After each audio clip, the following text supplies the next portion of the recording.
Again. Guess what? My family left early today, so you know what that means.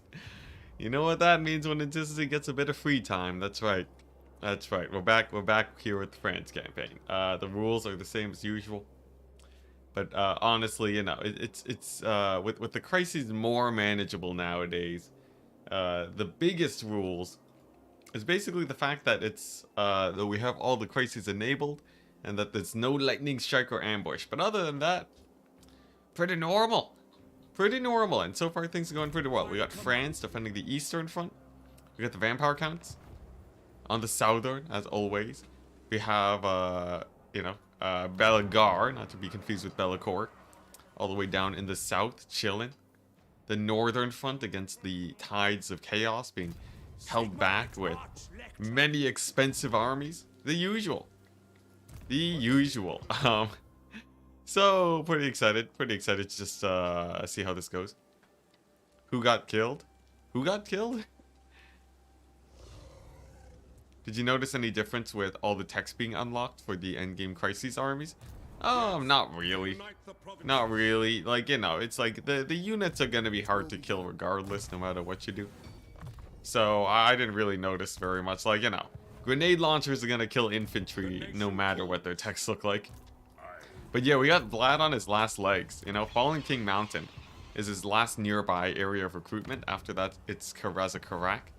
So as long as I can stop this pain train over here, then we should be good. Is this my only army? Oh my gosh. Okay, yeah, I forgot. The Tempelhof conundrum is about to commence. Yes, so we have a lot of armies. We have a lot of armies. Oh boy. What is the play? What even is the play? Is it this? I have 10,000 gold. I feel like I should have, you know, some sort of sick play. Like, do we summon the elector counts? I feel like we do.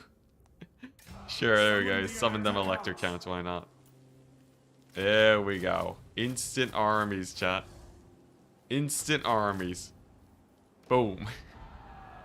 There we go. You park them outside there, right? And then all the way up here, you know. Another one. Never mind. Too high up. I guess I could have parked this guy over here at Drakenhof, but you know what? Sometimes you make a misplay. Yeah, there we go. And then we global recruit another instant army. Sick. Amazing. Look at that. What do I need? Grenade launchers, and then I think like cavalry. I've been theory crafting. I've been theory crafting exactly what it is that I need to get against counts. Bring me to my men. About to start a Kugath campaign. Any advice? I don't know. Rely on Kugath's Mortis engine. That's all I got.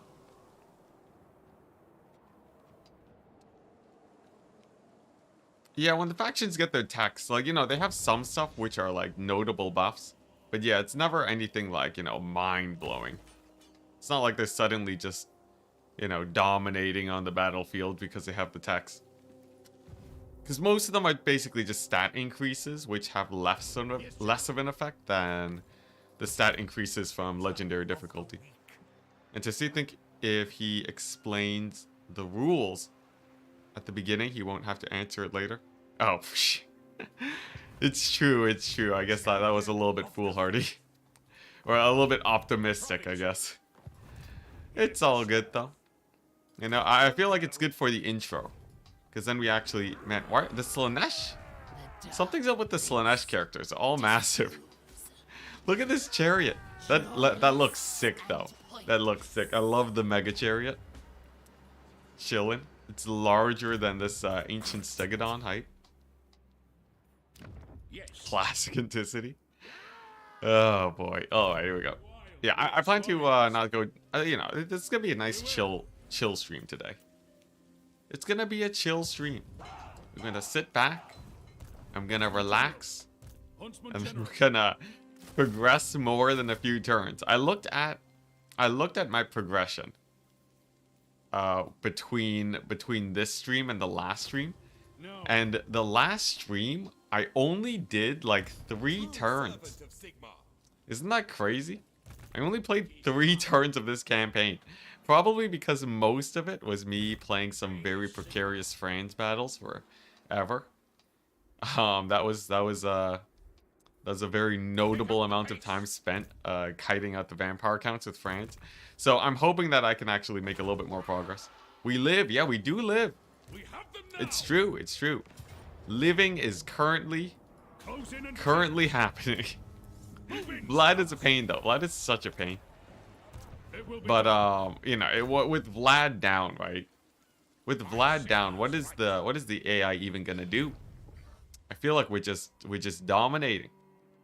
You know, with yeah, it was like there's nothing. There's actually nothing. So I really do feel like as long as I don't get into too many sort of sketchy battles, I should be able to come back and just sort of wreck shop. This is quite terrifying though. Let's see, the Skaven Tide. The Skaven Tide is an interesting thing because we have Tretch and then we have Queek recruiting out of here at Dromar. He's gonna be spamming wolf rats, I guess, and global recruitment. But yeah, it's basically a tide of Skaven, and my armies right now, not really built for Skaven. What is this army? It is oh, I guess I think this was supposed to be built against Skaven. Alright, well that's sketchy. Maybe it can beat one Skaven army if we're lucky. Oh boy. Oh well, maybe I rely on the elector count army. We'll see. It all depends on what goes down at Drakenhof, right? If Drakenhof falls, it's a pretty major recruitment point that we are losing. Obviously, we still have, you know, the rest of the Empire, so it's not like we're doomed or anything. But it would be a big old pain in the butt. Though my main focus is taking over at least, you know, Ungor, Kirek, Urkulaz, and then establishing an army at Silver Pinnacle to stop the tide of Gorst. That way I can make sure these armies focus on the north, and then life is easy. Somewhere along the way there is great success. So you won basically. You have you done the same in Warhammer 2, 200 turns?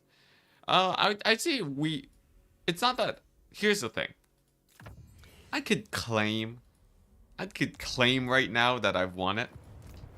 I think the odds of me losing, it's quite low now.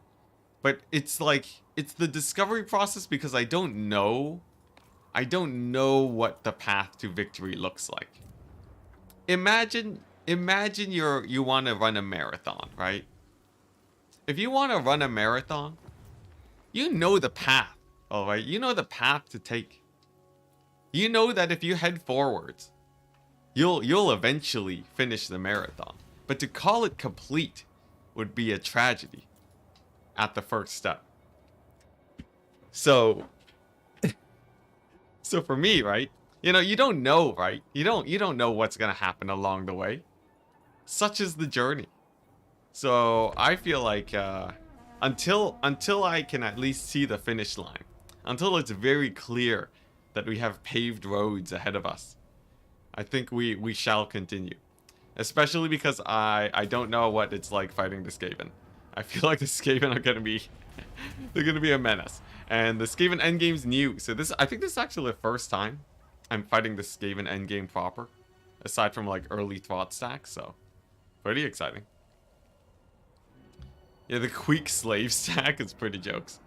Really? He's gonna lightning strike me. That is the it's so weird. The AI's lightning striking me. Despite me not having reduced units because of the lightning strike. Interesting. Why is the following button over there? Let's see here. Where is this thing? I think this thing I gotta move that down. Alright. Sick. Thank you for following on the Twitch. Alright, here we go. Oh boy. Oh man, my hand. I went rock climbing today, chat. I went rock climbing today. And my hand right now, I can't feel it. I can't feel my hand.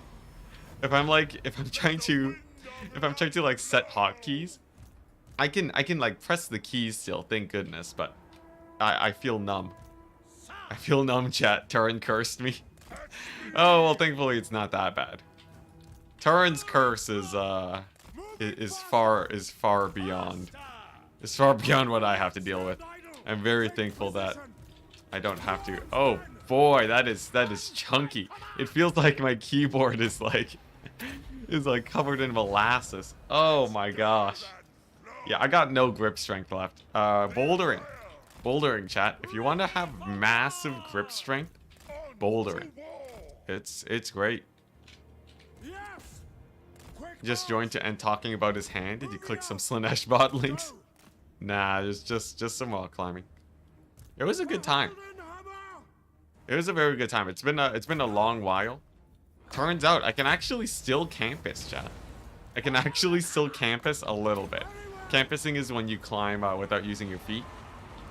I can do it for like a couple holds if they're like really good holds. But I find that my endurance has been annihilated. Still though, I'm pretty proud of it. I'm pretty proud of my retained strength, even though I did literally nothing to maintain it. I'm just happy that it still exists, is all.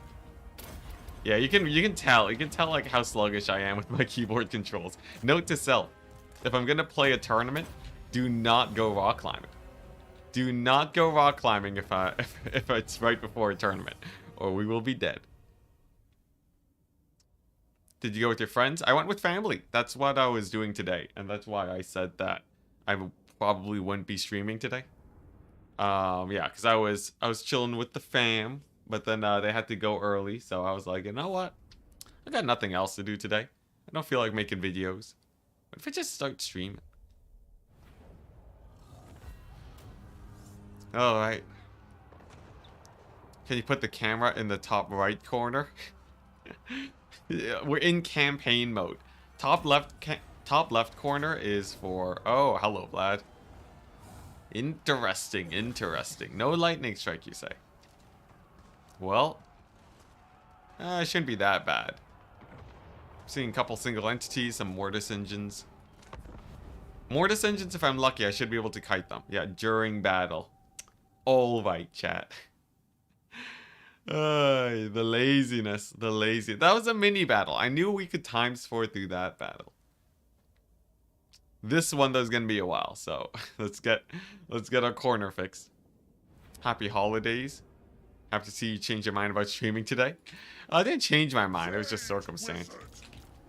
But yeah, happy holidays. It's American Thanksgiving, right? So you know, to all the Americans in chat, happy Thanksgiving. I hope I don't know. What am I supposed to what am I supposed to say for Thanksgiving? Happy holidays. I hope things are very thankful today. I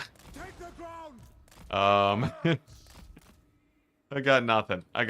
What is the cuz you know, I know Halloween, right? Classic happy Halloween, easy peasy, trick or treat, you know. Christmas, Merry Christmas, right? It's great. Easy. This situation, I got nothing. Happy Thanksmas. Yeah. You know, we can all be thankful that I am streaming today, you know, so you guys can watch the obliteration of the vampire counts. I still need to get into the proper Winds of Magic stance, by the way. Otherwise, I'm just relying on Forbidden Rods, and they got nerfed. Oh, fun fact: Dwellers got Shadow nerfed. I think in the recent patch. I think because it does 16 to 33 now, right? 16 plus 33. Alright, so 25 damage a tick for 15 seconds. It only does 375 damage bonus to characters and stuff. So it actually probably makes this campaign a little bit harder. No, I needed that. I needed my Dweller's cheese. How am I to live without it? But yeah, and then I think the actual like damage like this, the armor piercing damage for guys that it hits got nerfed by 20%. But, as we all know, 20% nerfs, right? Basically nothing, so. What happened to Friday? I mean, what happened to Friday? As far as I know, nothing happened to Friday. Friday, I still plan to stream. If that's what you guys are talking about. Let's see here. Okay, so some Black Knights. I want to evacuate from Vlad because he's a pain in the butt, and he will massacre everyone. We're being smart. We're being as smart as humanly possible here this time around. Let's get the wagon support going too. Yeah, I wanna play nice and carefully versus vampire count. Because here's the thing, right? The other battles don't really matter. You know, we can auto-resolve our way through Skaven endlessly. When it comes to this situation, we gotta be real careful. Because if we botch this, we do things even slightly wrong, we are boned. Bone chat, I say. So, it's very important that we do this right. And by do this right, I mean not suicide my entire hero core into Vlad. As long as we do that, we should be good. And trying our best to survive the nerfed dwellers below. Look at that. Okay, looks like Vlad aggroed onto something else. Very nice. Potentially, he won't be as big of a problem then. Enticity, thought you weren't streaming today? Yeah, we're just we're streaming because family left for home earlier than I thought, so it was pretty chill. Look at that Vlad aggroing on the wagons. He knows. He knows that the wagons are a menace. It's fine, we'll just kite him back. Whoops, I just had a random heart there. Random black coach just chilling in my outriders for a while. Let's see if I can get that kited out. Nice. There we go. All the buffs. All the debuffs. And then, as long as my wizard doesn't get tempested to death, he should be fine. Although this is a little bit sus. This is a little bit sus, especially with Vlad getting in there. That's not good. Get these guys pulled back. And then, with the Mortis dead, life should be a little bit easier at least. There we go. Let's get another dwellers there. Nice, we killed that target, so now I bring in the handgunners, right? They can focus fire the other Mortis engine.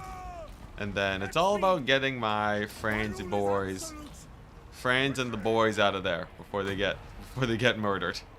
Which is currently happening. We've lost the Empire captain. It's all good though, it's all good. Like I said, it is all good, and you know, if we say it's all good, it's not a problem. Yeah, France is gonna get mulched here if I'm not careful. I guess I do have these handgunners alive. And the wagon. Okay, that was a very close Tempest. My wizard almost got massacred. Very nice. Winnable. I think it's winnable. I think it is winnable.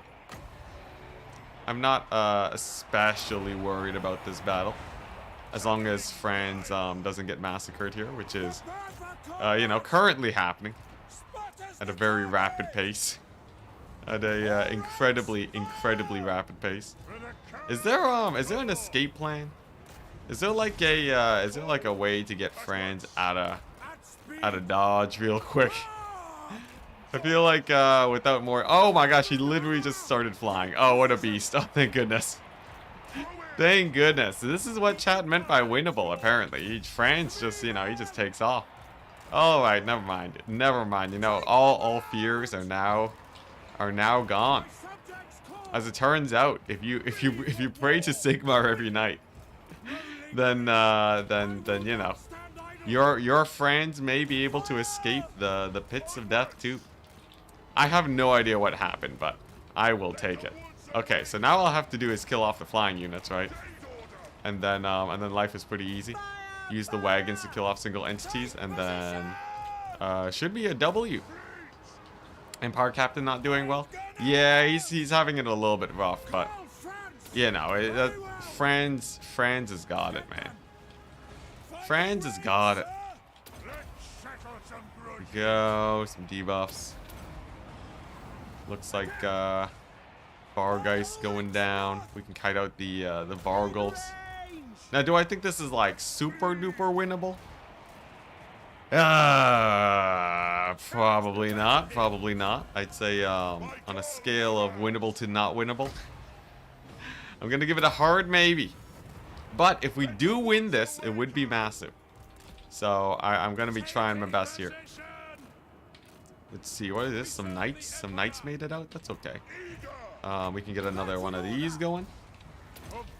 Yeah, what really matters is like killing off all the big threats. Okay, well there goes my wizard. There goes my wizard. A little bit sus, a little bit sus. Don't worry about it. He'll be back. Wizard, you know, he always comes back, chat. Oh no. Oh no. Alright. Well, you know, if France kills off the Dragon Lord, right? And then we do the divide and conquer. I guess, you know, I'm gonna put my money on it depends on whether or not the wizard lives. How's the Empire Captain doing? Oh yeah, no, he's dead. Empire Captain got shreked, so I guess no more of him. But if we just look over here, right? There we go, Dragon Lord down, Wizard back, hype. You know, Vargulf basically dead. Yeah, we can do the same thing that we did last time. Okay, great, Wizard routed again. We can do the same. Oh, I have no more wins. Well, that's a problem. That's a little bit of a problem right there. I guess the plan then would be, okay, first things first, right? France kills off the Vargulf. We keep the handgunners alive. And then I get, like, these grenade launchers to fire in the blob. And then we just do the long kite. As we always have. Turn off fire at will with these guys. Because we're gonna be stuck in it for the long haul. How much damage does this do? 23 seconds? Is it worth it? Is it worth, like, can I get a... This is an important question. If I cast the Forbidden Rod right now, can I get the heal off with the wizard? It's a risky play. It's a risky play, but if he routes off, right, I think it's okay. Here we go, I'm gonna try it. Come on, wizard. Come on. No! Oh no, that's not good. That ain't good. Well, at least he lives, I think. Yeah, okay. Oh no, he got out. Alright. 6. So the wizard got out at least. That was unfortunately though. Unfortunately, Vlad will kill you first. It was very close. It was very close. If I was faster on the draw there, I think we legitimately could have gone that last heal on Franz, but it's all good though. It's all good. We've done this before. We've won worse battles, chat.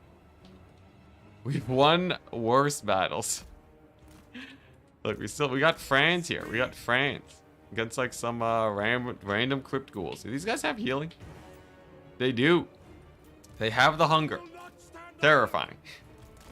Alright, I guess if I bring in these here grenade launchers, the 2 grenade launchers they can kill.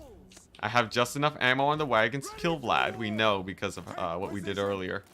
So if I just sort of charge these guys, get the sort of cane action here, right? France has decent HP too, you know. We've pulled off bigger miracles with France at 300. So this is like, you know, this is... GG, is this winnable now? I'd say it's still... I'd say it's still winnable, yes. I'd say it's still winnable. Like, look at this. I can do this action, right? It's gonna massacre them. And then, look at grenade launches on the crossbowmen. Hype. Now, obviously, my handgunner is gonna need to get some work done. You know. Obviously, there are some crossbowmen here that will probably give it a few issues, but I feel like we're not in the pits yet, not unless army loss is hit. But I'm not gonna jinx it just yet. Vlad Sword of Cane soon. Yeah, if Vlad gets the Sword of Cane, how do I feel about that? How do I? Let's sit long and hard and think about the consequences real quick. If Vlad legitimately gets the Sword of Cain, does it really matter? I don't think so. I feel like he's just, you know, like we just kill him later. He already basically has a million ward save, right? Does it really make a difference? You got this. Hey, nice. Okay, some optimism. Sick. Look at that. The crossbowmen are dead. Franz is desperately trying to kill this one unit of crossbowmen and struggling. Come on, Franz. You got this. And then, I guess what? He has one unit of blood knights, but the rest is just infantry. You know, in theory, that's like the easiest thing in the world to kill. Just a couple, just a couple of units of grave guard, right? Yeah, I feel like this is deja vu.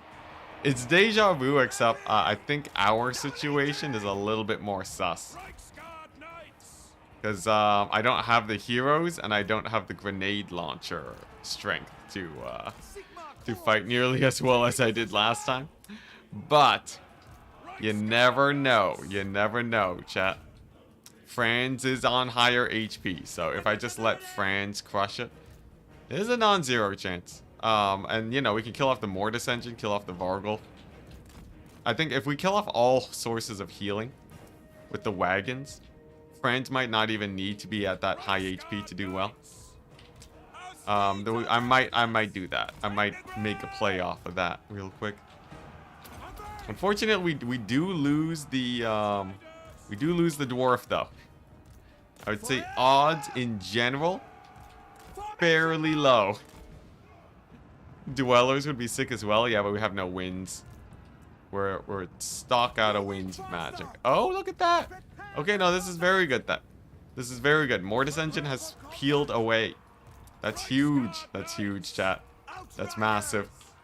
So Franz can actually just straight up kill the thing. We can probably, honestly, Franz could probably kill off the, like the corpse cart too, you know, the unholy lodestone, right? Or the handgunners could do it. Sick. So, like, what's really there? What's really left, right? I think there's nothing. I think there's absolutely nothing. Nothing that the AI could possibly bring in to kill me here.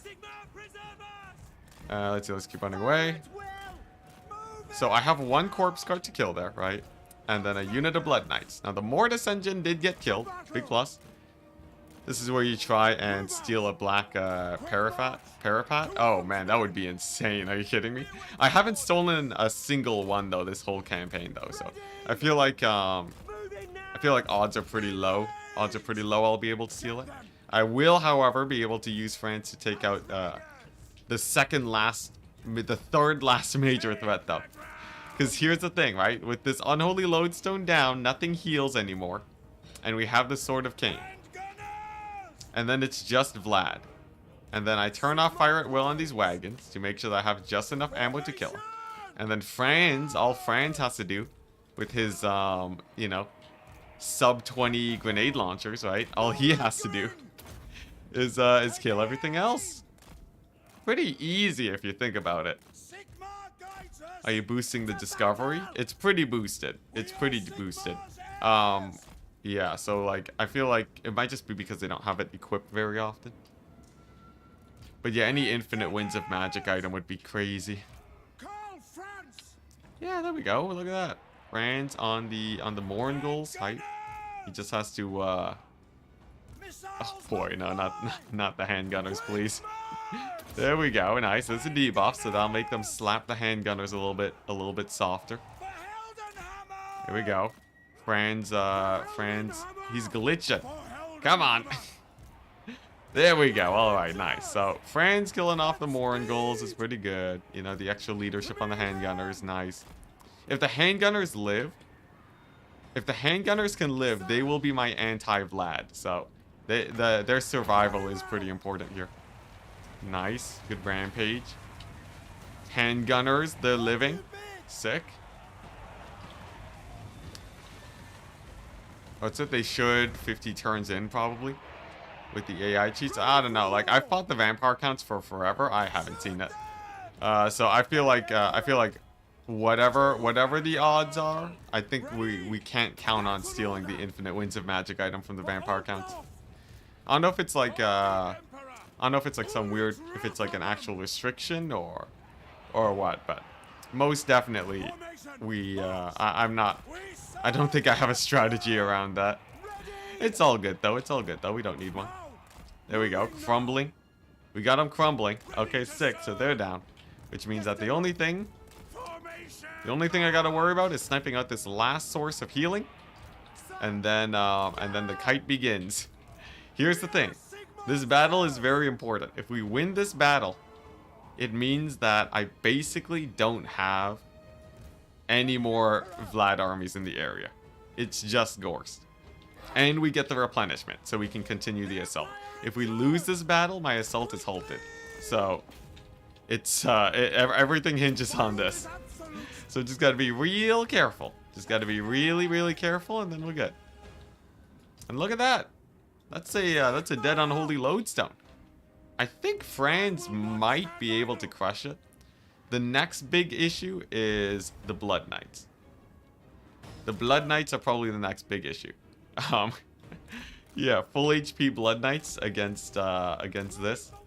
Now I do have wagons, and I can use the wagon ammunition on the Blood Knights because I know that my handgunners are probably in the clear, right? And the handgunners will be enough to kill Vlad, so that's a non-issue.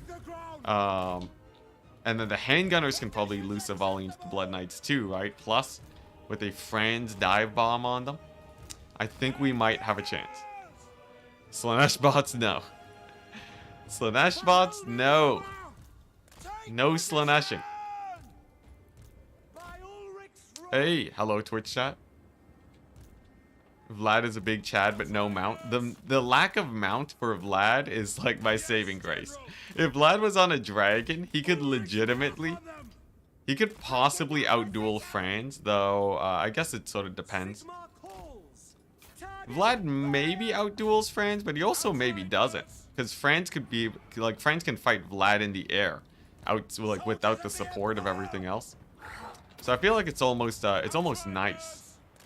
It would almost be nice if I could single Vlad out easily. Okay, come on. This is it.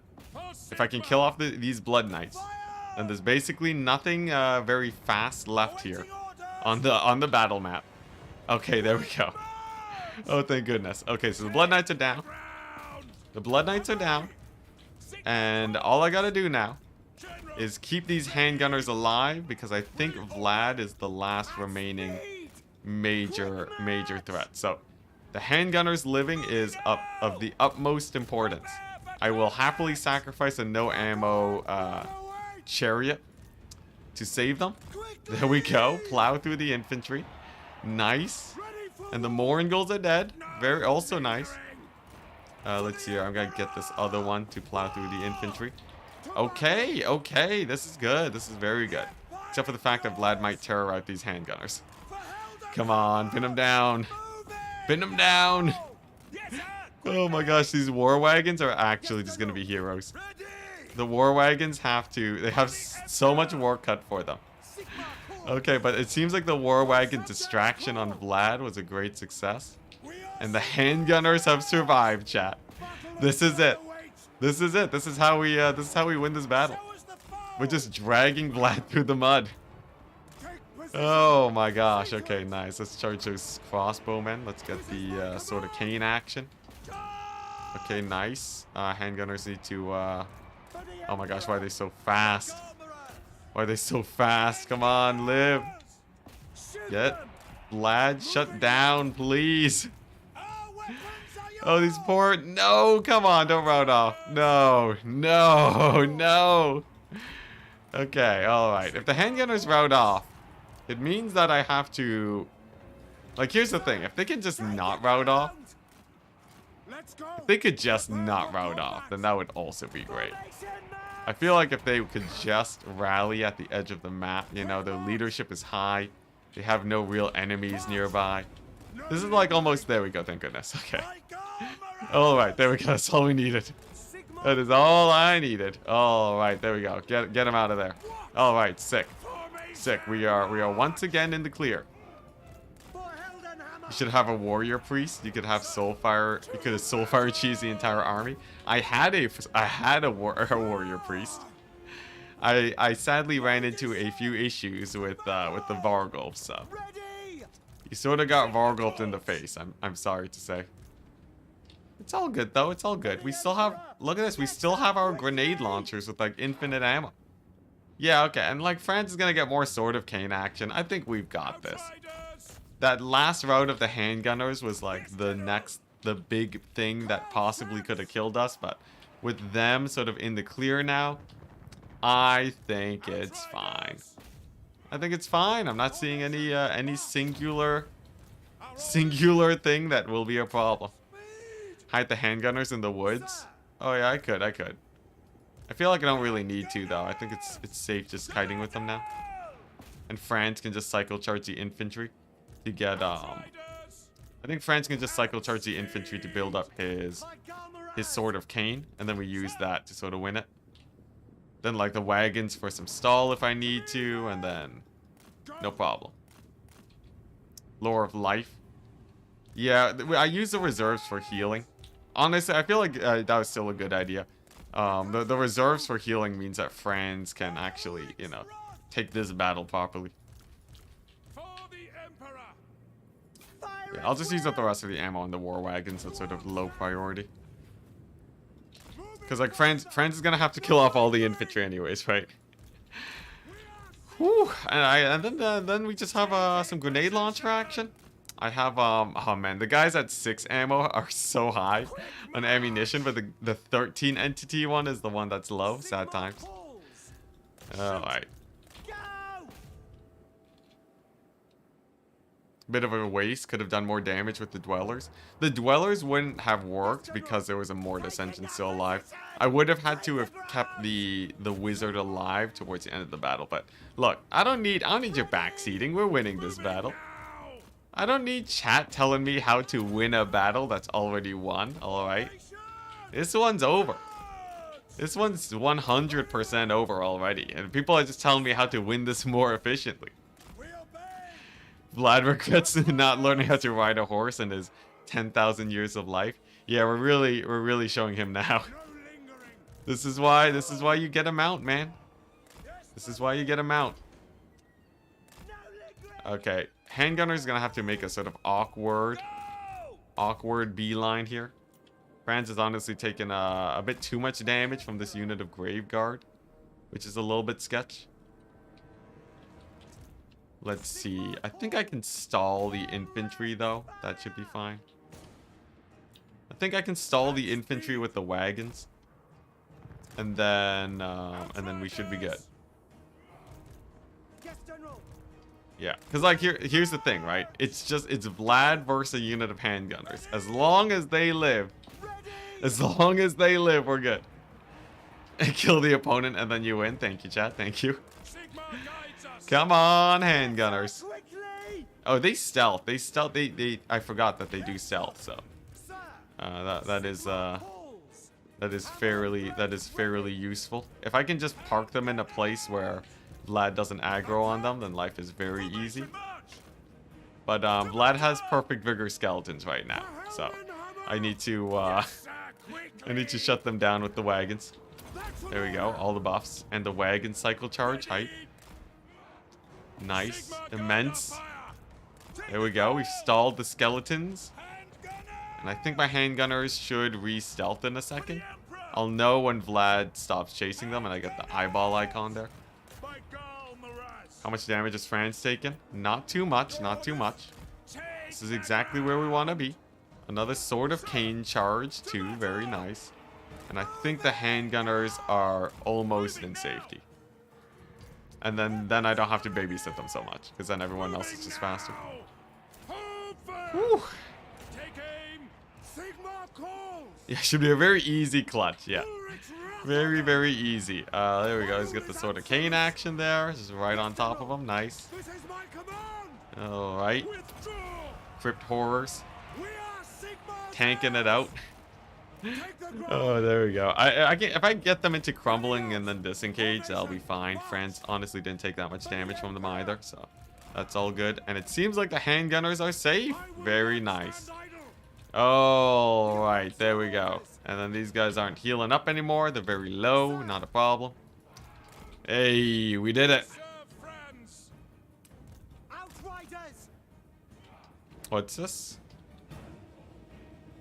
Just back, not backseating, just spitballing. I think it technically counts. I'm pretty sure it counts as backseating. I feel like giving your ideas, like, here's the thing. I feel like giving your, like, I'm mostly fine. I'm mostly fine with the, don't worry about it too much, all right? Look, let's not get too caught up in the semantics here, all right? In the end, I'm gonna win this battle. It's all good. Although honestly, if I didn't heal Franz and he died, we would have definitely lost this battle already. So I feel like I'm pretty sure Franz did really need the heals.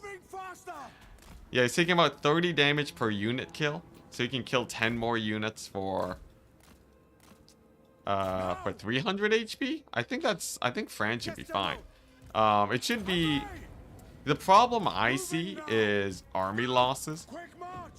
It depends on how close we get ourselves to army losses here, but I feel like it should be quite. Quite unlikely. Anyways, I look. How about this? I'll make it. Here's the rule, all right, chat. You are allowed to give me the suggestions before the battle. There we go.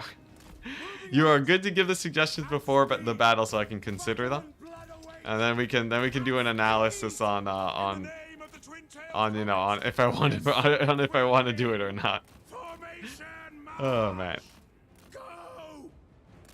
It's all good though. It's all good. We're fine. We're fine.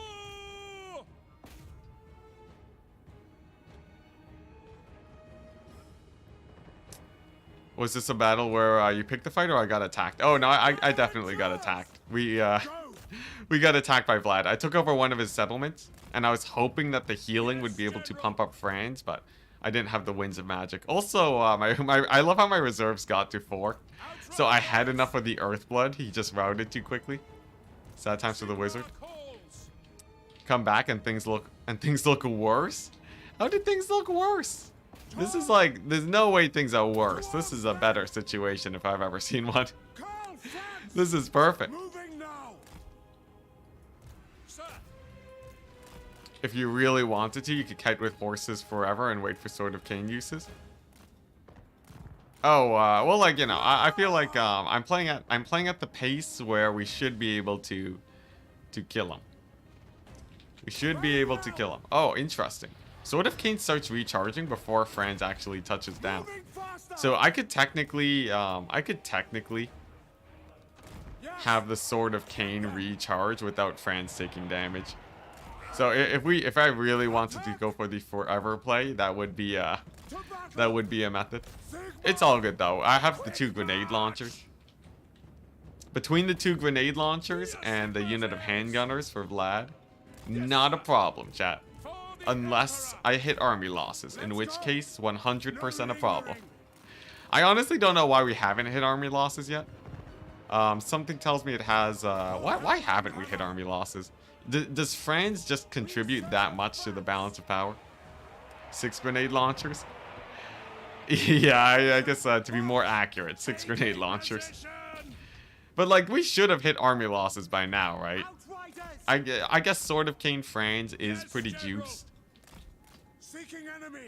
I feel like worried about using my ammo though. I feel like if I use my ammo, there's a chance that we will hit army losses. Okay, nice. Yeah, we're just gonna take this real careful to make sure that I don't accidentally. Like, I know it is only 6 grenade launchers, but like the odds are too sketch. How much damage does Franz take though? Okay, not too much. Didn't take too much damage there. We're good. It is technically 2 units. I have 2 models of grenade launchers? Yeah, no, it's 6. It's technically 6. It's technically 6, so, you know. Like, you're off by, like, 3. You're off by, like, times 3, man. It's, like, it's so off. We have, like, triple. triple the number of grenade launchers that you are stating. That's infinite. The time for cheese has come. It's a little bit of swooping. Now, here's the thing. I can optimize the swooping a little bit. If I bring in the war wagons, right? I can make the AI face the war wagons. And while facing the war wagons, they'll have their backs exposed and they won't brace for Franz's charges. So look, if I just sort of park these guys here, right? The mere threat of them should be great. Technically 3 units. Oh crap. Oh geez, I got wrecked. I got wrecked by chat. Oh man, I love how yesterday we looked up what people were saying about me on Reddit. And a guy was like, man, yo, Enticity is great. He plays so differently from Legend. I've been watching his Franz campaign. And then, like, he comes back. He comes back to watch the next episode. And it's me with, like, 30 minutes sort of cane kiting the vampire count, cycle charging with Franz. What a time. What a time to be alive. Yeah, this should be great though. As soon as things stabilize a little bit, right, I can probably start bringing out the handgunners to get a few volleys off, on top of using Franz. So as we get further and further into this battle, I think life becomes a lot easier. And look at that, the charge of the war wagons, immense. As long as it doesn't accidentally trigger army losses or something, then we're good. Which, that was a little bit risky. One of them almost routed. Okay. Now, how much damage did Franz take? He's down to sub 900 now. Can I, let's see, what do we have? 1 Graveguard, 2 Graveguard, 3 Graveguard. Oh my gosh, it's all Graveguard. Vlad is just Graveguard for days, man. Here, I'm gonna use the Sword of Cain, though. And then I'm going to use that to, we're going to use a Sword of Cain like right here. Catch some of the Graveguard, right? That should save me from potential army losses. Nice. Oh, I hotkeyed Franz to 5. Whoops, my bad. I'm screwing up my hotkeys. Using your ammo will reduce balance of power. Not worth it, I think. Yeah, well, the handgunners, balance of power is only affected. If I remember from my viewing of Zerkovich's video on how CP works, balance of power starts reducing dramatically once you get below about 1/3 of your ammunition. And it starts dropping at about 50% of your ammunition. So as long as I don't use more than half of the ammo on the handgunners, I think we're safe. If you retreat, are you annihilated? Yeah. Yeah, I'm in a settlement right now, so we'd be dead. We would be dead. There we go. That's another dead unit of spears, though. Pretty hype. Maybe I can pick on this unit of Graveguard. Now, I did lose one of my guys, which is a little bit unfortunate, but it's all good. Look at that, Vigor. Vigor's doing pretty well here. Nice, Franz with a solid charge. And Franz isn't even down to 300 yet, you know. Last time I did this, right? Franz was down at 300 HP. So, obviously I had more grenade launchers, but he's not even low yet, chat. He ain't even low. Sorry for backseating. Use ammo. Oh, I see. Oh man. I don't mind if chat tells me something that I can take into action immediately. I'm actually fine with that type of backseating. It's a lot worse for me because if chat tells me after the fact.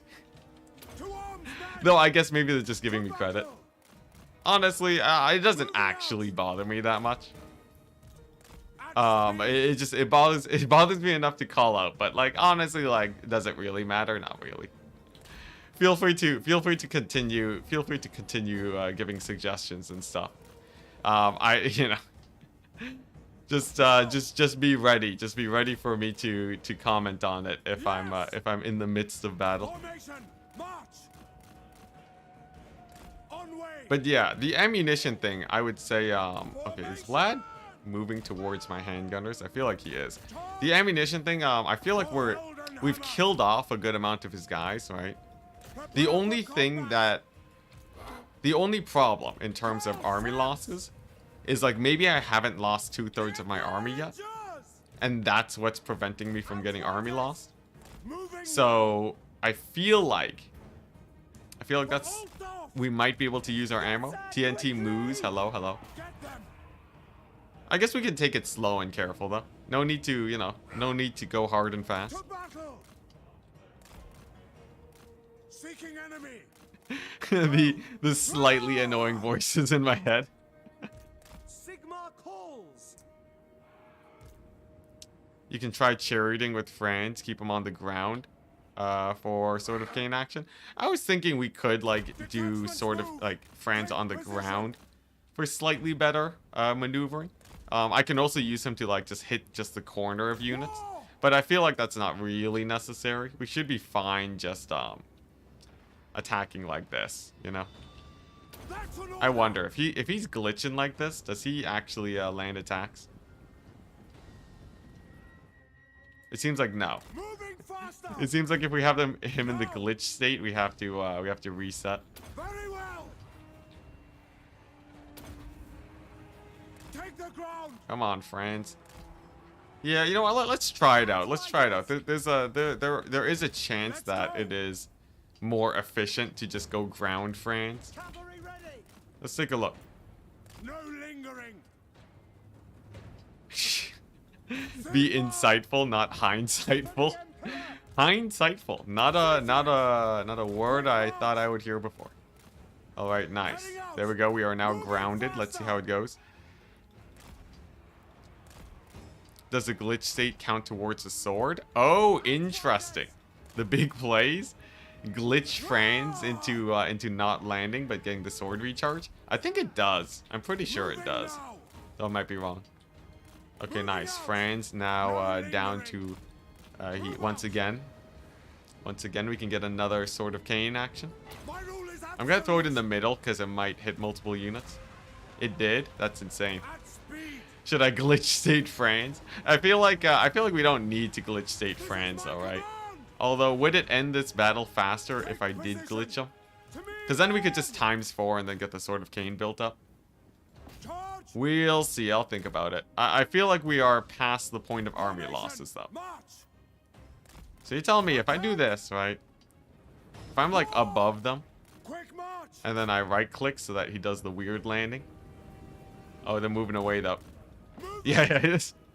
If we wanted to go full legend, technically it would be impossible for us to lose this battle if I just did this enough. Technically, but it would also result in a really long wait, and Franz already, you know, we already established that this battle's won, so I feel like that would be unnecessary. That would be unnecessary, but pretty hilarious. Yo, should I send this disaster battle to legend and then just have him like swoop with Franz to get the infinite Sword of Cain? Coming in at this moment with no context. Yeah, it's quite the moment to tune in on. This is the same as what happened last stream, but like here's the thing, right? If we win this, it saves us so much time in the future because I don't have to continue quarreling with Vlad anymore. It saves me so much time that it is worth every second. Every single second. Can I hug this guy? Can I just like hug this one grave guard unit? Just like these guys over here to get my Sword of Cain getting recharged? He has to be standing, I think. Ah, darn it. The glitch state Franz is a weird one. I think we can probably start bringing in the handgunners though. Please send to legend. Nah, as much as I think it'd be funny, I don't think legend would actually play the battle though. Like, and honestly, we had a bigger army, so he could just play more optimally. If he just played more optimally at the start, it probably wouldn't be as difficult. Okay, so we got the debuff. for 20 more seconds, reduces my melee attack, but doesn't matter. Move. Because here's the thing. Prepare for combat. If we go here, right, I think this might glitch him. At speed. Nah, he landed Let's proper. go. Come on, how do you trigger the glitch? How do you trigger the glitch? For Heldenhammer. This reminds you of Go. my what's it? My dedication, my obsession for beating this campaign reminds you of detectives in movies who slowly descend into madness. Quick march. Oh no, yeah, this is the unsolvable case. I just have like what's it? A cork board with just like a million lines and strings and pins for like, you know, on one corner there's Vlad, on the other there's Kemmler. There's Gorst. Strength rank 9 question mark. Get them. Moving forward. Yeah, we're not getting the glitch. Franz ain't glitching. It's taking a bit of damage from the Skelly boys, but here's the thing, right? These guys have... The thing is, I do still have to be a little bit careful because I don't know how tanky Vlad's gonna be. There's a chance that the silver bullets have a harder time killing him than I'd imagine, and then we're boned. It seems like Franz will probably, you know, if he spends 700 HP per unit here, Attack. that would be very excessive, and he would still live. So I feel like Franz is fine. Outriders. Franz is fine. I think that's a non-issue. It's just gonna come down to Charge. it's just gonna come down to Vlad. That's Actually, no, yeah, no. This battle's fine. We won this. It's impossible to lose. Like Franz has too much HP. Thanks for streaming, man. Takes my mind off crap. Hey, you know, happy to help, man. General. Happy to help. That's sort of one of the that's one of the main goals of this stream. It's supposed to be a fairly light-hearted stream where people can just show up and just relax. Heading out. At speed. Army losses soon. Yeah, if I get army lost, that would be terrible. That would be devastating. My rule is absolute. Okay, nice. Another Sword of Cane. I think that even kills a unit of Grave Guard. Massive. Moving now. Massive, chat. Big plays. Alright, nice. Okay, sick. Franz is even regenerating Vigor, which is surprising. I don't know, I feel like that must be one of my tech tree upgrades that's giving Franz Vigor. But I'll take it. Just be careful with your units, and I'll be careful. Just because we hit the ×4 button doesn't mean we instantly lose. It just means that the possibility of losing goes up, but, you know. It only goes up by a little bit, it's fine. As long as Franz doesn't take 100 damage killing, like, one unit of Graveguard, it's like, you know. Like, he has 700 HP, right? Like, he's a beast. There's no way he dies to, like, rando Graveguard. We good. There we go. Nice. Okay, it took like 50 damage. Took like 50 damage, which is still on track for the W.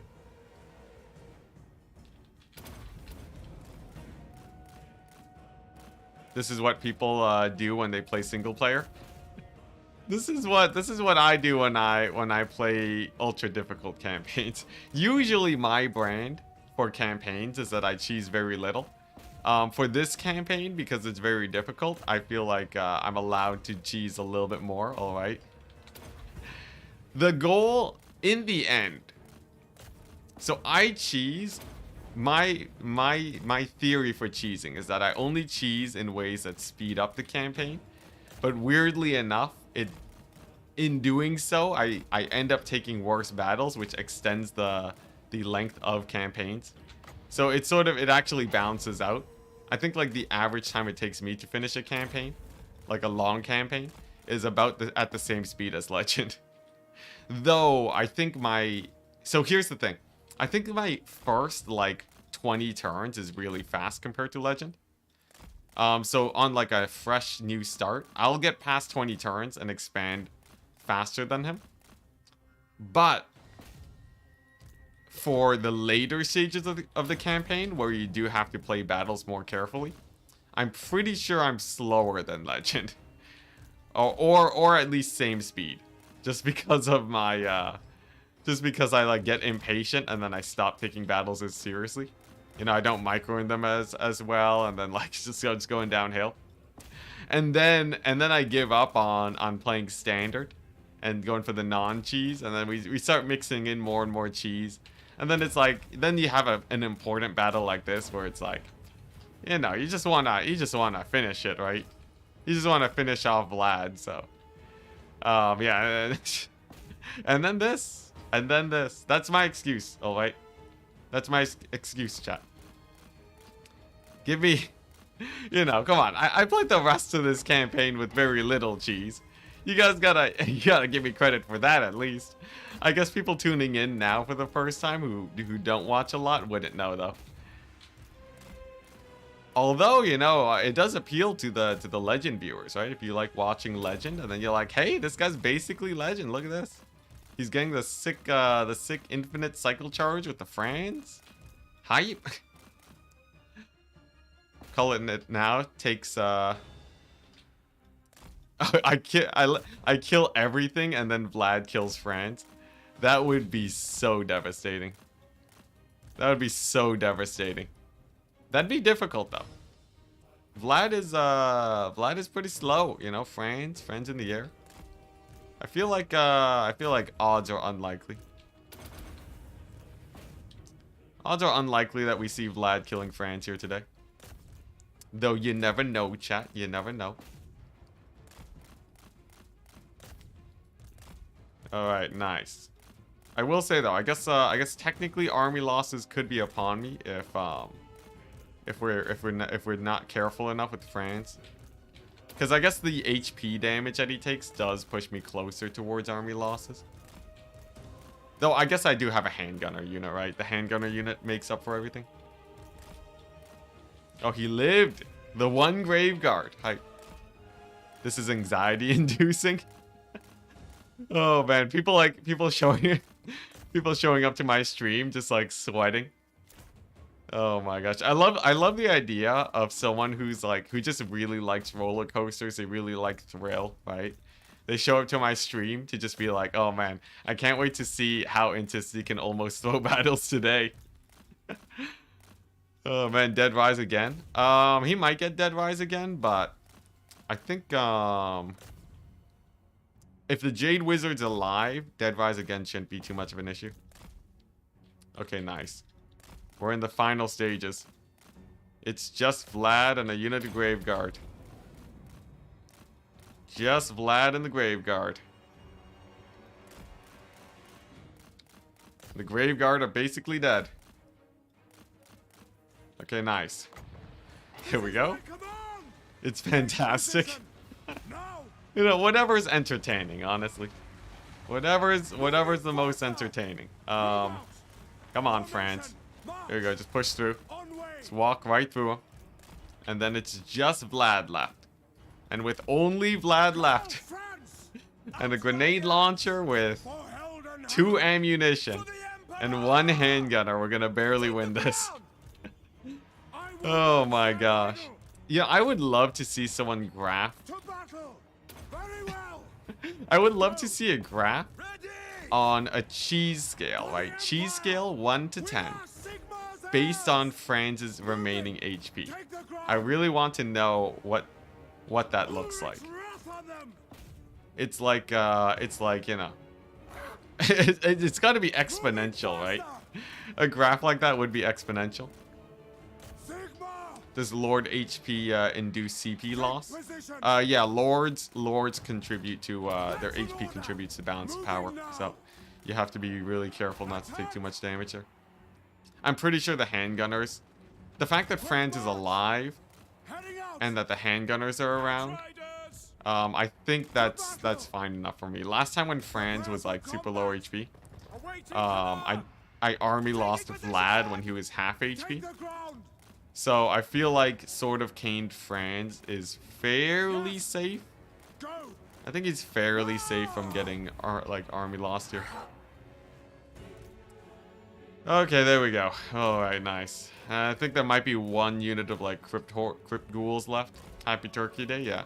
Well, like for me, happy Turkey Day to chat. I'm just, no, I'm Canadian. Thanksgiving, happens at a different time for me. Okay. Alright, it comes down to this. The handgunner. The handgunners, chat. If these guys can kill Vlad, if they can just kill Vlad, life is hella easy. Now, last I checked, Vlad has a solid... He has a solid 45% resistance. And that's it. Vlad doesn't resist that much. So, I feel like he's probably gonna get wrecked by the handgunners. Yeah, this is it. We want to be slightly ammo efficient, but I don't need to be too ammo efficient. You know, we have 18 volleys.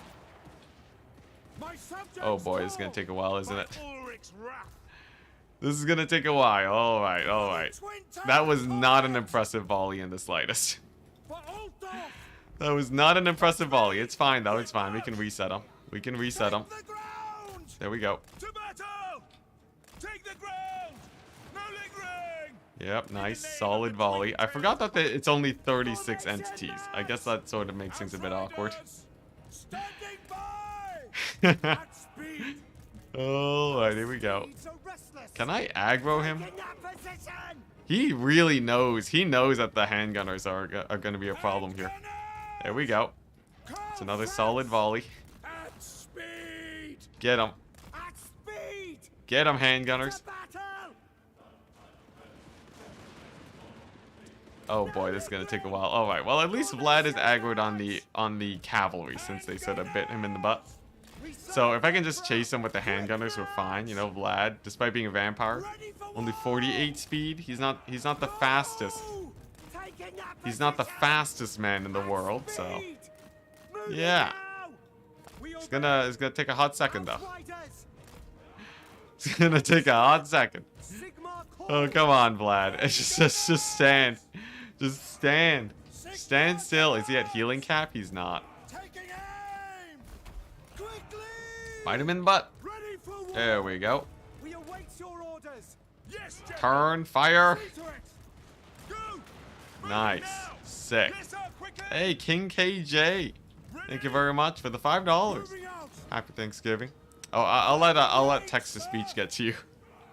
This is better than the World Cup games. Yo, legit.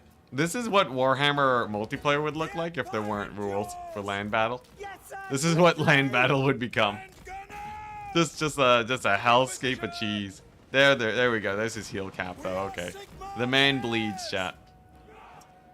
This moment is peak Enticity content. I'm like focusing so hard right now. You guys don't even know. This requires so much focus. Fellow Americans. Happy Thursday, the rest of you. What's the latest campaign updates? Oh, the campaign updates. Oh, dang. Not much, honestly. I don't think much has actually changed here. Okay, Vlad, don't you dare. Don't you dare, Vlad. Don't you dare. Don't you dare, Vlad. Don't be a butt. Okay, there we go. There we go. Alright, we knocked him down. We knocked him down. We knock him down. Distract him. Get the handgunners out of there. Okay. You didn't hit Franz, right? Yeah, Franz is still in good health. Alright, that was pretty sus, though. That was pretty sus, but the Mad Lad's heal cap. Yeah, nothing has changed. Nothing has changed for the last 30 minutes. Literally nothing has changed. Except for Vlad. Except for Vlad is slightly lower now.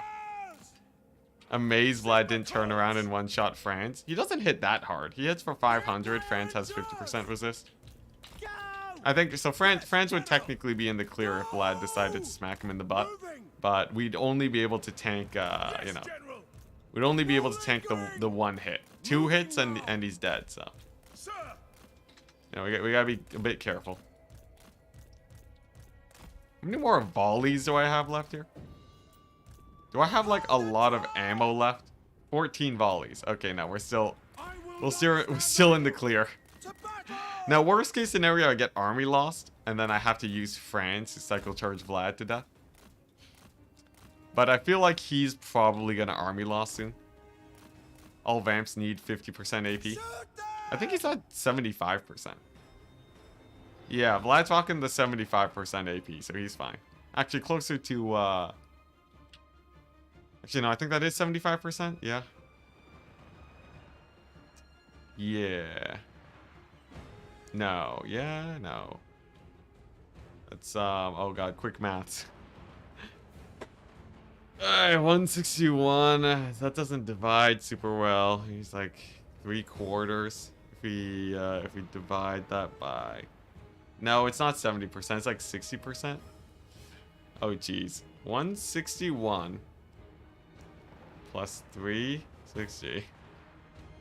Well, that's just like, you know, that's 520. So that's 161 over 520. Oh, he's 70%. Okay, my bad. Yeah. It's 70%. Or 69% if you want it to be nice. But yeah, Vlad's given up. He's given up. He's just tired. He's tired, man. All right. He's like, I've been running around this battlefield. I've been running around this battlefield for 1 hour. For an hour 20 minutes. And I've only gotten to attack a few times. You know, for the 8,000 damage, Vlad should be happy that he even got to see combat this battle. Success. We did it. Amazing. Yes. Yeah, he's just over it. A W, though. We did it. The Franz army continues to survive. Yeah. I'd play the Benny Hills music, but I think I would get copyright claimed. Oh, man. They can't kill him. Regen passive. It's all good. The heal cap got him. Will Enticity put off another, another clutch Vlad crumble. The Vlad rumble. Now, Dead Rise again, you know, we killed 3 units, but we did kill off the general and more guys here. The question is if he's going to attack me again. And he doesn't. Success, chat. Success, chat. Oh my gosh, I can move on. I can move on with my life. Definition of a Pyrrhic victory. There should be like another tier. There should be another tier of victory that is like, come on, dude. You cheese this and I know it. I feel like that'd be apt. Okay, so that is basically one of the most influential battles we could have played. Because here's the thing. Vlad can only recruit off of here now. He has a random, tiny tier 3 settlement to make armies from. The problem is that, obviously, there's still more armies in the distance, but we may be fine. I feel like I just want to juice up Franz's army. How should we proceed? I feel like I really want to just juice up Franz's army. So, like, we kill this army. We play it so I can heal up. And I want to get Franz, the Emperor's Wrath, of course. Get another Empire captain in there, and then we should be fine. Gorst. Gorst has a lot of territory. Yo, if we're lucky, I'll be able to invade Cathay today. Literally no chance, though. Well, as long as the vampire counts give me a hard time, the Grand Cathay invasion strategy will not be happening. But a man can dream. A man can dream that one day he will be able to get there. But seriously, Cathay is the next area that I plan to conquer. The reason is because it only borders one enemy. You know, no one can attack from the sea to hit Cathay because the AI doesn't know how to use the travel system. So if I just straight up go there, we only fight Snickage, and then it's just super duper easy. It's literally just Snickage. So I feel like that'll just be like a home run. And like I just have forces defending the Empire auto resolving. So I'm expecting the campaign to pick up in pace pretty dramatically once we get there. Though the thing is, France still has to kill Vlad and Belagar first. But like I think after Vlad and Belagar are dead, I feel like that strategy will just be like a easy win. Are you afraid of any other faction? I'm afraid of Grombrindle a little bit. Grombrindle could definitely send armies that, like, I just can't auto-resolve easily. And it will just be, like, fighting him forever instead of invading Cathay. So I fear him a little bit. But I feel like my anti-dwarf armies are pretty well built, pretty well put together, so... I feel like he probably won't end me. Really, like, where I am right now, it's more an exploration on how quickly can I wrap up the campaign, more than actually dying, and also possibly just straight up dying if things get really bad. There is a situation. If every faction in the game decided to send their armies at me super aggressively, we would straight up lose. So it's technically not impossible for me to just die.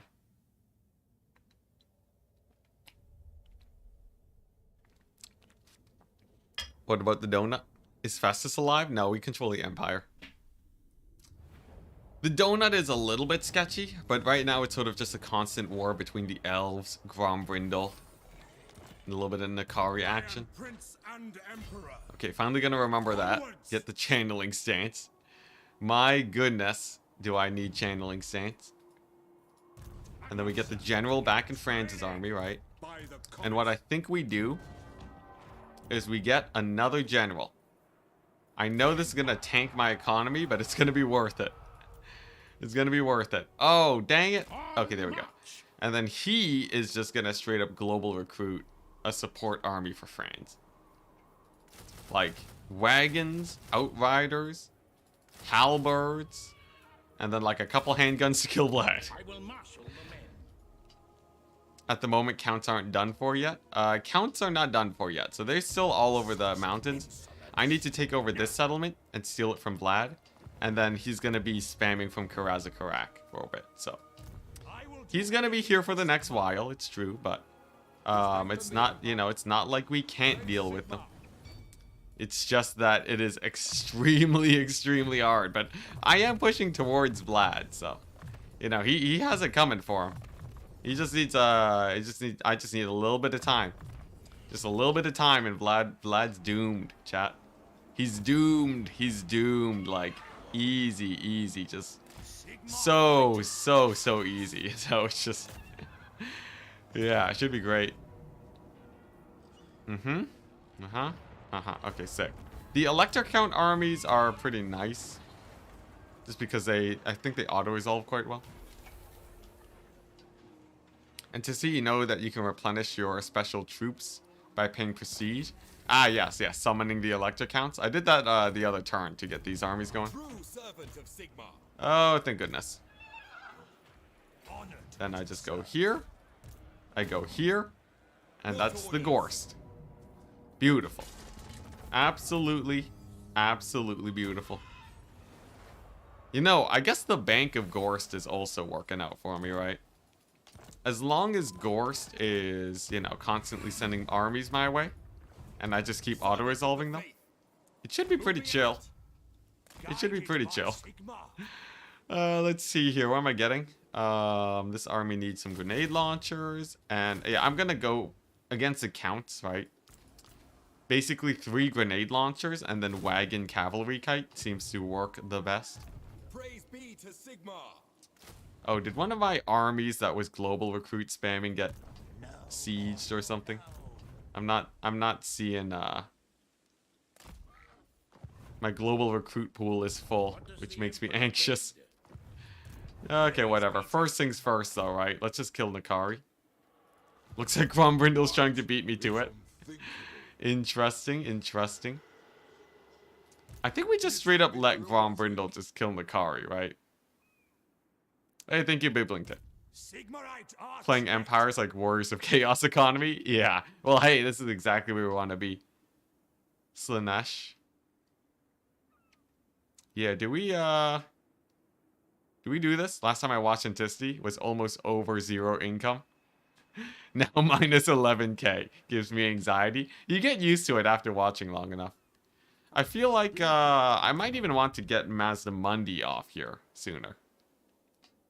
Though, like, Grombrindle and Mazdamundi are holding off the elves. I think they keep each other busy. Okay, I'm gonna sit here. If Grombrindle doesn't attack it next turn, then I can. I think that's a smart play. Praise Sigmar. Okay, nice. So here's the goal. Here's the Grombrindle sweep, right? Okay. I go here, I go here, and then I don't attack. Yes, my lord. And then Will bolster the oh, come on. Oh no. Usually the game lets you attack like that, but it's all good though. It's all good. It's totally fine.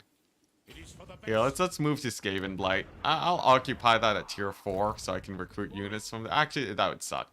Skaven Blight recruitment is terrible. It has too much it's a red territory. So I'm pretty sure recruitment is upped by 50. No, that's buildings, construction. Recruitment duration +1. That's terrible, yeah. Replace the lore to launch that attack. Really? Is that actually how that works? Into the wild. You telling me if I just straight up boot this guy and do this? Who calls? War You lied, chat. How dare you? How did Masamundi survive the endgame? He actually allied with Grombrindle. I didn't know it was possible, but endgames can actually ally with non-endgame factions. all or nothing. Yeah, you baited. At least he's a better lord, though. You know, not some random huntsman. Is the campaign losable at this point? Technically, yes, but practically, it's almost impossible. True servant of Sigmar. This campaign would be, it'd be very difficult to lose it. What I want, though, is I want to get good at closing campaigns quickly. Scout leader. Protector of the weak. So, like, for me, right? Oh, they killed my Empire captain that was going to scout for me. For me, I just want to, you know, it's about completing the marathon. Journey begins. It's like, you know, if you do one marathon, you now know you can do a marathon. Protector of the weak. Well, it's not even that, right? It's like, even if you know you can do a marathon, if you haven't done a marathon before, you probably, you know, you probably want to. Moving out. You probably want to go ahead and do it just so you can do it.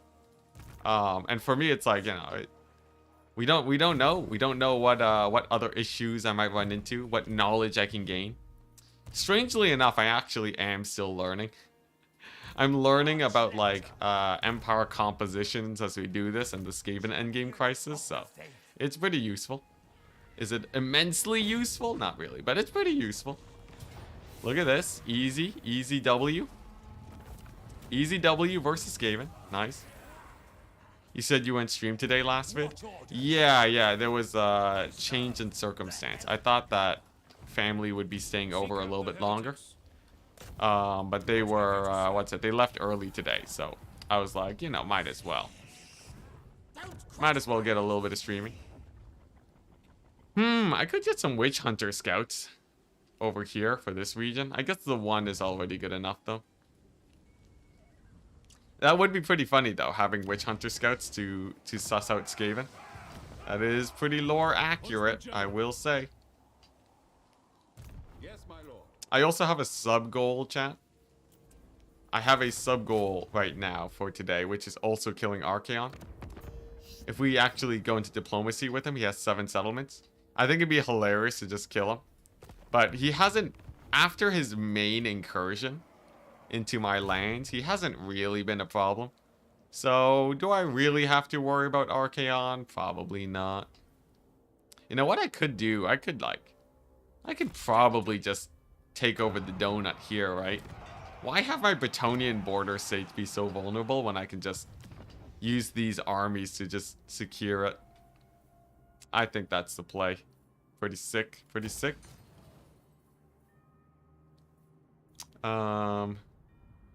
Now, another thing I have to figure out is how I want to...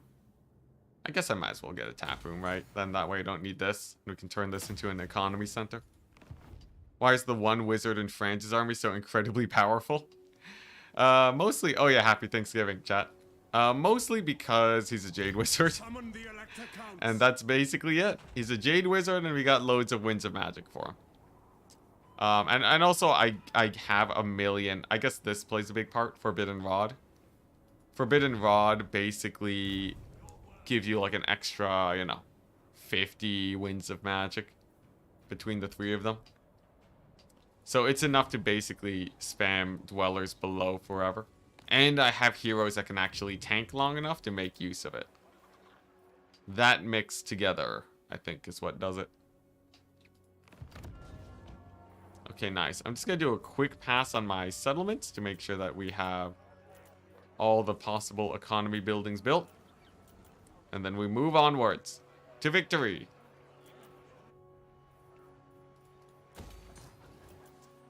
Oh my gosh. Slanesh bots, please. Can you chill for a single second, Slanesh bots? They're not even subtle about it. They're just like, hey. Hey, you there. You there. Come to me right now. Like, you know, they don't even got the seduction going. It's just like, it's all out. It's like full on. It's not even like a cultist. Just full out demon showing up.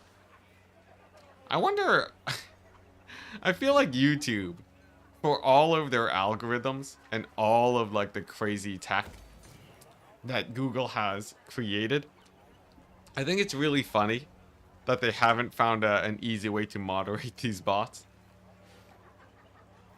I guess it's because, you know, the moment it's like you can make crazy AI to solve a specific problem, but it's much harder to make an AI that will adapt to people trying to counter it. That's probably the reason. Because, like, you know, YouTube algorithm, right? It's not like they have to change that 24/7.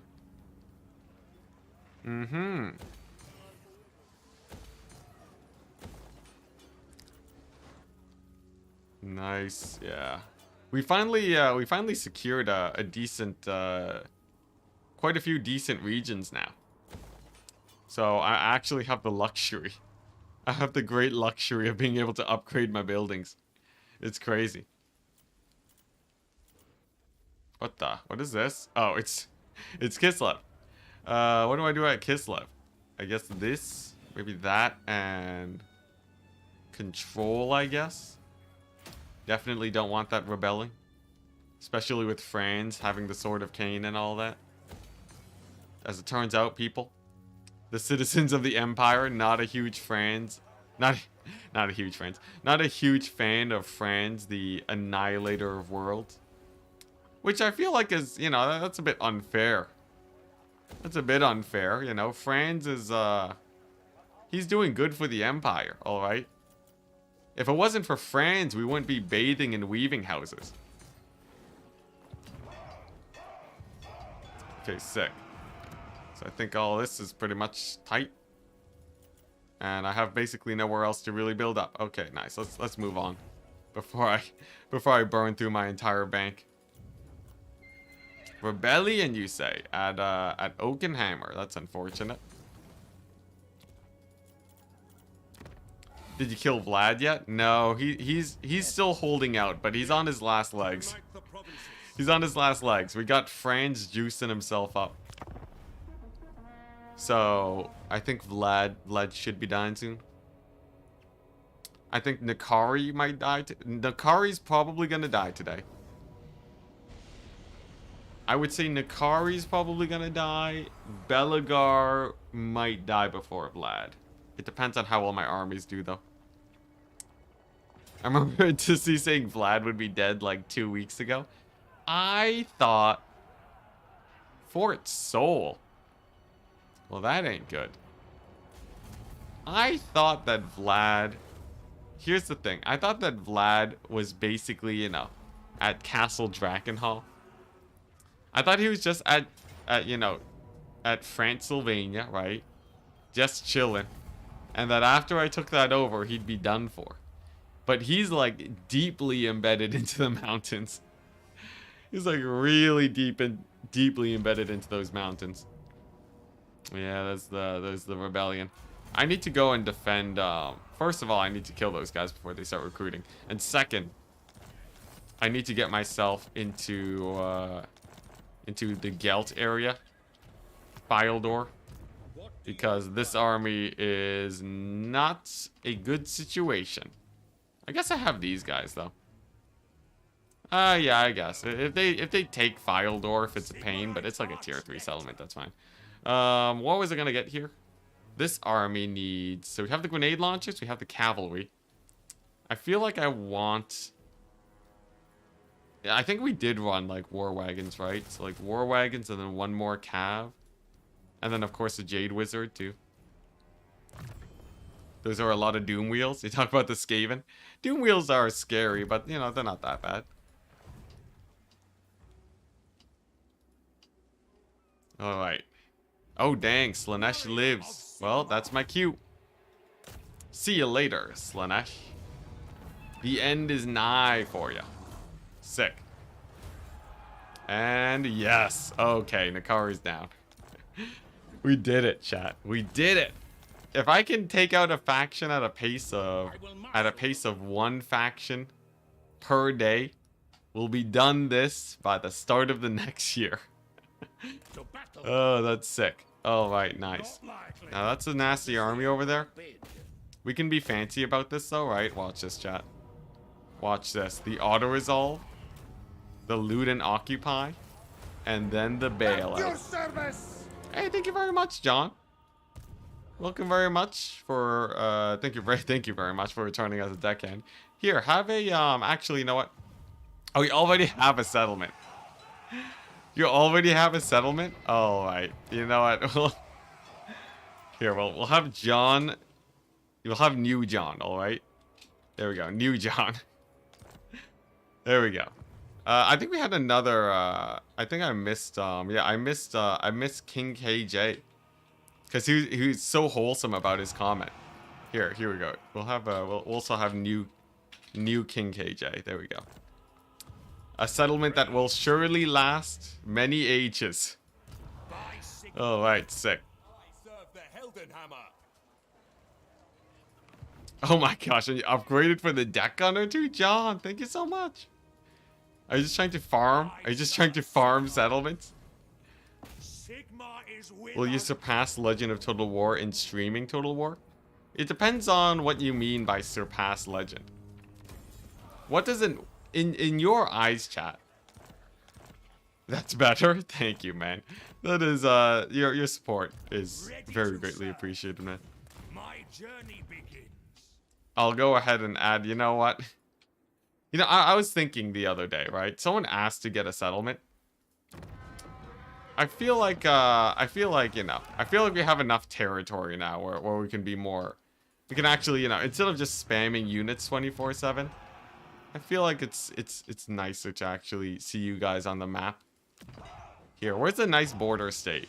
I'm gonna get, there we go. There we go, John the Third. I will marshal the band. But yeah, I feel like I don't have to be so frugal with my territory anymore. Because, you know, before, right? Before, I was like, I only had so much territory. But nowadays, it's pretty, you know, we actually have a proper empire now. I don't really have to worry about that. Let's see here. I'll go loot and occupy.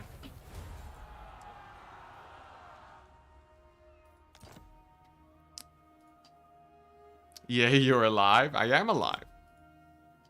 Enticity has already passed Legend just because I actually enjoy doing it. I don't think, like, in terms of legacy, though, right? Like, that's, you know, that's one way to look at things. That I am currently playing Warhammer.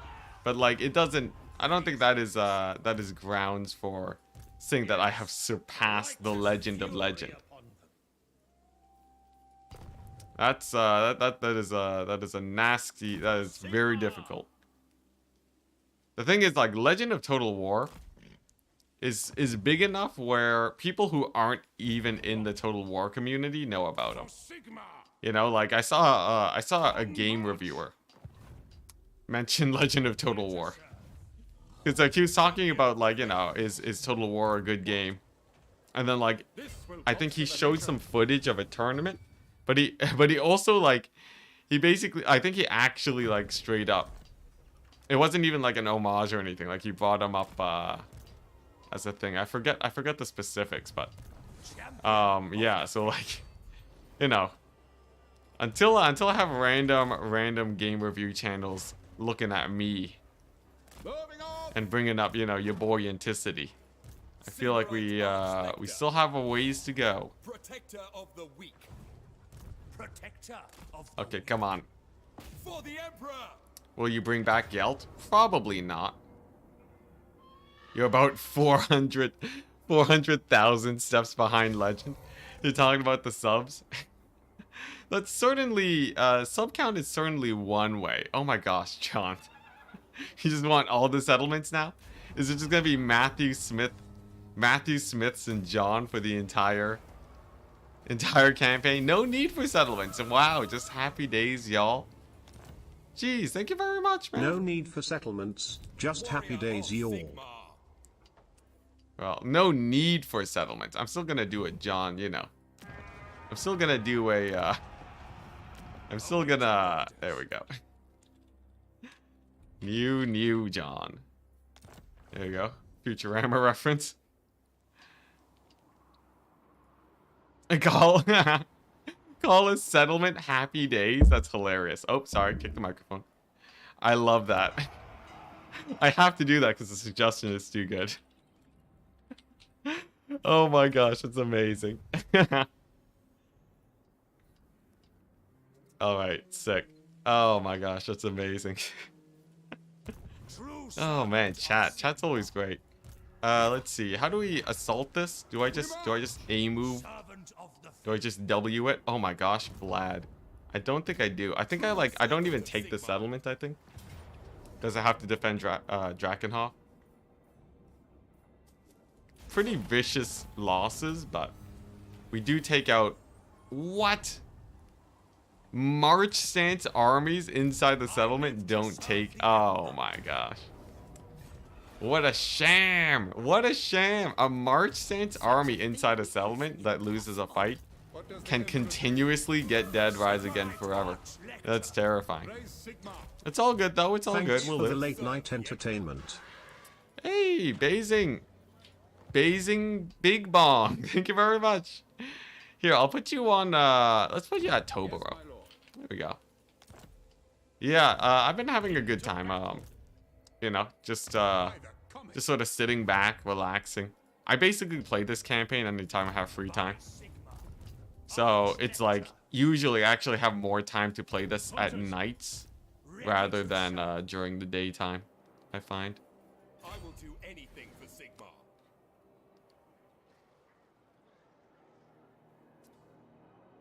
Hell Pit should be happy days for extra irony. If only I could get to Hell Pit. Archaon sort of spamming a fierce situation for me to deal with. No way he read it like that. Oh, I see. It's Bazinga Big Bong. My bad. I said Basing Bing Bong. Wow, Basing Bing Bong. You know what? Good enough. Look, just because you donate doesn't mean I'm obligated to read your names correctly. Yeah, Bazinga. Yeah, Bazinga. We got there. We got there, chat. This is exactly what I'm talking about. Chat's supposed to keep me in check. If it wasn't for chat, I'd just be, you know, mispronouncing everything. I wouldn't know anything about politics in Europe. I'd just be, you know, Joe Schmo. Dang it, no replenishment. I'd just be, you know, I'd just be like completely oblivious. I don't know why I'm bashing Joe Schmo, but I mean, like, I can't look. You know, it's a late day, all right. I don't have to focus that hard on being able to say things correctly or properly explain what I'm talking about. All right. It's been a long day. I went rock climbing. I went outside. All right. I went outside. I feel like I deserve a day off. Oh man, that's like the worst excuse. People go outside every day. Why is it that I have to reward myself for going outside once? All right, you know what? Maybe okay. No more excuses. I'll just read your names properly. Any tips on Balthazar Gelt start? Don't lose. There you go. Yeah, first strat. Balthazar Gelt. I'm pretty sure you just level up his magic because he can become a one-man army pretty easily. From what I hear, Gelt is pretty great at just spamming. What was it? What do you do as Gelt? He has like the Searing Doom, right? Searing Doom, he can spam that. When did Archaon get armies? It's crazy. Archaon legit actually he's actually mobilized an endgame towards me. He actually killed Throt by himself. Like seriously, Archaon, without me supporting him, without me like chasing down Throt or anything, he straight up just attacked Hellpit and took him out. It was crazy. It was crazy. And you know, there's not even a, excuse me, there's not even a chaos endgame yet. So he just walked in. His armies though don't replenish very quickly. So after I killed off his main Doom stacks, they just sort of half Marauder spam now.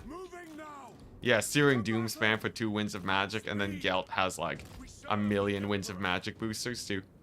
So like I bet if you get his quest battles done, does Gelt have infinite Winds of Magic?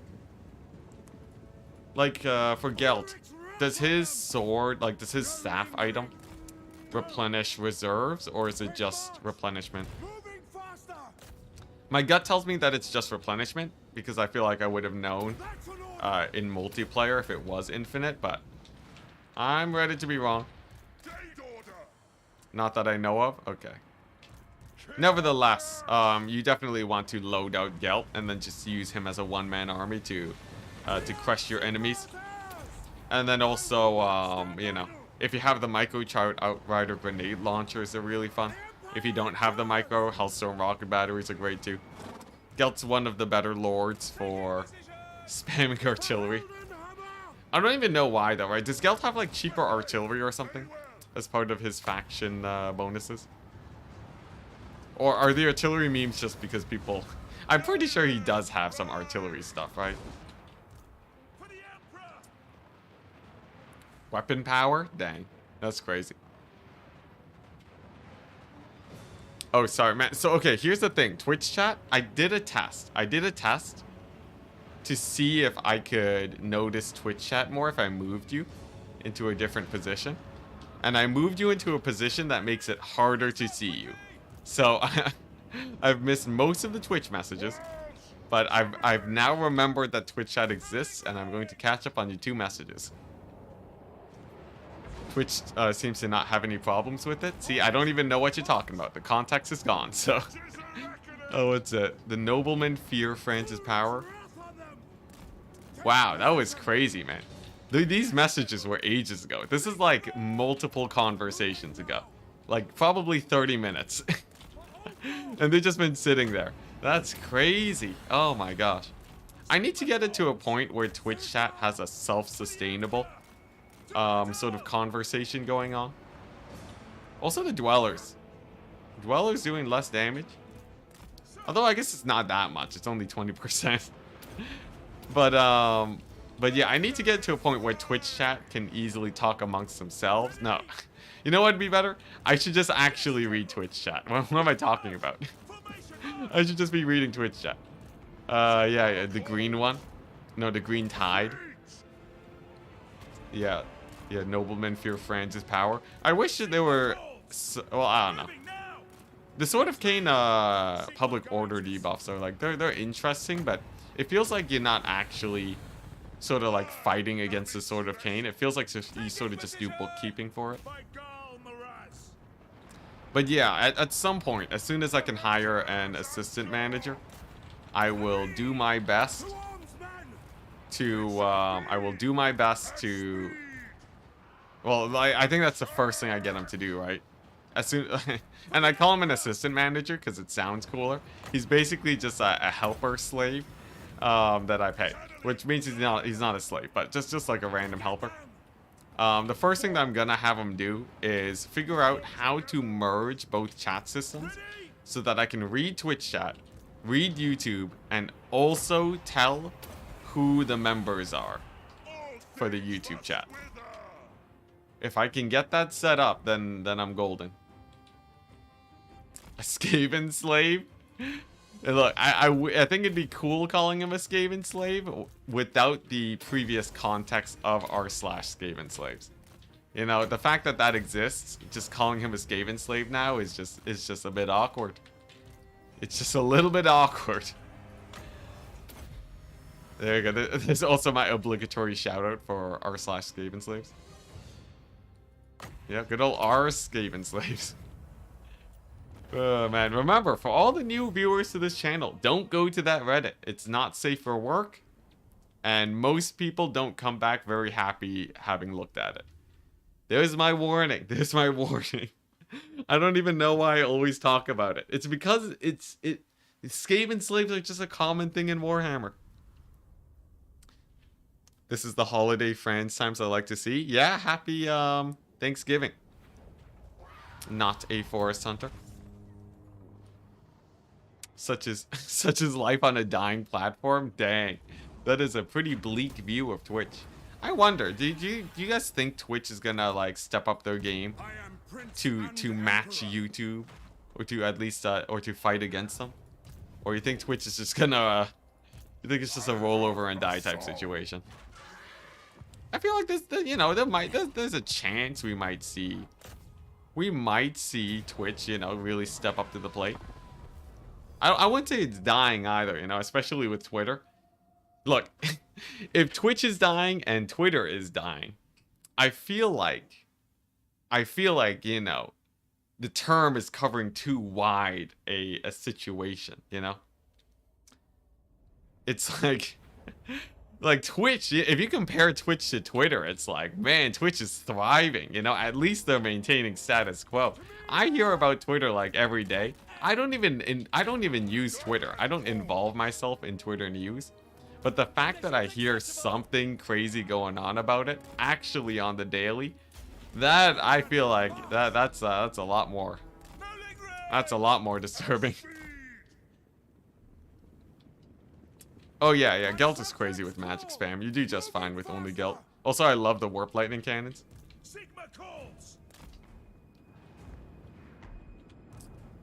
Yeah, our Skaven slaves is a nest of depravity. It is, from what look, I've never been there, so I can't know for sure, but I think it is an apt description calling it. It's basically if Skaven got corrupted by Slaanesh. From what I can tell. Most people that come back from there aren't, you know, offended by it by any means. You know, they're not like offended by the situation, but they're usually, you know, they're never happy about it. They're always like, all right, well, I didn't want to throw up, but I'm not going back there ever again. Which is why I never recommend anyone actually go there. But I do love letting people know that it exists. I don't know why either. I just think, you know. Why not? Why not just... I don't want to say spread the love. I feel like that doesn't... Whatever. Let's just play this battle.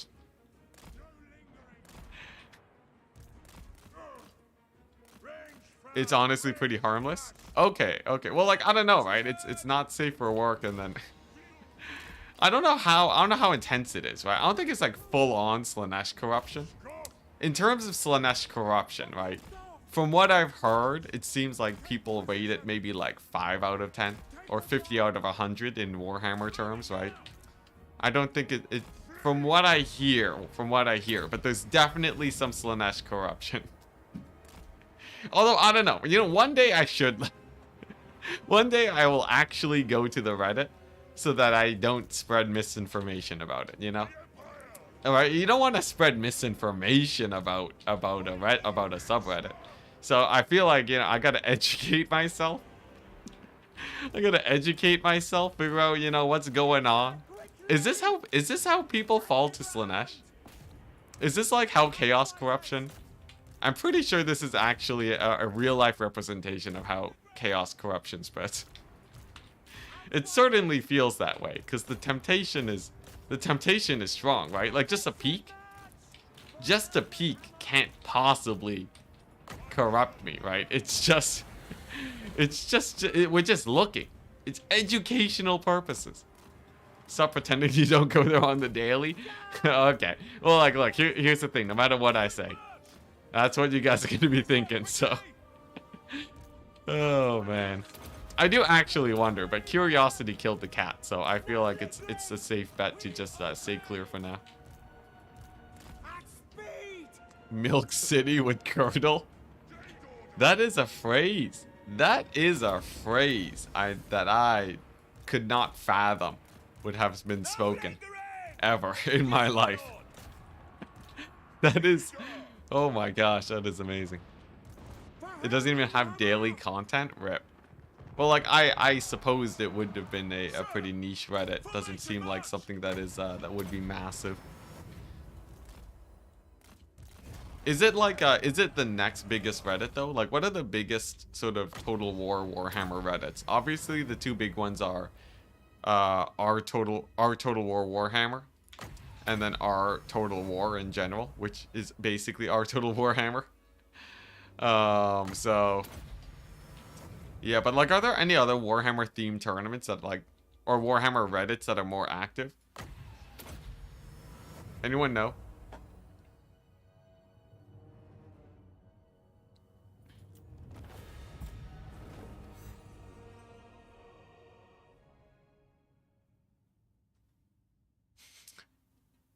Enticity, didn't you say you want? No, I said I wanted to hire. I said I wanted to hire an assistant manager. Very important difference. R slash Warhammer smut. Jeez, it's just really. Oh no. Oh no. Oh no. The odds of that actually being number 3 is too high. The odds are too high. I should have known. I really should have known though, right? If a man had to guess, like, that would have been obvious. Oh my gosh. The Vladdy subreddit got removed. The Vladdy.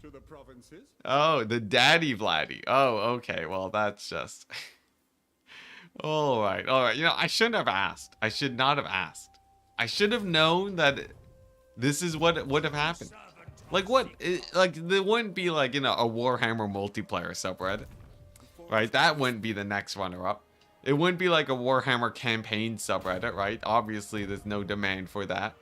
I should have known. I should have known. I honestly thought it would just be a bunch of different wholesome subreddits. I feel like my innocence. I feel like I've lost my innocence this day. I say that as if I haven't already lost it ages ago. It's actually Warhammer _ smut. Oh, okay, well. There you go. There you go. All right. Oh man, what a world we live in. Imagine you went back in time and you met Alexander the Great. All right. You met like some crazy influential figure in the past. All right. And you had to explain to them what the world in the future was. I feel like they would not understand. I think it would actually be impossible. How do you explain our skaven slaves to a man of the ancient times? Actually, you know what? It might actually be pretty fast. You know, I feel like if you just say like, hey, guess what? Smut in the future. Well, I guess people say our skaven slaves isn't that smutty, but you know, if you had to explain like most of these crazy things, right? It's just like, guess what? You know what? It's a brothel plus internet, and they're like, ah, yeah, that checks out. It would actually be pretty straightforward now that I think about it.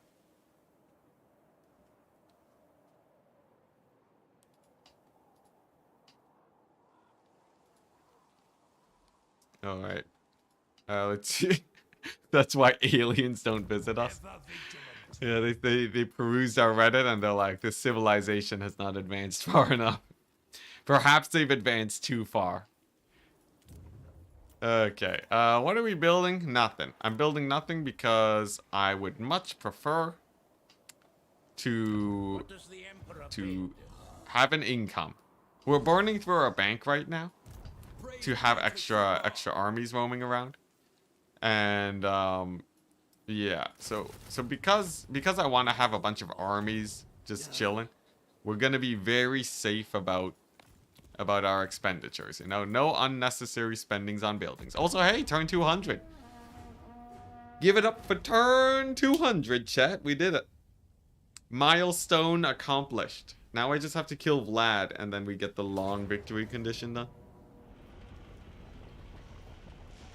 It's a very cheap anti-alien defense system. I approve. Yo, I saw a video actually before the stream today. I saw a video on... Oh, dang. That's straight up attacking. Interesting. Garrison's not that scary, though. I'll try winning this. I saw a video today about grabby aliens. I watched this guy that talks about, security. Not internet security, but like...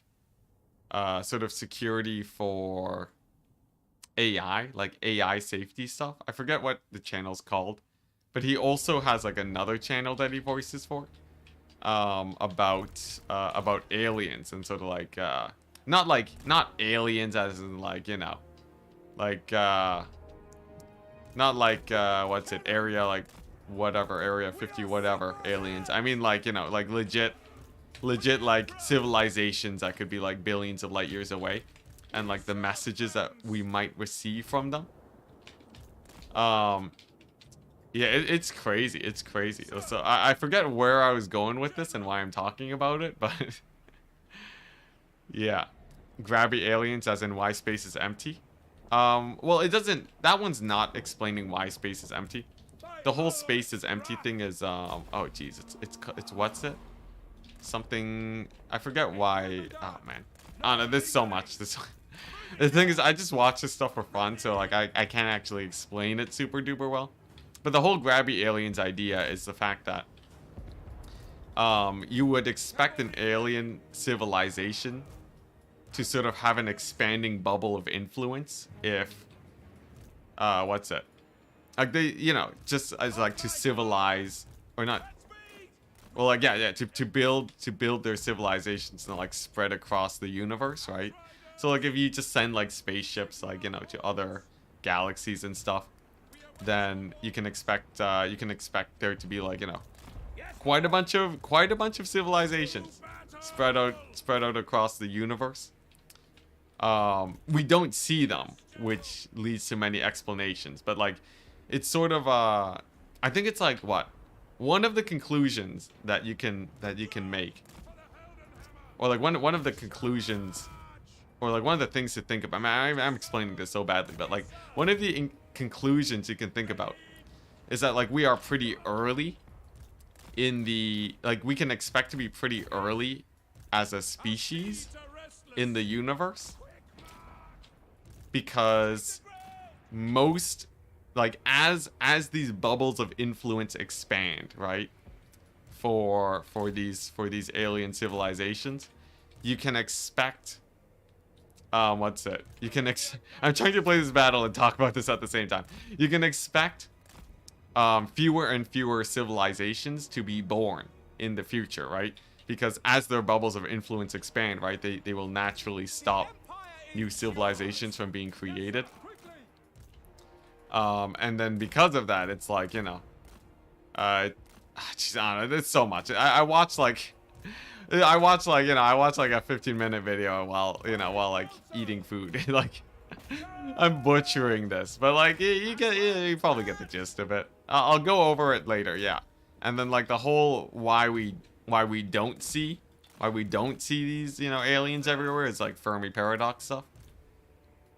That one's Fermi paradox. If you wanna, you know, if you want to sleep a little bit worse at night, you can look into the Fermi paradox. That one's fun. Fermi paradox is basically, it's like It's being like, okay, the universe has been able to sustain life for quite a while now. So, and given that civilizations have would have had so much time to expand and make like a Dyson sphere, or like affect the light coming off of the sun or off of their sun, or what have you, why is it that we don't see any aliens? And then then it's like one of the reasons is, oh, well, maybe all civilizations end up ending themselves. Maybe civilizations just have a very high chance of ending themselves, and none of them ever go into spacefaring civilizations. Pretty terrifying, pretty terrifying. Because the thing is, right? It's like imagine being born into a world and you just see nobody. It's like, okay, what's going on? What's going on here? Why is the universe empty? Yeah, the great filter theory. Oh my gosh, great filter theory is interesting. The great thing about it though is that you really don't have to worry about the great filter that much. Because here's the thing. Great filter is the end of civilization as we know it. Great filter doesn't mean that you're gonna be the one that sees the end of civilization. So it's pretty chill for you. You're much more you just gotta be careful when you drive if you're worried about annihilation, all right? For prospects of a future humanity, great filter stuff is pretty crazy. Or alternatively, if you're nerdy and you want to just know how various ways the universe can end, watch Kurzgesagt. I believe that's how you say it. Is it Kurzgesagt? Is that how you say that channel's name? That's like the most mainstream, big science channel out there. Yeah. So like, to go further into great filters, right? It's like, okay, if we don't see a lot of civilizations, it means that there may very well be some civilization ending barrier that is killing civilizations.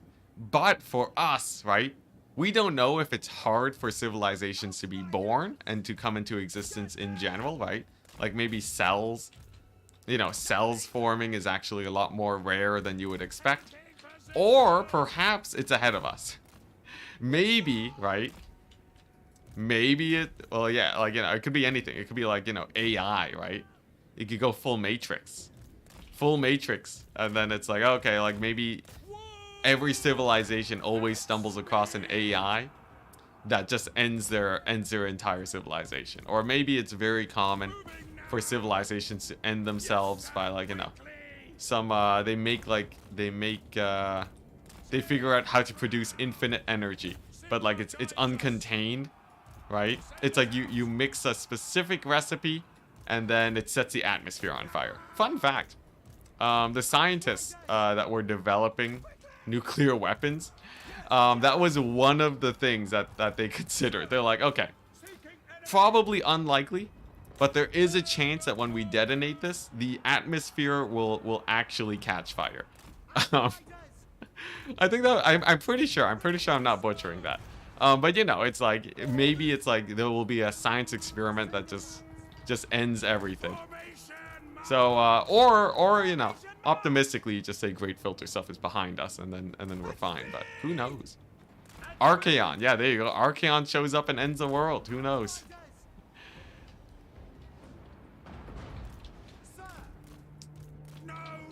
I'd rather eat pizza. Eat pizza and what's this? Eat pizza that go to space, to be honest. Yeah, honestly, this is more just like fun thought experiment stuff. I wouldn't dwell on it very much. But this is what I look at in my free time.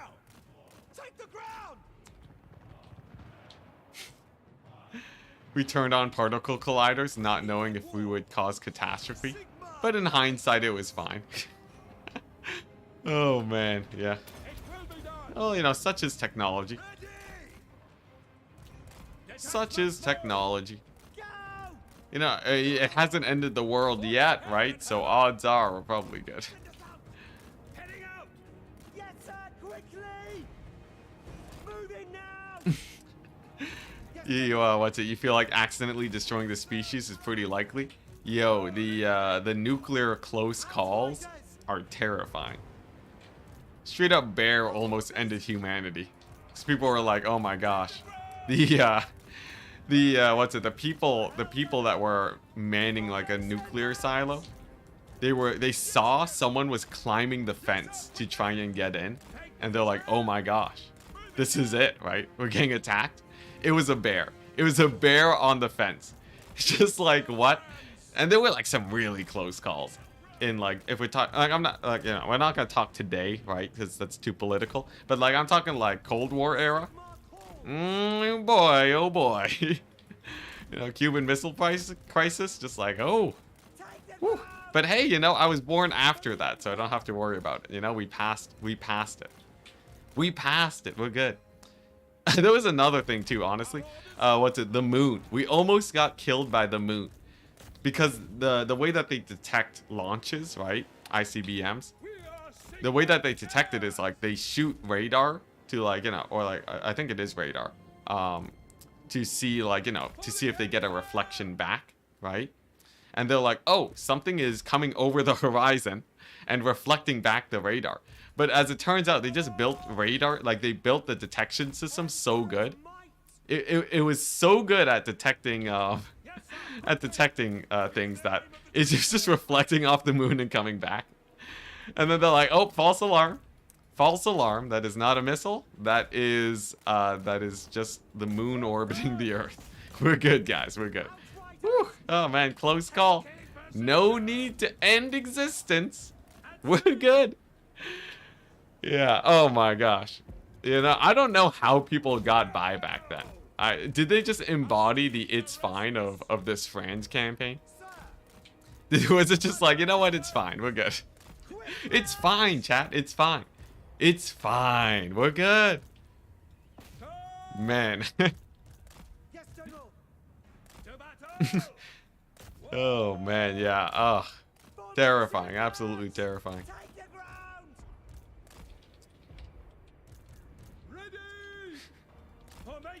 What's this? That's weird. Yeah, the Warhammer games. The Warhammer. Wait, this is Age of Sigmar. This is Age of Sigmar, and the Warhammer games are just history books. I feel like this would be a pretty mundane Age of Sigmar situation. I feel like of all the outcomes for the Age of Sigmar, this is the most. This is about as mundane as it gets.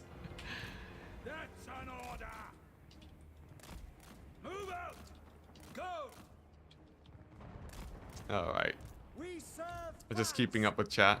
What's this? This is time NORAD command and control accidentally loaded a training module. Oh yeah. yeah.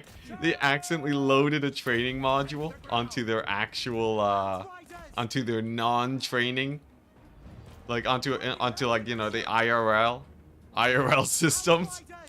So then it was just loaded up like the doomsday scenario. Oh my goodness. Imagine. You know, Hawaii had a run-in with that, right? Didn't Hawaii actually have like what's it? Like yeah, no, legit. There was a day where in Hawaii where man, I can't believe it wasn't in the news for longer. I'd be so angry. I'd be so angry if I woke up one day and the government accidentally hit, instead of the testing version, instead of being like, this is a test for nuclear launch, it's like, guess what, you wake up today and now you're terrified. I'm so surprised that was not in the news cycle for longer. I would be so angry. I'd be so angry at my government for that. Yeah, man, in Hawaii, that sounds like a bad day and a half. Literally somebody hit the wrong button. I know. Oh my goodness. Hey, it looks like this battle's going great though. Okay, I'm okay. Yeah, anyways, we don't wanna. What's this? Yo, if here's the thing, right? Best place to live in the Warhammer world. I feel like Empire is decent, but still pretty terrible. Yo, do you guys feel like, okay, if you were reborn in the Warhammer world, all right, and you got to choose where you got to live, all right, full isekai situation, where would be the safest place? I guess yeah. Well, I guess it is technically still isekai. It's an anime thing for those of you that don't know. It's the whole transported into a new world trope. Where would be the safest place to be? Bretonia is a terrible place. As a farmer. I guess, are Bretonian knights in a good position, though? Cathay? Cathay's okay, but I feel like Cathay, you'd probably be part of the military if they have peasant spears. Right? You'd be a well-equipped peasant spear unit. Doesn't mean that you'd be safe, though. Athelloran? Oh yeah, the elves are okay. The elves are okay, but you do have to. You're constantly in fear of the dark elves. I don't know if that's like the best situation, but oh no, Athelloran is wood elves, right? My bad. I guess wood elves have it pretty good. Wood elves are the aggressors too. Do we have to be human? No, you can be anything. Like just who has it good. And no, and not who has it good, because then you just cop out by saying the Chaos factions because they like it. I mean, like, who has it safe? Where is the safest place to be in the Warhammer universe? Chaos Dwarves are their civilization is safe, but they're, I think, on an individual basis, you're probably gonna get backstabbed. I feel like ogres are not very safe. Let's see here. Wood elves. I think wood elves are decently safe, but I don't know their lore well enough to really make a call on it. Safest is relative? Like, wait, what, relative to what? Is there a place that is very safe from bodily harm, but very unsafe in terms of you getting murdered? How is it relative? Saurus? Really? Don't Saurus fight Skaven on the reg, though? Skeleton spearmen. Oh, did the Tomb Kings revive? Are the Tomb Kings, do they revive? Like, do they keep... Is it the same person that comes back, or do they just keep bringing new bodies? Because that would also be pretty nice, because then you're basically immortal. I feel like if you die as a Skelly boy, though, it's not great. Skaven slave, live fast to die miserable. Skaven slave is pretty bottom tier. Pretty bottom tier. Tomb Kings don't die as far as I know. Dang, straight up immortal? Interesting. They are the same entity. Dang, alright, Tomb Kings have it good though. Then. Yeah, Tomb Kings have it real good. If that's the case. Reborn to serve your eternal king. Does that mean Tomb Kings take the cake? Or do we have anyone that does better? Let's see here. Tomb Kings. What happens to the Great Maw in lore? Oh, actually, I have no idea. I have no idea what happens to the Great Maw in the end times. It probably just blows up or eats everything. Your first instinct, you know, just first instinct it, right? And then you can probably guess what happens in the end times. Just like, you know, don't think about it too hard, and then you guys. Man, the end times are so sad. I wish the end times were like, you know, some grand Game of Thrones crazy compilation of like 1,000,000 characters with satisfying endings. Grand Cathay, Dwarven Mountains. Oh yeah, Dwarven Mountains are pretty good. If we're talking like Karak, right? Most remaining Karaks are pretty safe, right? Fairly stable. Dark Elves. I feel like Dark Elves, you're not politically safe. I think that's the problem. Though Dark Elves are generally pretty fine. But it's like, it's sort of it's an unstable political situation, so it might be better as a High Elves. Though I will say Black Arcs are, I don't know, and then you're raiding 24/7. I feel like that'd be danger zone. Skaven Stealth Wizard. I guess Skaven Stealth Wizards might have it pretty good, right? Because then you can just, you know, think about yourself all the time. Not amazing though. So far I'm leaning towards either Tomb Kings or Dwarven Karak as top tier. Yeah, Tomb Kings. I think Tomb Kings are two. They take the cake. You're right. Dark Elves are fine. Yeah, because Dark Elves are the ones raiding, right? They're not like taking unfavorable fights or anything, you know. It's not like they're just like ramming themselves wave after wave. And no one's hunting a Black Ark, right? There aren't any Black Ark hunters out there, except for maybe the High Elves who have their own ships. Slaawn sleeping in Lustria. Ooh, that's a pretty good time. Well, here's the thing, right? Because I said where is the safest to be born in Warhammer, not the safest person to take over. And if you think about the Slaawn, if you were born as a Slaawn, most Slaawn ended up fighting Chaos and died, right? I think Slaans overall. Like what? A second generation Slaawn? What's the percent chance, like what's the mortality rate of Slaawn from their time of birth to current day? Oh. Slaanesh bots. Slaanesh bots putting in their vote. Ready! Outriders! The Helden Hammer! Being a demon is pretty good. That's true, actually, because demons don't die. Yeah, I guess being born a demon is pretty great. Like what? The thing is, demons even have a fast res system. You know, if you want to come back faster as a demon, you come back as a soul grinder. Easy peasy, right? Now you have a cool mecha body. I think demons are just hacking. You're functionally immortal, right? You live as long as civilization lives. You have a great time fighting, right? There's there's good upward mobility. All right, you can, anyone can really be a demon prince. I think that's been proven. So yeah, demons, yeah, that's pretty chill. I feel like demons, yeah, that's great. Whoever the narrator is from Warhammer 2. Oh, major spoilers actually. Major spoilers. You don't want to be the narrator. You don't want to be the narrator. Because, unless the narrator is the advisor, right? The narrator is the advisor. Or maybe, here's the thing. If the narrator is just someone from the real world, that's just cheating. Orcs don't die of old age, they just grow bigger. Orcs don't die, but if you're born an orc, I think you're very likely gonna get crumped one way or another. I feel like your average orc being, grown from the dirt is probably gonna get his face mushed in by like a rando dwarf.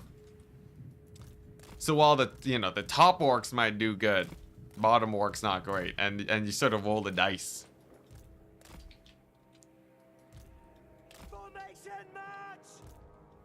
War wagons for victory. Well, I have the war wagons. I don't know if it's for victory. They'll they'll get some decent work, and I need to get my cavalry to sort of sweep around though.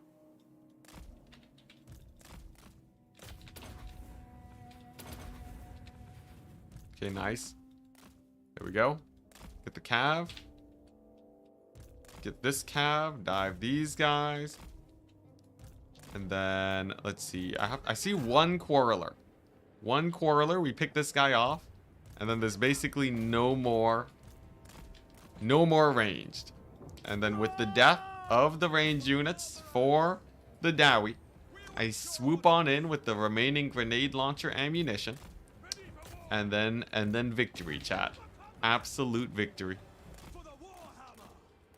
No casters rough for this battle. Yeah, I think I quick recruited this army, so they weren't anywhere near a place for recruiting mages. I do need to be more on point about recruiting mages though. Also Thunderer that I forgot about. I'll have to chase them down too. Not a problem though, not a problem. I can line of sight them with the trees and then charge them up.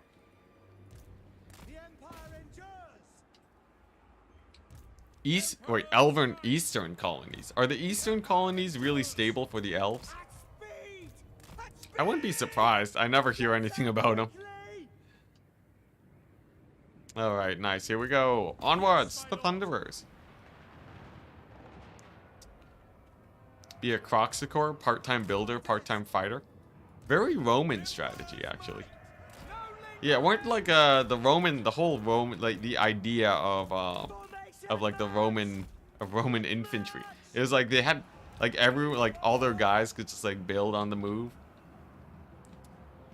Like their soldiers were building. They didn't like bring along specialized builders. Is that how that worked?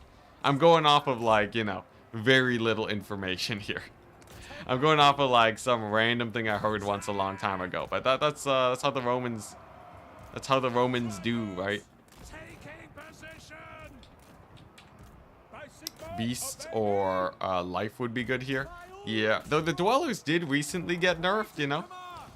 That 20% nerf to dwellers below. Pretty massive, you know. We might not. I feel like we might, you know, we might want to try out some different magic now.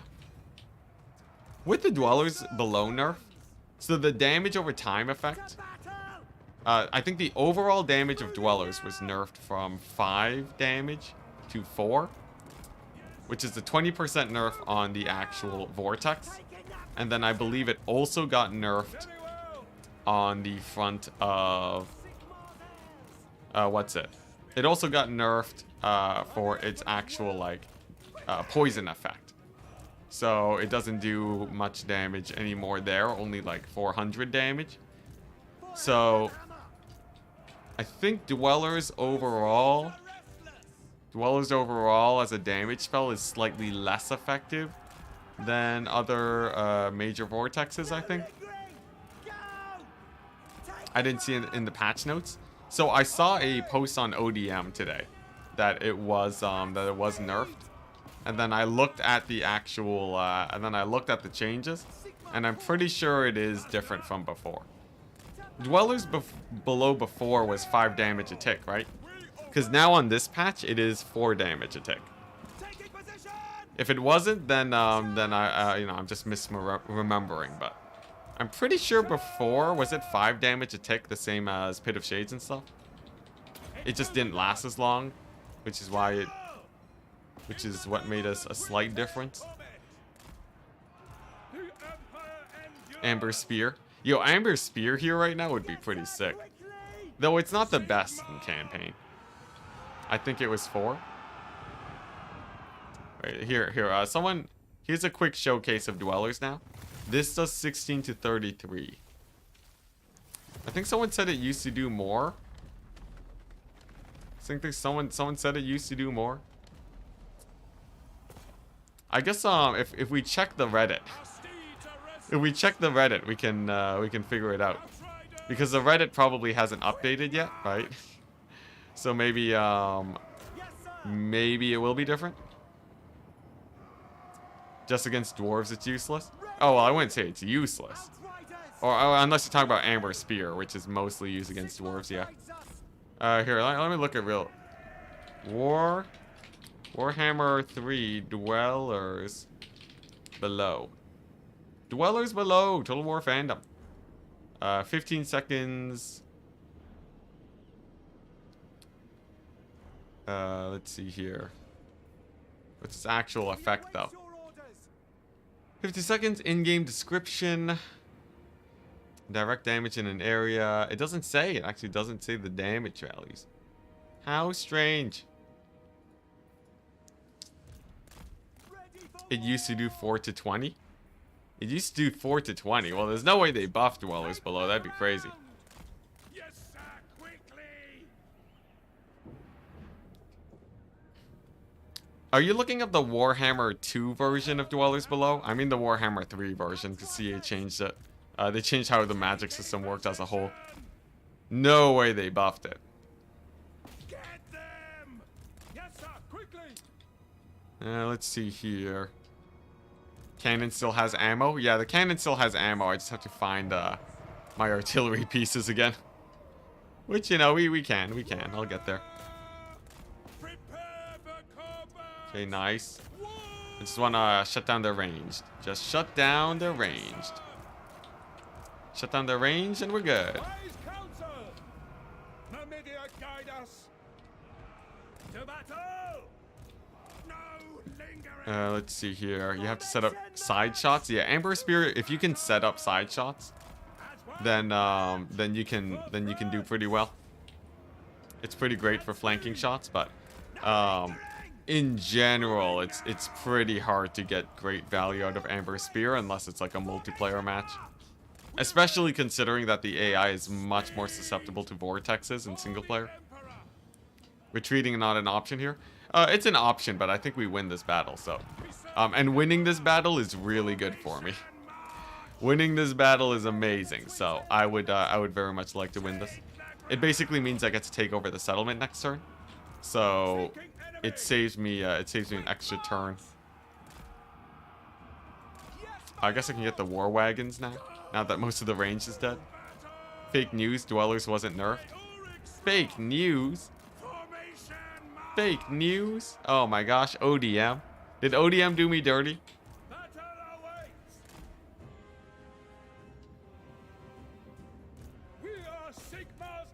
Let's see here. Our retreat would I heard that so the test was, right?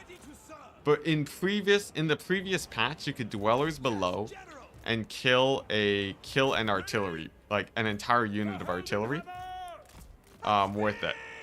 But their claim was that now after the patch, Dwellers below no longer can kill a unit of artillery. So that would be an easy test. Previously, I know for sure that Dwellers would kill a Sunmaker, because this was very important for the multiplayer meta. I'll check with these VODs. Oh yeah, good call. Good call. We hover over Dwellers 24/7. Nice. Supposedly they nerfed the AI dodging. Interesting. I haven't tested out artillery builds versus the AI, so I wouldn't know. I think they made it less dodgy on easier difficulties, but on legendary, from what I hear, it's the same. Confirmed it was 4. Oh my gosh, fake news. Fake news. I'm gonna go to ODM right now. Let's see here. What did this say? It says that the damage over time went from 2 seconds to 1 second. Well, this is something we can easily test then, right? This, Dwellers. This changed to 1 second. This used to be 2 seconds. So there is that. The damage over time is that. And they say that it went from 33 damage to 66 down to 16 to 33. Oh, okay. So they weren't talking about this damage. They didn't actually mention that. I was spreading fake news. I was spreading fake news. The damage over time poison effect was cut in half, which makes it less good against monstrous infantry. Well, I think that's basically confirmed. I knew this was 2 seconds before, but this doesn't actually change much. That only reduces it by a second because of how the thing actually works, right? So that doesn't matter. It was just the dot, just the damage over time effect. Well, today we learned again, Enticity is the true spreader of fake news. Only on certain difficulties. AI was changed only on certain difficulties. Okay, cool. It's in very hard. You can now waste enemy ammunition. Interesting. I heard that the AI is now targeting foot characters. Honestly, the ammo wasting strat never really appealed to me because it takes a long time to pull off and just involves spam right-clicking in a circle. It's not my most favorite, type of micro, but it's as an option for people to do it who do like that cheese. I think it's cool. It's nice to have. Mortars are decent again. It'll be a plus. It'll be a plus if on harder difficulties AI doesn't dodge mortars perfectly. I think that'd be pretty cool. It was pretty annoying before. It basically made my artillery obsolete on harder difficulties, which I personally didn't mind as much because I obviously have the micro to try out other strategies. But it was pretty annoying. It was pretty annoying to not know it existed and then just be like, oh great. As it turns out, my my ranged, it was just a bad idea. It was just a very bad idea. If they partial dodge it, I think that would be the best case scenario. Where the AI, you know, they get a decent dodge going, right? They get a decent dodging going where it does less damage, where artillery isn't the most dominant strategy anymore. Okay, I think I can end this. I think it'd be cool if artillery wasn't the most dominant strategy, and that the game would encourage sort of, you know, like benefit higher micro armies more. Because right now it's like, right now the general consensus is you go for range spam and lightning strike. It'd be cool if they, like, you know, if they found some way of making cavalry builds and such a little bit stronger. No lingering. But do they have to do it? Probably not, you know? Let's not make too many enemies on Reddit, right? You know, because the people apparently, and I haven't actually confirmed this, but from what I've been told, apparently there's people on Reddit that don't like my takes because as a legendary exclusive player, I am not to represent the thoughts and opinions of people who don't play on legendary. So so maybe we do tread carefully. Also, I think we barely lose this battle. The dwarven defensive position here. I don't think my cycle charging kills these guys.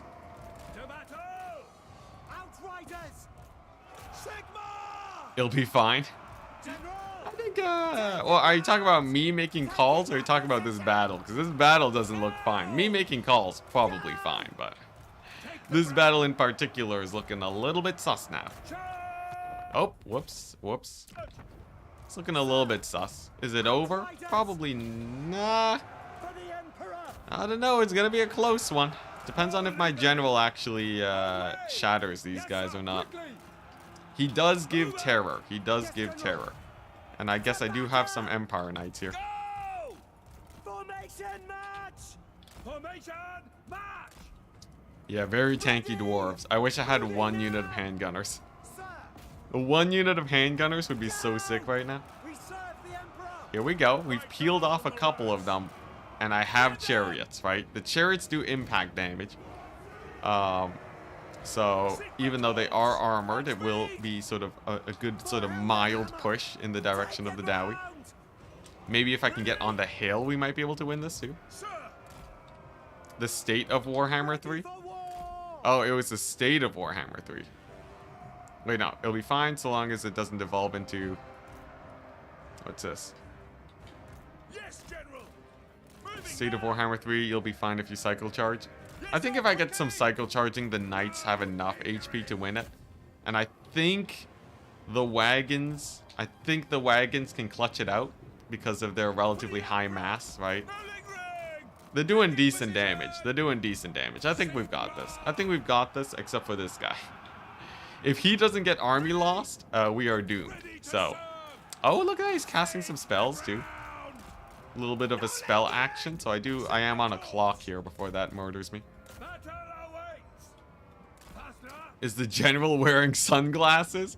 Yes, most definitely. It's actually very clear in his portrait over there. And it explains exactly why he is so hard to kill. Medieval 2 is ultra cavalry focused. It's a very hard balance to make.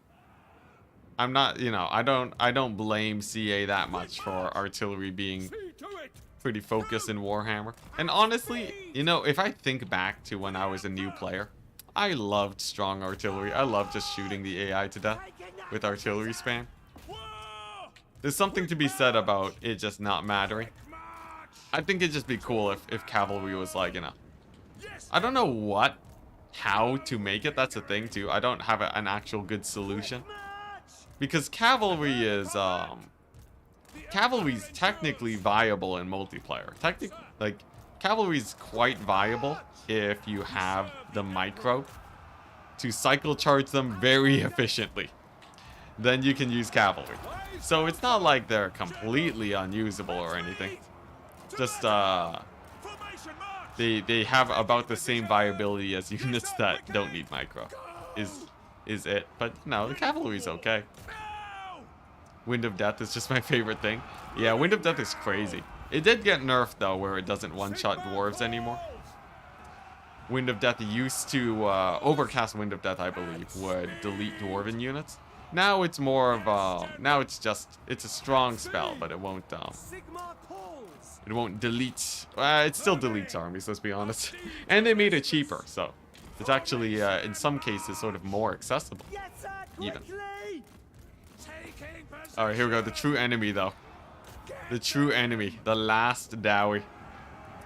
Now we've killed off basically everyone else here. It's just gonna come down to this guy. He has 60 melee defense, 400 weapon strength, but not a lot of armor piercing. There is a world where he dies to cycle charging from my cavalry. Is it a very likely world? Is it something that I would expect to happen? I'd say probably not. But with my cavalry at such good HP, I feel like maybe if we dream hard enough, perhaps I could even replenish my vigor too. So if we just like disengage here for a second, right? Sit back, relax, get that vigor back up to maximum. I think because he's suffering vigor penalties, right? I think because he's suffering vigor penalties, I should be able to get enough melee attack going on the charge to punch through that melee defense. That's the goal. Although I do have to be careful. He's gonna keep spamming out those spells my way. Thankfully, it's terrible though. Thankfully, Dwarven Rune magic is hot garbage, so we're good. What is your favorite Doom stack? My favorite Doom stack is a Doom stack that kills armies very quickly. In recent memory, if I just had to choose one, I really enjoyed the Kairos Fate Weaver Doom stack. Because you'd just be sitting around with infinite winds of magic, and you just infernal gateway your way to victory. I think I did I did essentially what was a blitz campaign as Kairos. That did involve a whack load of just blobbing in AoE. For me, it's weird, right? Some campaigns I love playing without cheese. Other times I love going super hard on cheese. It's mostly because of I avoid it more on streaming because I like having a bigger niche from Legend. But like I enjoy power tripping. Cheese as a means to power trip is great. The cheese for efficiency, I can't do though. I can't do efficiency cheese. I just I get far too impatient. But yeah, cheese for the sake of for power tripping, that's the good stuff. All these like crazy winds of magic combinations. Okay, so here's a problem with these dwarves. They are constantly bracing for my wagons, so I'm gonna have to slow down a hot second to make it where it is slightly better to land a charge like so. And unbraced. There we go. That is exactly what we wanted. Gorse zombies are wacky. Oh yeah, Gorse zombies are crazy, man. They will kill everything from what I've heard. What do you think of the buff that giants got across the board? I think giants are in a decent enough position in multiplayer. I actually have a weird stance for giants. For me, I actually don't feel like giants should be super strong. At the beginning of Warhammer 3, we had a meta where all the chaos factions would love to spam spawn 24/7. And what it resulted in was a meta where each faction with all of their cool unique units, you know, Minotaurs of Khorne, right? The Slaaneshi, the Seekers of Slaanesh, I believe they're called. The monstrous Slaaneshi cavalry, right? For Nurgle, the Plague Toads of Nurgle, right? The Pox Riders. For Tzeentch, his Doom Knights, right? All of these really, really cool, unique units would be getting overshadowed by vanilla spawn. Yes, my lord. And it was for every battle, right? So I feel like while I would love giants to be in a niche position, just barely good enough, where if you really want a strong fighter that isn't very fast, that is weak to missiles, if you really want that, you can get them. I think that's the best situation, but I think it's far too likely that CA fall into a situation where they accidentally make giants the best unit over on top of like the unique units, you know, like yeah, like this, like a dragon ogre Shaggot for chaos is way cooler than a giant. Way cooler than a giant. So I feel like you know, you gotta be careful about that. Also, the last holdout of dwarves are actually indestructible, but I think if I send my knights in to charge them, they should go down, and then it's just this guy. So should be good. We have full vigor. It's just killing an angry dwarf. We are Sigmar's heirs. Sigma guides us. Fiend spam. Oh yeah, there we go. Fiends. My bad. Not seekers. Seekers are their armor piercing cavalry. My bad. Yeah, fiends of Slaanesh. Although fiends are really good in campaign. Fiends are so good in campaign. But like yeah, everyone's just spamming spawn. I used double Shaggot in Warhammer 1. Oh yeah, Shaggots were pretty common in, I believe, in the old Warhammer meta. Yeah, yeah. For single entities, it's a little bit better. But like, no one uses just the normal Dragon Ogres. No one uses the normal Dragon Ogres when they're playing as Chaos. Everyone uses the Spawn, sadly. Which is a shame, which is a big old shame. But I still think the giant changes were good. Giants could have been a lot, Giants definitely could have been overbuffed or underbuffed. And where they're at right now is actually a decent situation. Like Giants, they get the job done, you know? They get the job done, you see them every once in a while, but they're not like they're 24/7. That's basically exactly where you would want them to be. Okay, that battle was an absolute grind, but with a little bit of kite, a little bit of splitting, we got the dwarves down. What change did Giants get? They got, over the past few months, they've gone missile resist, they've gone more damage, and I think that's it. Missile resist, more damage, and they're cheaper in multiplayer now.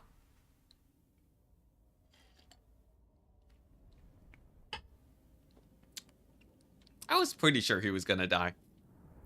The difference between maximum vigor and no vigor is actually pretty massive. So because my knights were at full vigor, he was suffering like 30%, minus 30% melee defense, minus 30% melee attack or something like that. Or something close to it. He was, he basically had like no more defenses. I ate like 4 vortexes. I used double Shaggot. Oh, sorry, I missed out on Twitch chat a little bit. Now catching up. 5 head. 5 head. Oh, the vigor thing is nothing too crazy.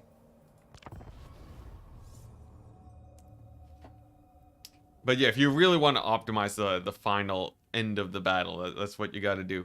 The best example of how impactful vigor is in a fight is Sigvald. Because Sigvald has perfect vigor, because of course he would. He has perfect vigor and 60 melee defense. And what you would see in Warhammer 2 multiplayer battles is that Sigvald would solo armies at the end of the battle.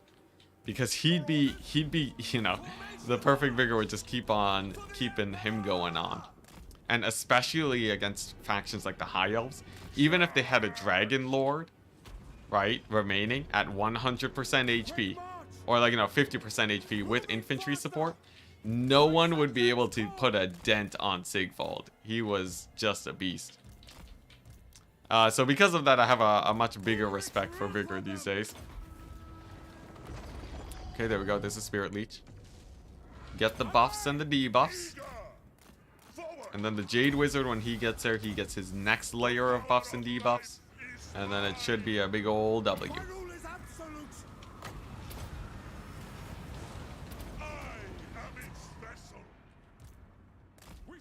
It's going to be rough. This battle? This battle shouldn't be rough. I think this battle shouldn't be rough, right? This battle shouldn't be rough. I feel like with all the war wagons I have here, you know? What's the worst that can happen, right? How many flyers do they how many flyers do these guys have? You know, I still have loads of magic reserve. I think we're good.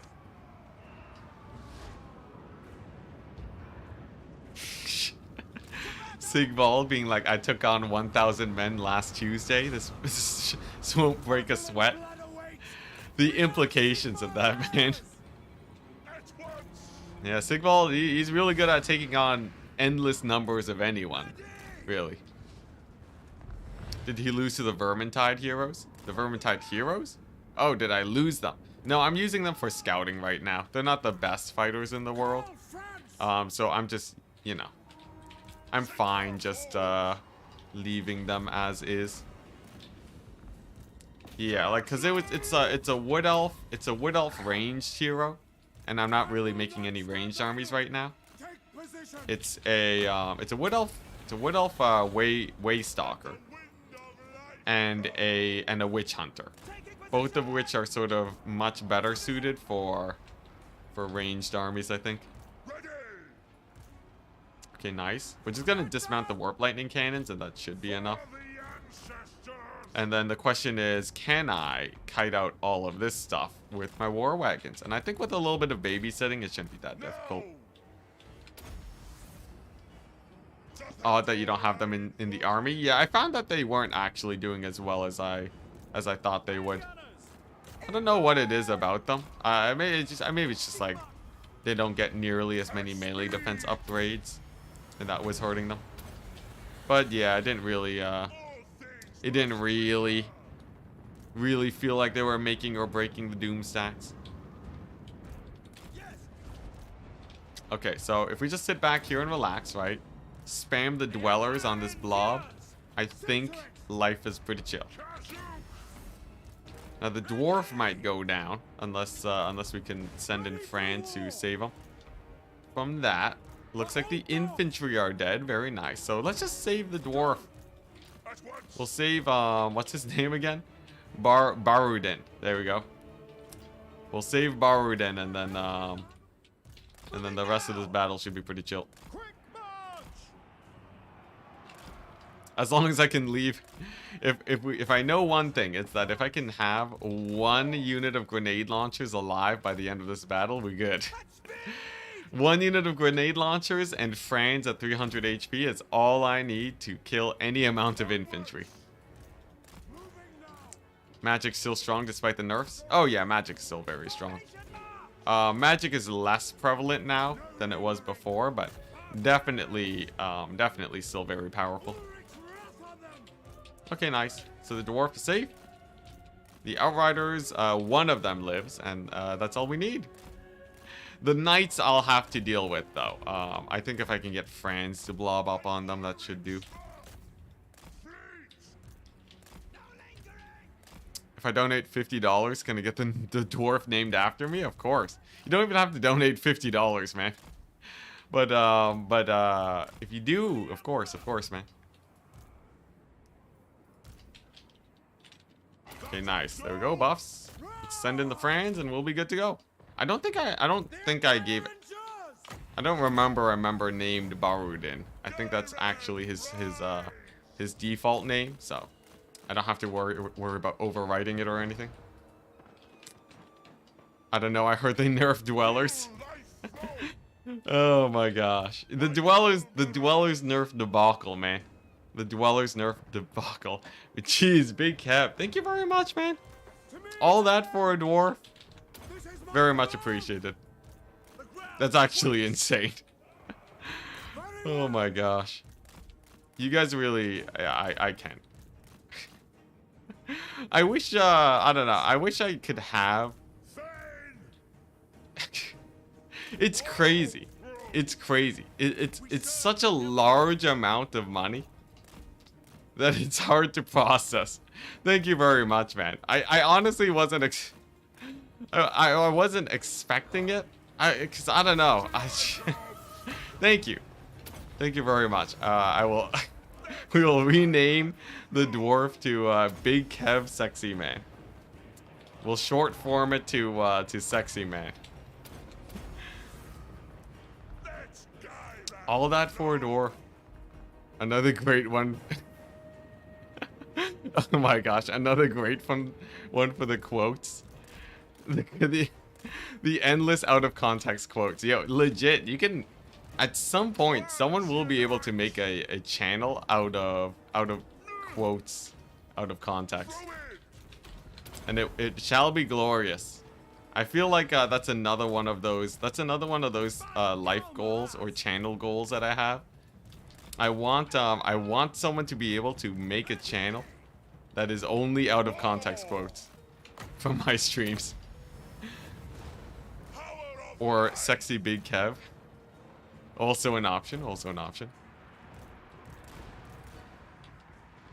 No problem, been loving the stream. Thank you, man.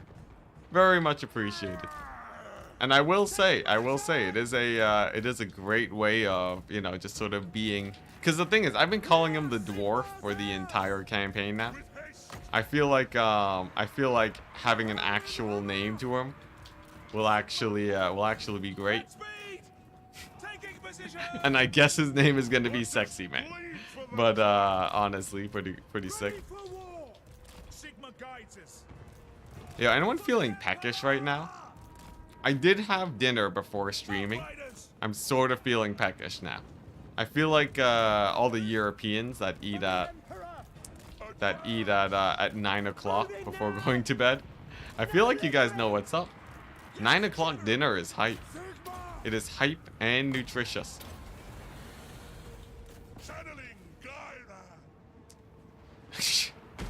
Who would win?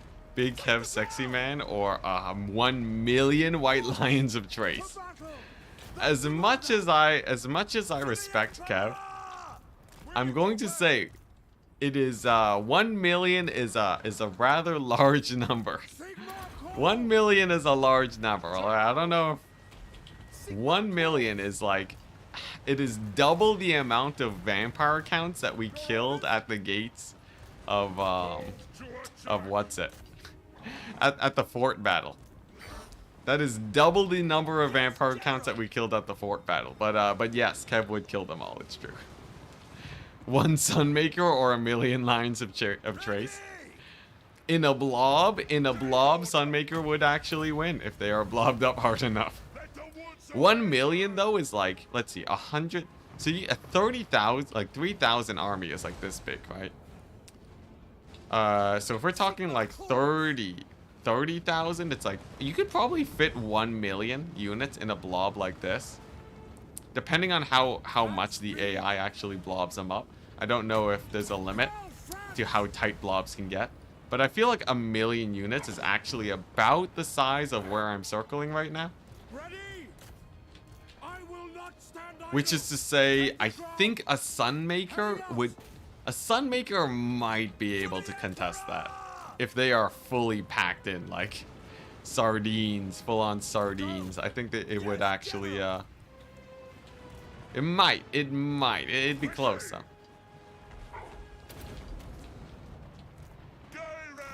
I've actually done a lot of, I've done as a side project that I'm not working on right now, but one that I worked on before.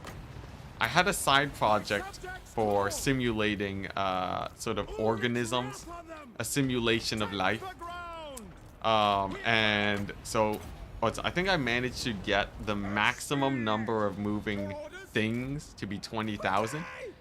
And it's 20,000 is large, but it's also smaller than you would expect. So I feel like I have a good guesstimate on what 1 million would be. If this is 1 million though, that means you could probably, wait, does that check out though? I feel like that doesn't check out. Because here's the thing. If this is 1 million, right? Then that means 1 billion is like A billion is like maybe like, you know, a box like this big, right? Let's say. That's a bit even too extreme. If this is a billion. And then that means the entire population of the world would fit in this sort of mountain pass area. Like the entire population of the world, plus or minus an order of magnitude. But I think that checks out. Because I think people said if you got all of humanity and put them together, they would fit on like an island. If you gave them like sort of like, you know, like 2 feet of space, I think. That checks out, right?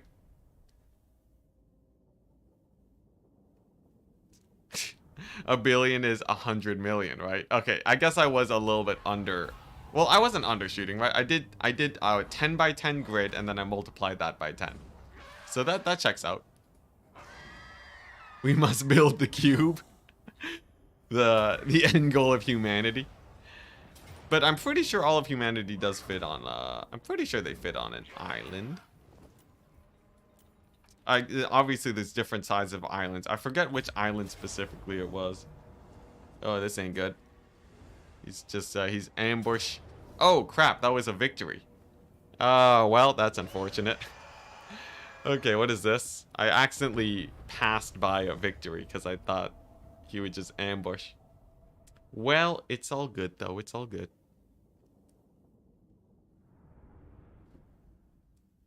Please test. It would be a great short. Oh, a great short. A million fighting a million white lions. This PC's good. It ain't that good, man. It ain't that good. Warhammer battles start lagging at like 6,000.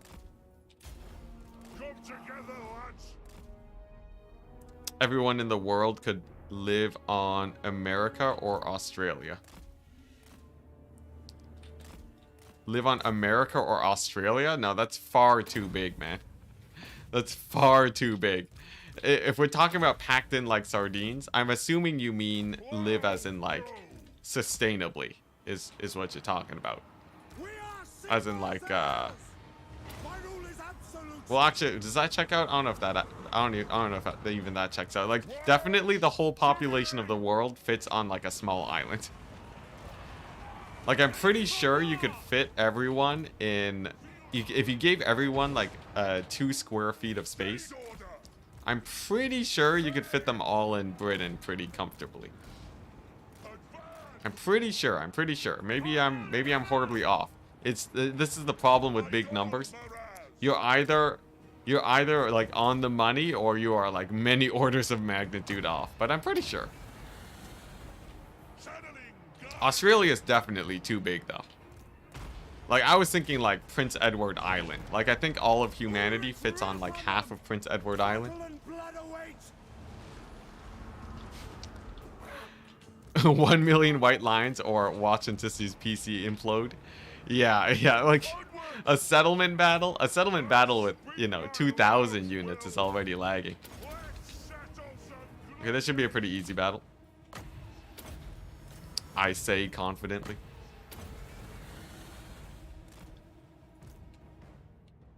Quality of life is key, though. Yeah, but like I was just talking about, like, you know, the packed in white lines, right? Obviously, quality of life is key. What I mean is, like, for the thought experiment, that's not part of the terms and conditions. For the thought experiment, we're just seeing what extremes we can get. You know, screw quality of life. I want you guys like sardines. Live in the pod. Pods are too big.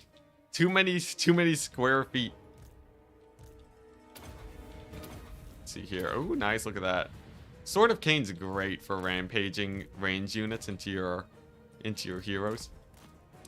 That's the thing that I like the most about it.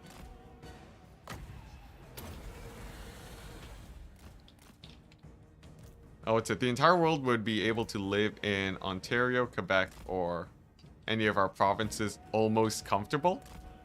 Well, it depends. It depends, right? Because people need a lot of space for agriculture. I don't think that actually checks out. I'm pretty sure the total agricultural, like, the total land, that is, the total amount of land that is, being farmed right now is larger than Ontario or Quebec. I'm pretty sure. Who knows? I love, what's it? Anyone look at the Scale of the Universe app or website? Where it just lets you zoom out and you see the entire scale of the universe. It's crazy. I forget why I bring that up, but I felt like bringing it up. Sardines are tasty. Solid 8 billion sardines. Think about it, chat. Think about it. If you compare the borders, it maps pretty much directly onto Australia's coast. Which borders? Oh, you talked to someone else. Anyways, pretty good battle.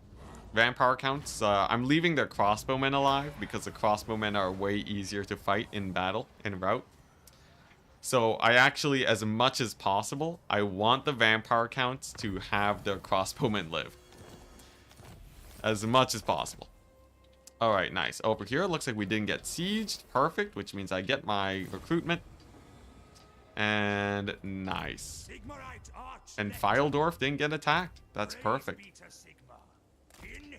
So this army goes here. Gristle Valley got attacked though. If he moves to Carrick Norn, he's gonna be a big pain in the butt to dislodge.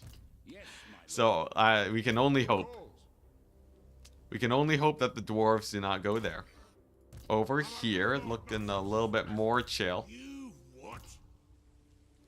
Looking a little bit more chill. You can go to Bazinga Big Bong. Is that what it was? It was Bazinga Big Bong. What did I call it? Bazinga. What do you want of me? I think it was Basing Bing Bong is what I called it. There we go, Basing Bing Bong. Skaven Blight, the settlement. This is great because now we can start recruiting from here. Of course, the recruitment isn't great. It'll be fairly minimal, but not a terrible settlement to get a few extra armies out in an emergency. At the moment, though. Oh, wait, no. Recruitment time is increased by 2. I forgot. I said it was terrible. Why'd I? Whatever. Yeah, recruitment duration. Okay, never mind. Plan B. It's just gonna be an income province. So, I'll leave this up for global recruit great cannons. But we'll get rid of everything else. There's a large Skaven threat in Cathay. Yeah, there's a massive Skaven threat in Cathay, but... Oh, it's odd that Gorse hasn't pushed into the Iron Mountains. Oh, yeah. Cathay, all of Cathay is controlled by Snicketch right now. So, there's not really, it's not really much to, I don't know what else to say, really. It's just, it is a Skaven wonderland. Is this winnable with just the grenade launchers and I get to keep the halberds? I'm gonna try it for the fun of it. Will there be an update in Q1 of 2023? There's a chance. So if CA, because here's the thing, right? If CA have been over-promising, if we're lucky, which I'm gonna give it a very low % chance of this happening, given the number of delays that have happened for Warhammer 3. If we're lucky, CA will, miraculously pull things together, and then we have a huge amount of work done. And then they're like, hey, you know what? We're done early. Guess what? Here's an update, closer towards the end of Q1. But as per their official statements, they are saying that we will not see an update until Q2, sadly. But a man can dream. Has he gotten the Sword of Cain back? Yes, France has Sword of Cain back. So he's sort of a big old pain train.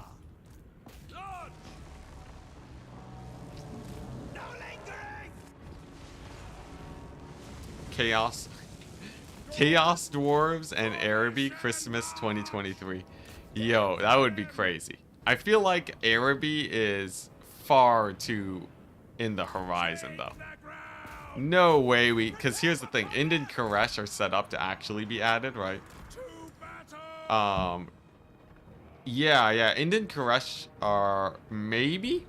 So here's the limiting factor for CA adding new factions is if they can add it to the Realms of Chaos map. We saw this with Total War Warhammer 2, where the only factions they would add are the guys. I should have auto-resolved this battle. I'm realizing now I only had 3 grenade launchers, and this is gonna be pain and suffering now. But CA, if they can't add it to the main map, then they're not gonna. They're not gonna, you know, they're not gonna actually add the faction. Araby is pretty far. I think Araby would be pretty unlikely to be seen based off of that, unless things go very well. Now, Indian Koresh are very notably present on the Warhammer Immortal Empires map, so I feel like we might see them. And of course, CA, they do, if they push the map borders, right, past Cathay, I think there's a chance. Though overall, I think odds are still pretty unlikely. I can hope, though. I can dream. I can dream.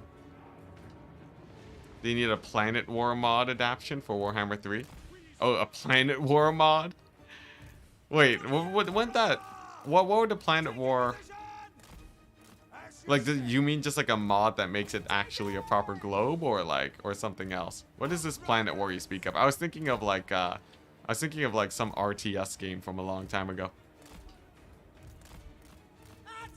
Okay, we're gonna have to make use of our halberds. I think the pistoliers can run down their weapon teams, no problem. Halberds to block up their infantry for a bit, and then we should be fine.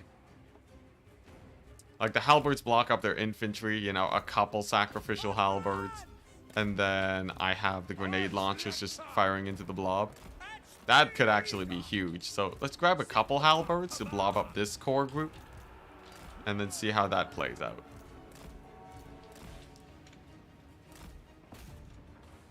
With haste to battle, brothers.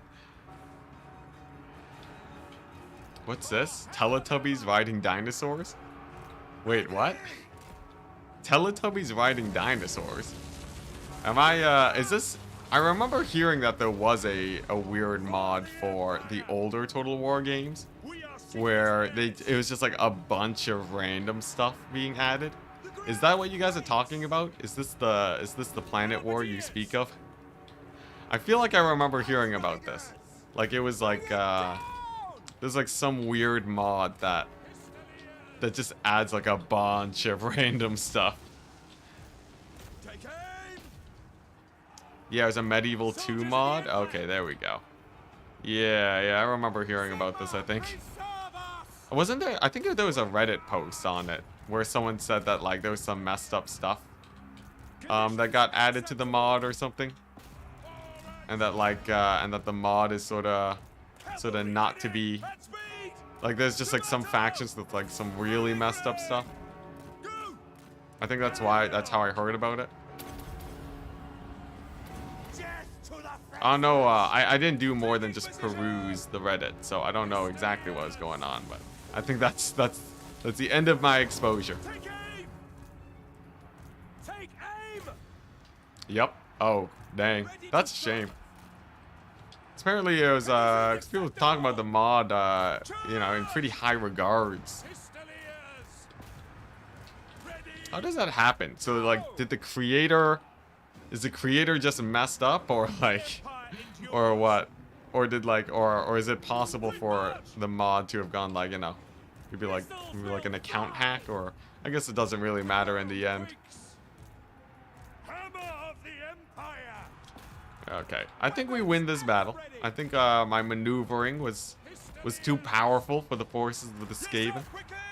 The only downside is that I probably could have done decent enough with an auto-resolve. But hey, it was a fun battle, you know? We don't play that many fights against the skaven.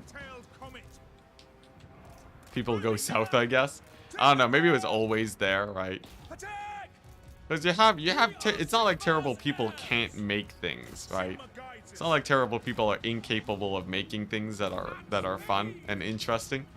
It's just that, like, you know, sometimes it just starts seeping out. Sometimes the bad stuff just it just comes out of nowhere, or like, you know, it was always there, right? But it's just like it's like the Twitch guy. It's like the PogChamp, the original PogChamp guy was like super like misogynistic or something, or like he was a terrible person one way or another. I forget exactly what the situation was with him, but I'm pretty sure the original PogChamp guy was actually pretty bad, which is why he got removed from Twitch. And that's why it's all just like the smiling snake picture now. Something like that. Some people just have wild imaginations. That's one way to put it. If they made Immortal Empires free for all Warhammer 3 players, they wouldn't have to worry about fitting DLC into Realms of Chaos. It's true, but I don't think that's I don't think that is like I don't think that's the problem. I don't think that's a problem I don't think that's a thing CA care about, right? We have to remember, what we care about and what CA cares about are very different things. If you told that to the head manager of CA, if I managed to schedule a meeting between you and the head manager, and you told them that, hey, you know, if you wouldn't have to worry about, if you just made Immortal Empires free, you know, I'm pretty sure the conversation would not change their mind. Unfortunately for us. Much as I wish that Immortal, like, you know, as much as I wish that CA would have like these sort of more exposure style of I guess like sort of exposure oriented design, like sort of much better for us players, right? They draw the line at NFTs. They draw the line at NFTs and microtransactions, which is still a nice place, but yeah.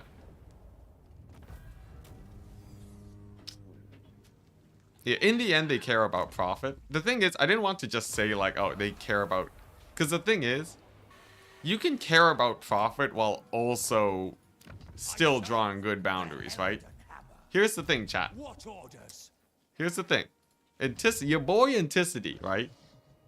If you ask me, Enticity, do you care about profit? I gotta break it to you, chat. I gotta take... I gotta... Here we go. Big Kev. As I name the thing. Here's the thing. I care about both things, alright? I care about you guys. I care about making sure that the content is still good. But if... I unfortunately cannot do this for free. It is just the natural... It is the natural way of things. So it's sort of weird to be like, oh, you know, CA care about profit, but it's like the people, the actual developers who are there at CA, the actual developers, having actually spoken to some of the developers, Heathen, Big Kev saying yes, yes. The thing is, the actual developers do care about making a good game, as far as I can tell. From everyone who I've interacted with, at least, right? They care about the players. It's just that they are limited by caring about profit, is the problem. So that's why I think this is why I'm sure there's a lot of people who definitely identify me as a Creative Assembly apologist. The reason that I'm not as hard on CA as other people is because the way I see it, we're both us, like the players and the developers at CA are on the same team. Yeah, as far as I can tell, we're on the same side. The problem is trying to figure out the situation where Creative Assembly can pay their employees and we can still play the game for you know, a reasonable price. That's the true enemy. The true enemy is that we need to put food in our stomachs. So it's like, yeah, what can we do to figure that out? And then most of the solutions don't put food in the bellies of Creative Assembly, or at least not enough food. And then you also have you know, if we talk about Sega, it's a different story. I don't think we're on the same side as Sega. I don't think that's, you know, I think that might be a different issue. That's something I haven't looked into as much, but But in terms of us and CA, because most people just blame CA, I think we're on the same side. I think we're reasonably on the same side. Cue people on Reddit saying that Enticity doesn't know what he's talking about. Traitor. Ready for war. That and the lack of transparency. The transparency issue, I chalk that up to either they don't have enough people, like they don't have the funding to get like people who know how to manage a community well enough, or it's actually a situation where I bet if CA was more transparent, it actually wouldn't work as well as you would think. As actually, and you know what, this is actually sort of speaking from experience. Transparency kinda sucks in many situations. All right, here's the thing, right? For me, I'm fairly transparent with chat, as that is sort of the brand, right? But in sort of managing community events and a lot of stuff, there's like situations where I could see, you know, I could see where the moment you are transparent, there are members in the community that will have your head. Because here's the thing, right? For me, because I'm a partner, I'm part of their partner program. I sign NDAs, and then CA is like, hey, you know, you get to see these things early, but you're not allowed to tell the community about it, right? You're not allowed to tell, like, you know, the community about this NDA'd information, right? And having seen some of the things I've seen, I can tell you right now, some of those things, if CA did not NDA that and I was allowed to tell the community, I'm telling you right now, it would not be pretty. Like, I'm sort of like, I see, because like, you know, I've been in the community for a while, right? It's like, oh, like, here's the thing, right? And then it gets fixed later. So like, there's stuff that I'm not allowed to talk about that was broken before, right? And then CA fixed it by the time the game, you know, by the time like DLCs come out, right? Had they been fully transparent and just like, you know, showed everything to the community 24/7, people would flip. They would flip over nothing because it would have been fixed. So it's sort of like it's a mixed bag. It's a very mixed bag. Let's see here. Fran's gonna pick up more grenade launchers, because boy do I need them. More grenade launchers and a wagon, sure. Good enough. It is for the best. Yeah, and this is why I always preach sort of being less hard on CA. Doesn't make things better, of course, but I always feel like I can understand the devs a little bit better. I feel their pain from time to time, especially hosting my own events and stuff. Do I need this guy? I think I can get rid of them. As good as they were versus Vlad, I think just having an extra hero would be good enough. Is it time? What does he know? Yeah. There's like, you know, it's nothing crazy. I'm just saying, like, you know, minor, it's just like bugs and stuff. Outdoorsman, into the wild. Tense up. Okay, nice. The defense of Kislev begins. I will do anything. Random Norscan army. Let's kill him. They could take feedback. So the interesting thing about CA and feedback is that I am pretty sure they hear you guys. I'm pretty sure they hear us. Yeah, I can be fairly sure Creative Assembly I'm pretty sure they catch wind of most of the feedback. The question is how much they should listen to community suggestions, which is a hard topic. To feel that CA should listen to your feedback more is to say that you know more than the developer. And sometimes the community does. For example, Hellstriders. For example, I think Hellstriders is a good example where, you know, I gave a strong number for what Hellstriders should be balanced at, and then they put in the number, And then they put in a lower number for the price of Hellstriders, and then suddenly we saw Hellstriders go up again.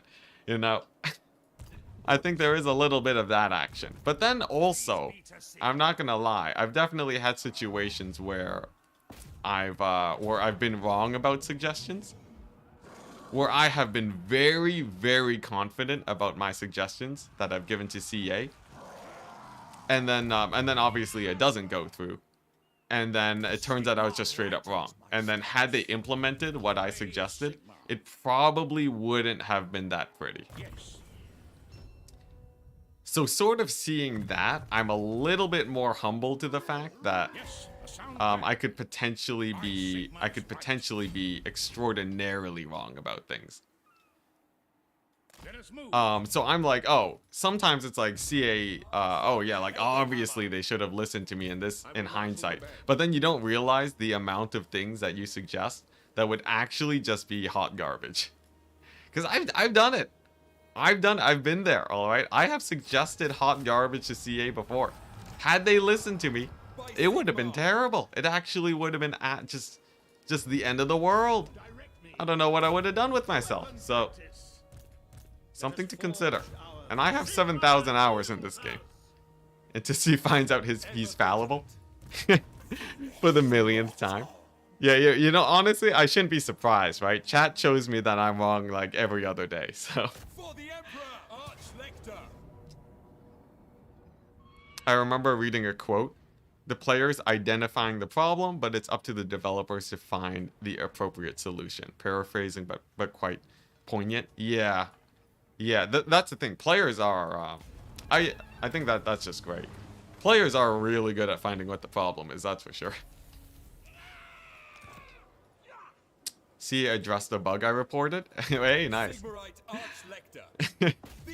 Lol, me too, I guess.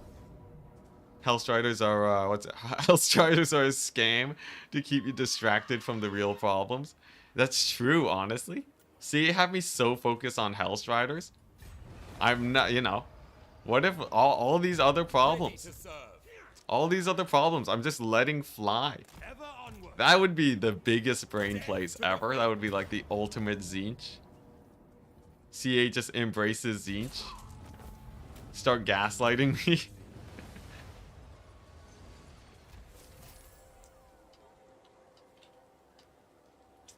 See, I remember when everyone was clamoring for more fleshed out settlement battles in Warhammer 2.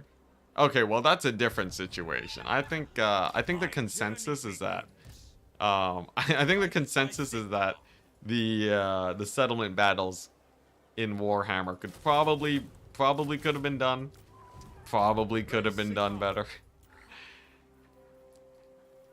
An easy sort of counter example is like, oh, if CA gave us settlement battles, if they said that the rework was like, hey, we made it where you know, if they made like the minimum change rework, right? Because I think I saw a Reddit post on this recently where they basically broke it down and was like, oh, the settlement rework added features, but it didn't actually address the main problems of settlement battles in Warhammer 2. I feel like that was pretty apt Reddit post. It felt like, ah, yes, this is I'm feeling this.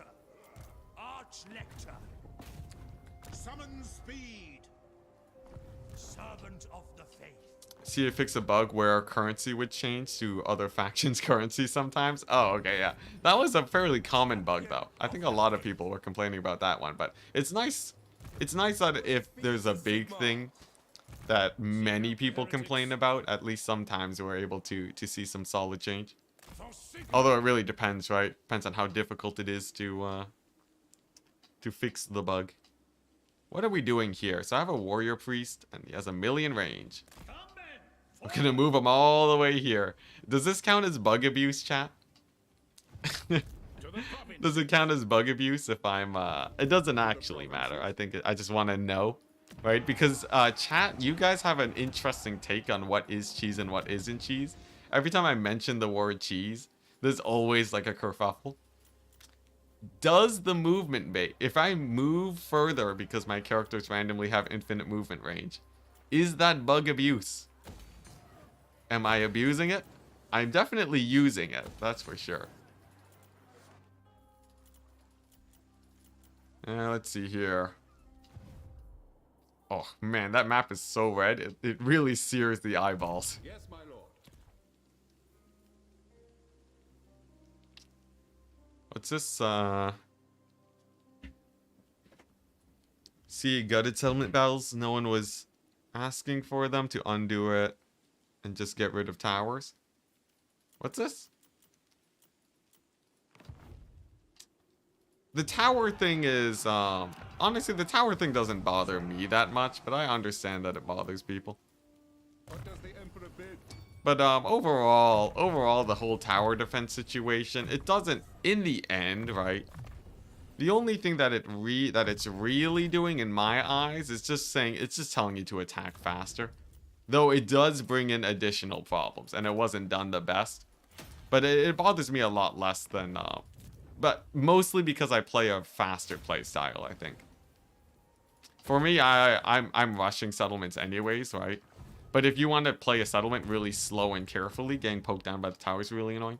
And also if you're attacking with a small, like, foot character, I can see how that's also a pain in the butt. Like, I remember in my Kugath Toads only run, really early in, I think this was pre-launch Warhammer.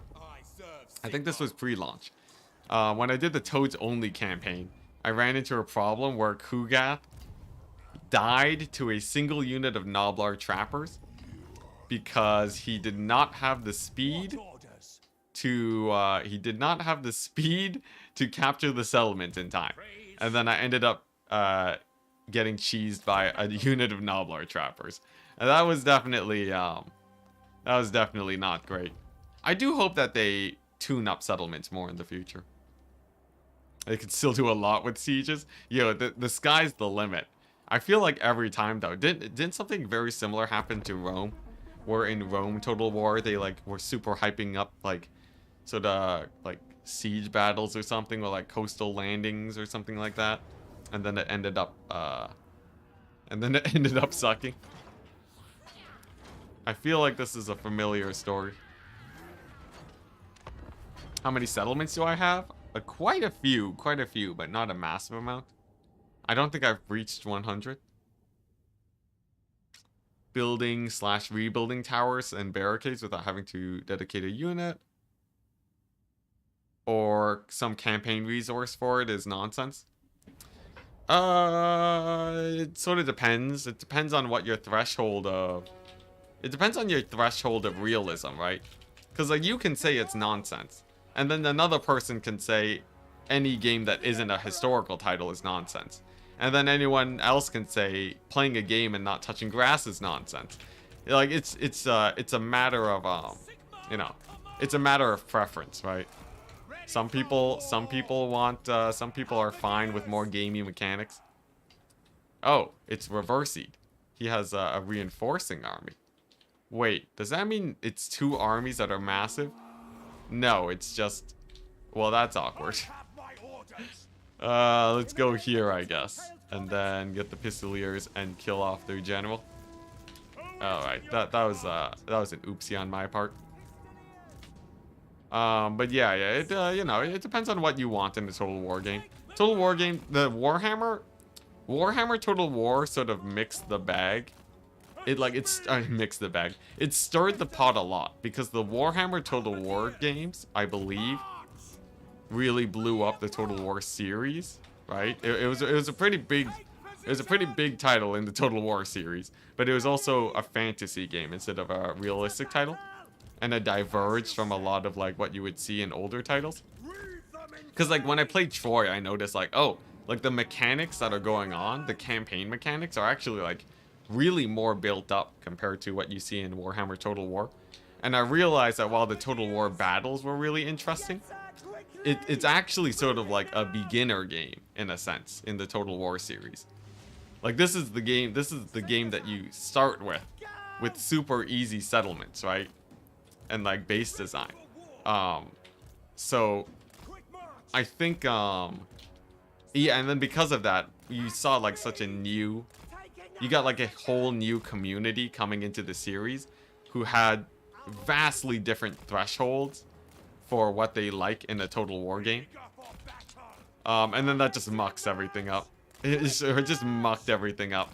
Where suddenly it's just like, now you have people who used to play total war games because of realism and history, suddenly like clashing with the players who are all about, hey, I'm here for, I'm here for super duper gamey systems.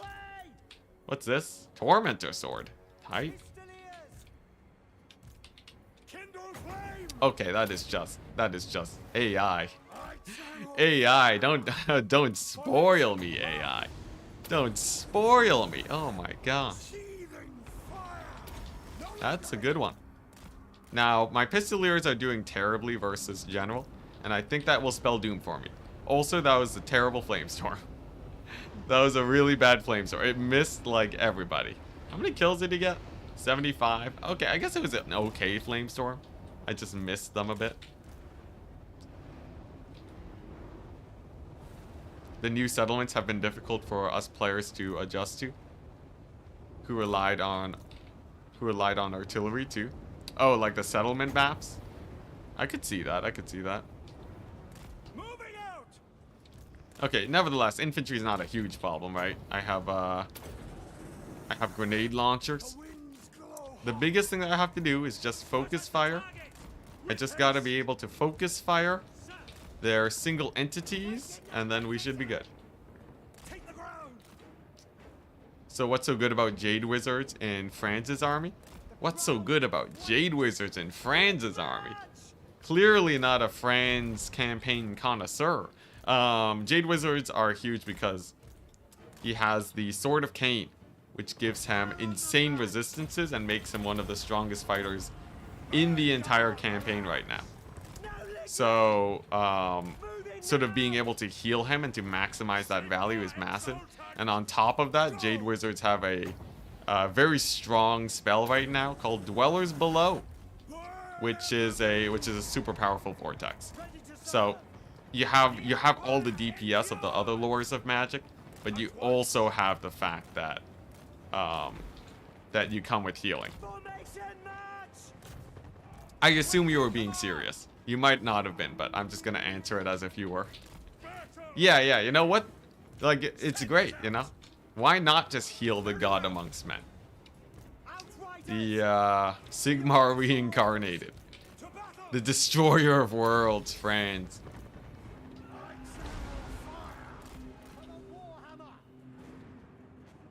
Yeah, it's the only wizard with access to healing to optimize Franz. And on top of that, also have damage too when you need it. It's great. So I think with this general going down, even though it did take a while, I think with him dead, the leadership penalties should brutalize the Skaven. And then it's just a huntsman fest. And then the huntsmen win the day.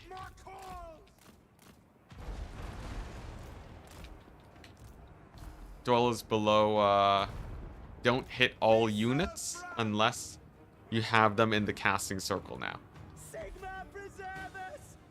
It's true. You do need well, like, you know, it doesn't really matter, right? Dwellers Below is still strong regardless of how the interaction goes on the things, on the units it hits.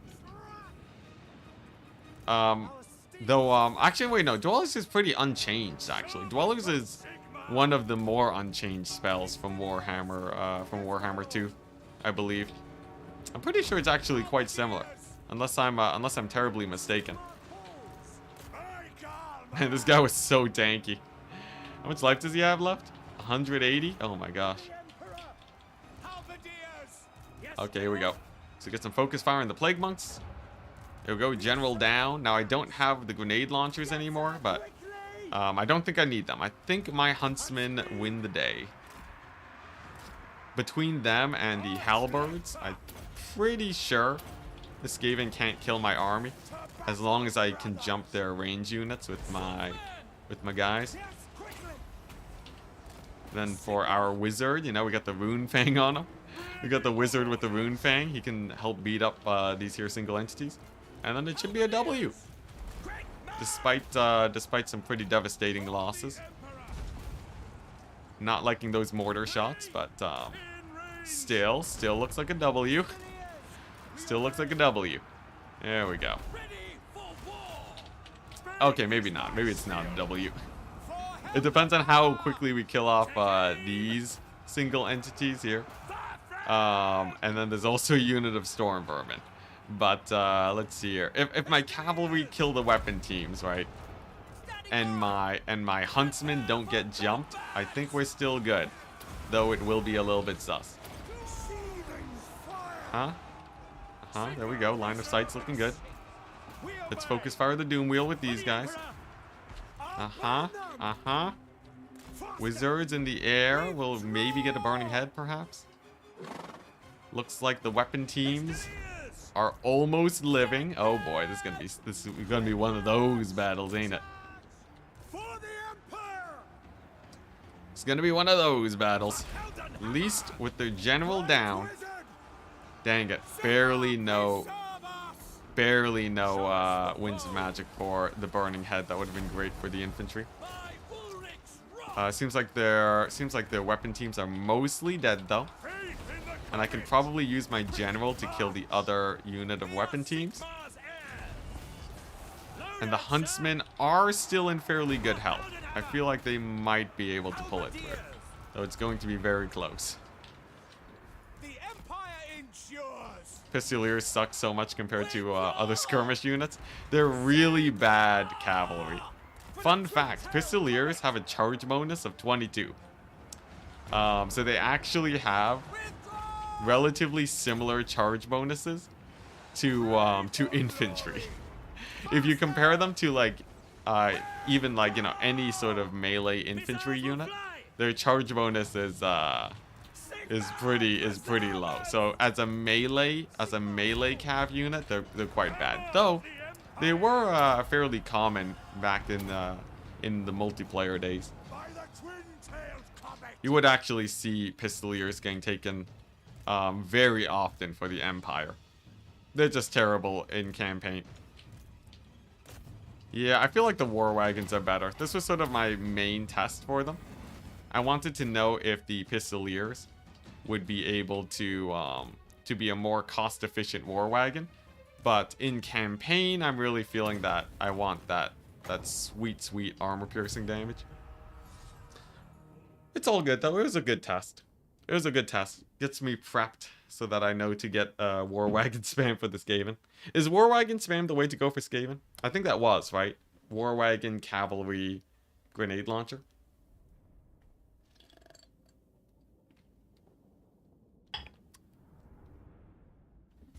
War wagon supreme. Chat was right all along. Oh man, look at them Skaven pouring into my lands. Settling my territory. I think you just charge the Skaven and their range. And their range never fight back. Oh, so you're thinking like a full... You're thinking like a full, proper melee rush versus Skaven? I'm scared that they're gonna field a Storm Vermin stack and give me a hard time. Heroic. I will take it.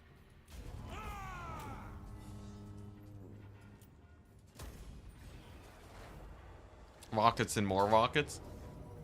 I find the rocket style of play for I find the mass rocket style of play not super great. Versus yeah, I find it not amazing versus most armies in this situation. Because I'm playing the challenge run with all of this stuff, right? Hellstone rocket batteries are good at fighting. Hey, one of these again. Hellstone rocket batteries are really good at fighting armies who are relatively small. But because I'm very often fighting 3 stacks of armies, they don't have the ammo or the DPS to kill them. Because the AI is dodging. If the AI wasn't dodging, it would be a cakewalk. It would just be like easy peasy 24/7. It would be disgusting. It would actually just be it would be just revolutionary even if they were not dodging very heavily. But Unfortunately for me, they do be dodging. Yeah, honestly, I think that'd be amazing. A full out Hellstorm rocket battery build against okay, I'll play this one. Against the AI where they don't dodge. Oh my goodness. Cuz I think I remember doing that in my Warhammer 2 Friends campaign and it was pretty sick.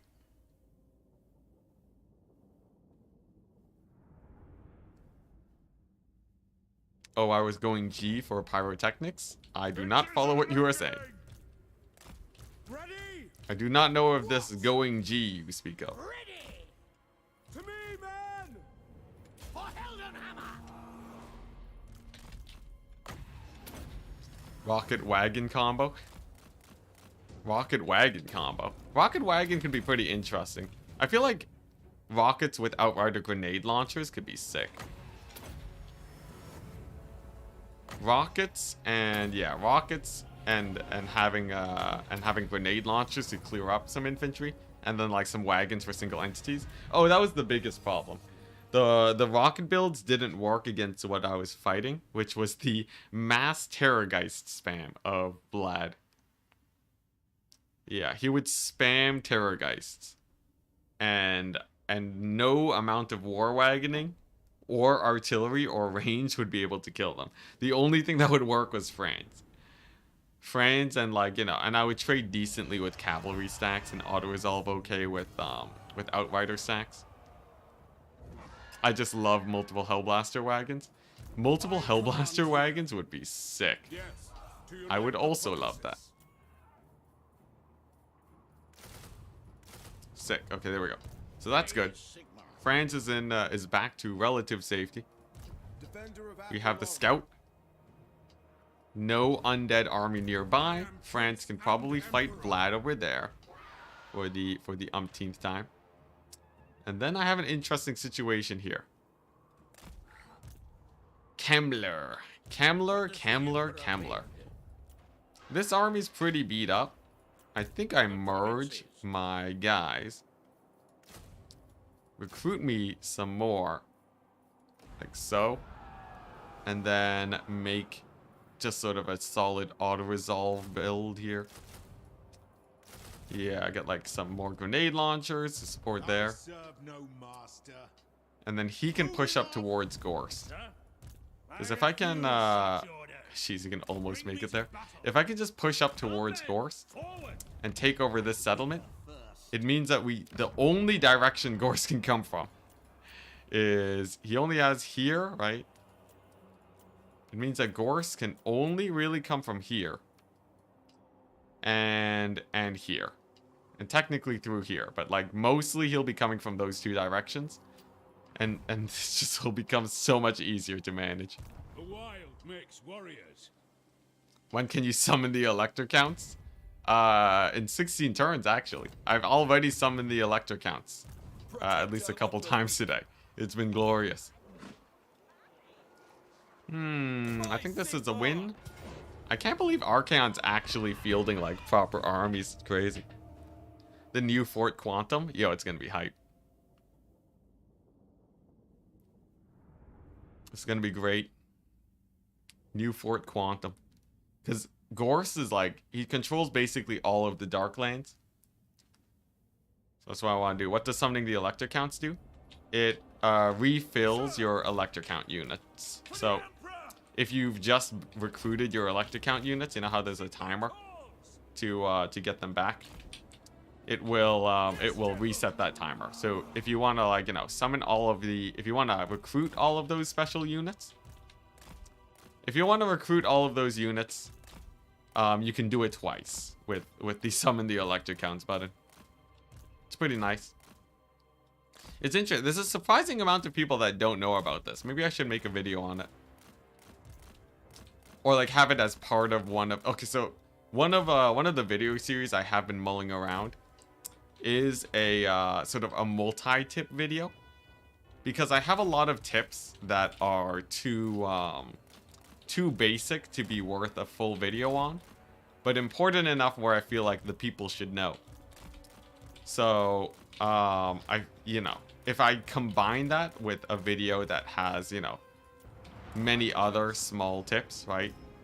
Then there's a good chance that people, even though most of the tips are quite simple, there's a good chance that people will have at least something that is useful to them.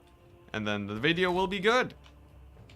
This was even suggested too by someone on the stream, so I feel like it'd be a pretty fun idea.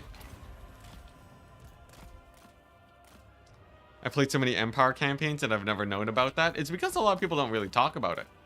No one's making videos about the summon the elector count button. So, because it's like, there's always people cycling in and out of the community. But like, if you post that on Reddit today, right? If you made a Reddit post about how you can summon the elector counts, there would be like a lot of people who are just like, oh yeah, like you didn't know that, or like you'd be like, oh, it's a repost, right? Although I guess the Reddit is not, they are no stranger to reposts, but yeah, most definitely people like, there'd be a substantial number of people that do know, and also a substantial number of people that don't know. But like, oftentimes content creators would probably have a hard time justifying bringing it up as a tip. Which is why this video series would be amazing. The low price of 9,000 for an elector count stack. Yeah, the elector counts are pretty expensive. I spend like 10,000 to 20,000 gold for emergency armies, but once you have the entire empire, it does sort of sting a little bit less, at least. Well, I do own the entire empire. I make like 50,000 gold a turn, so it is a little bit more feasible for me. Oh, come on. Wow, he made it out. What a beast.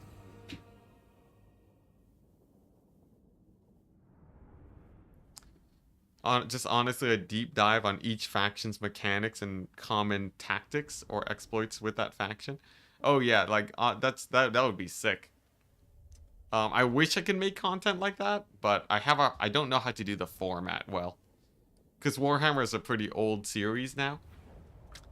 Your basic tutorial videos don't do nearly as well as they used to, but I'll be exploring. Sigmarite Arch-Lector. Okay, so we see ourselves here, mostly infantry there.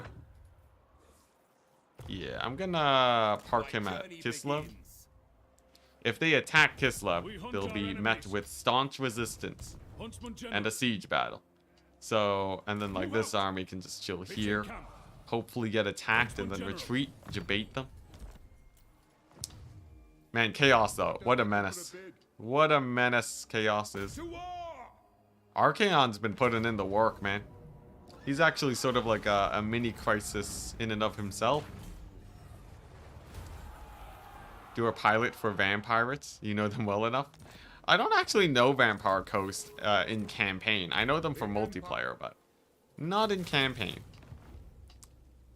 And this is something that I've looked into pretty substantially. I can pretty confidently say that your basic tutorial videos probably won't do super amazing until you find like a good format for them.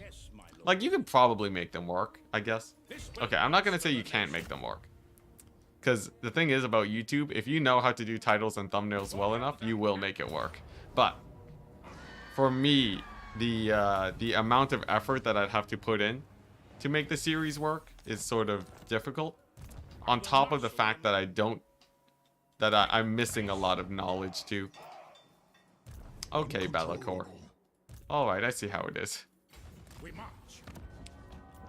I see how it is, Bellacore. We're gonna have to stop him, chat. He can't be left to take over Corone. Corone is too important to me. Sure, there's a couple spears. I just need this army to intercept him and it should be fine. A 20 stack against a tier 4 settlement will be pretty hard for him to take out. Top tier tips for every faction. Yeah, it's weird because like my tips are all multiplayer focused. For me, right, the thing that makes me good is my micro. And I basically said everything I wanted to say about micro in my other videos. Specifically pertaining to dogs and dogs only. Like, I think 10% of my videos are about are about dog micro. Let's see here. Magrida. Whew. That's a nasty good sacking. I recently held it. I feel like it's not even that high tier, right? I feel like if I occupied it, it would have been nope. Alright, whatever. It's still fine though. Yeah, I'll take it. Does it translate to cat micro? Oh my gosh. You know, funnily enough, it actually doesn't. The if we're talking cat micro, saber tusks do not micro like dogs. There's actually a very distinct difference between how dog units react and sort of the larger like frost hound and like the Norskin frost wolves or whatever they're called, and cats like saber tusk packs. It's because they have larger sizes. They don't glide through units and surround them nearly as well, which is a shame. But also cool. It's also cool that dogs are very specifically good in their like, you know, in that one role. In that singular role, dogs are uniquely interesting. Huh, this is an interesting situation. Hexawaddle surrounds me on both sides. I'm gonna see if I can intercept his armies at sea. If I can get a sick intercept on them, right? Get a sick intercept, fight them, retreat. I'm safe. Could be pretty nice. But this is great. Belagar no longer being here basically secludes him to this tiny chain. So as soon as I can beat that, we're in the clear. Also, Belagar just brought the plague to me. What a guy. Belagar he seriously just brought the plague to me. Alright. Oh, wow, it didn't actually spread. That's huge. Okay, that's perfect then. Then in that case, I will just take Fort Soul. What about the High Elf cats? They're also too big. Yeah, Sabertusk and the High Elf cats. They don't micro like dogs. They act more like cavalry because they're large units. The lines are pretty much the same as Sabertusks. Yeah. Unfortunately. Okay, so they've taken over this area. I must once again form ranks against the Skaven. Oh boy, Skaven are... At least, I think once I get a proper army against them. Like right now we're just sort of spamming units at them. I feel like once I get a proper line, then they'll be way easier to beat. Like right now we're sort of just goofballing, you know? Which is like, we're sending like some piecemeal guys here and there. But like a proper army against the Skaven. A proper doom stacking. That's when they'll have it coming for them. I should also note, I'm noticing my income is at minus 20,000 right now. That's sort of intense. Minus 20,000 income. I gotta figure that out at some point. Does this army have siege attacker? Man, I'm terrible with my siege attacker, I swear. I'm always forgetting. I'm always forgetting to make sure I have it. Oh dang, no siege attacker today. Well, I guess that's just a shame. Alright, plan B then. Plan B. This army goes here and sieges, right? Time to raise them taxes. Yeah, that'd be cool. I think it'd be cool to have to like raise taxes for lower public order. Although that basically already exists, right? For some factions do actually make more money. And there's sort of the weird thing where if you do that, you have to ask like, okay, like what's the point of having, you know, extra tax province buffs, right? Like why have this if higher public order is going to make you more money anyways? I guess the answer is that you can double it. You can double up on it though, which is pretty hype. General.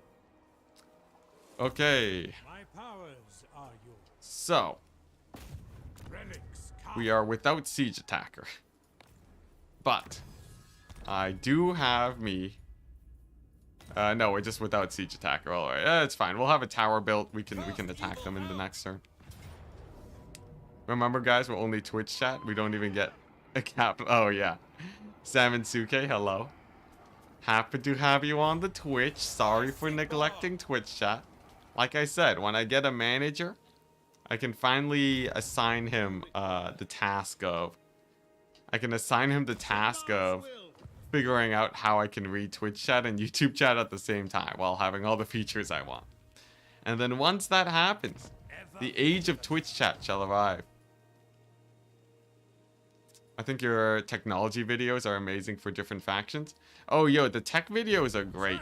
The only thing holding me back is the fact that I've been taking a bit of a break. I think I will probably want to get back on the tech videos. I think it's quite likely I'll be getting back on the tech video train in the short future. Keep an eye out. Keep an eye out. But still, my main priority right now is playing this France campaign, because I've been having too much of a blast and I am so close to the finish line that I'm just like, it's the only thing I really want to do for a bit. Oh dang, public order dropped too far. That's a shame.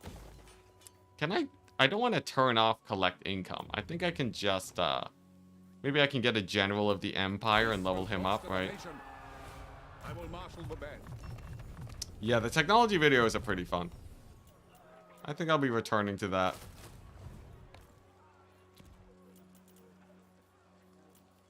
What does the emperor bid? Okay, nice. To the provinces? To the next turn. The haggard skaven slave. Yeah, I'm gonna pay him. He's actually gonna get. He's gonna be a salaried worker for me. It's gonna be crazy, chat.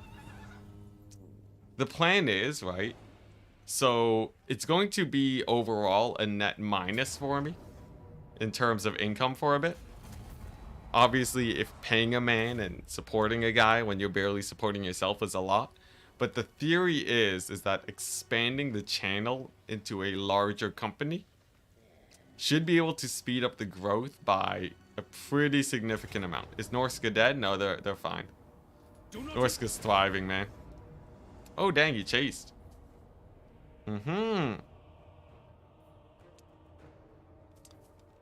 Valiant defeat, you say. I don't think I kill the dogs here. I think the dogs give me too much trouble. It's fine. Like the auto resolve kills most of them anyways. It's fine. Oh, Belagor. Belagor. There we go. There he goes. Yeah, Norska's vassalized into chaos pretty hard right now. If your unified chat overlay for US, wait, for us, could also be a pop-out for you, that could work. If your unified chat overlay for US or us. Here's the thing, my unified chat doesn't work because it doesn't show members properly. Us. If your unified chat overlay for us could also be a pop-out for you. Oh yeah, that's what I mean, yeah. So like the chat below down here, it doesn't show members and it also doesn't show donations very well. So if I made that my pop-out chat, I would often miss a lot of things. And there's also the problem. Ah, crap. I should have global recruited here. What am I doing? Let's see here. Can I do this? Thank goodness. Okay. Yeah, so like that doesn't really work. And then it also sometimes doesn't record YouTube chat messages. So it's sort of it's a big detriment. It's a big detriment to the YouTube chat. And as you guys know, you know, I'm like a bad parent, right? I openly prefer YouTube chat over Twitch chat. So, you know, I got to do what's best for my firstborn. Just kidding. Twitch chat is my firstborn chat, but oh man, poor Twitch chat, man. Just to have it available. We'll see the actual chat events and such and stuff. just have it available. No, I do have it available. The problem is that it's literally... Actually, okay, here. I could do unified chat like this. It's a simple numbers game. It's a simple numbers game. Oh, you mean just like... oh, in that sense? Yeah, sort of. I think I might be... here's the thing. Okay, let's see if I do it like this, right? I'm going to take a screenshot to show you guys what I'm looking at here. So if I do this... If I do this... And then do, let's see here.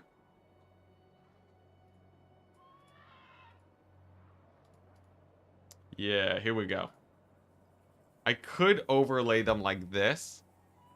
So if you take a look at the chat, right? If you take a look at the chat, I can see the most recent YouTube messages.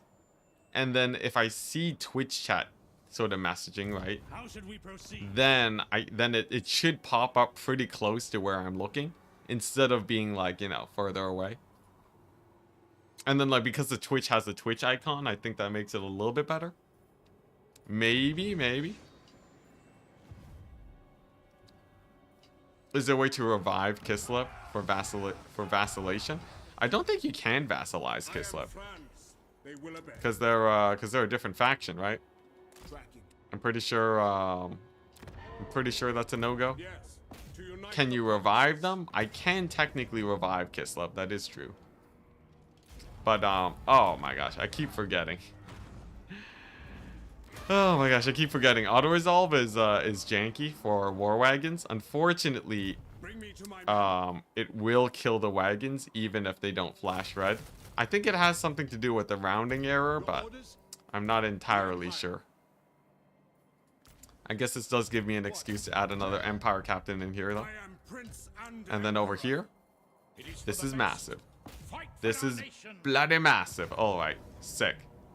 So what I can do here, I can take over this major settlement. We're gonna normal occupy it, and I'm gonna turn it into an easy recruitment point for my character over here. So like, if Silver Pinnacle needs help, then we'll be ready to support it. And Silver Pinnacle is just the border state that is more or less sacrificial. You guys picking up what I'm putting down here? So Silver Pinnacle will just be like, you know, I'm just gonna sack and occupy it, and then this area is gonna be super secure. And then as long as the Skaven don't underway towards me, then I think we're good. Is the Chaos Corruption too strong at this point? Chaos Corruption? I don't think Chaos Corruption is too strong. What do you mean by too strong? Also rip, no auto-resolve. It's all good though. Chaos Corruption is, it's very strong in the north, if that's what you're talking about. In Norska, it basically makes Norska not worth it. Hey, look at that. See, I caught your message, Sam and Suke. As much as they nerfed Soulfire in Game 3, the Warrior Priest is still my favorite Lord/hero type. Oh, yeah. As a support character, Warrior Priests are great. Don't forget an extra wizard. An extra wizard? Well, yeah, what's good about an extra wizard? This isn't the first time people have told me to take one. Do you guys like extra wizards just because of their spell casting bonuses, or is there like something crazy about wizards that I don't know about?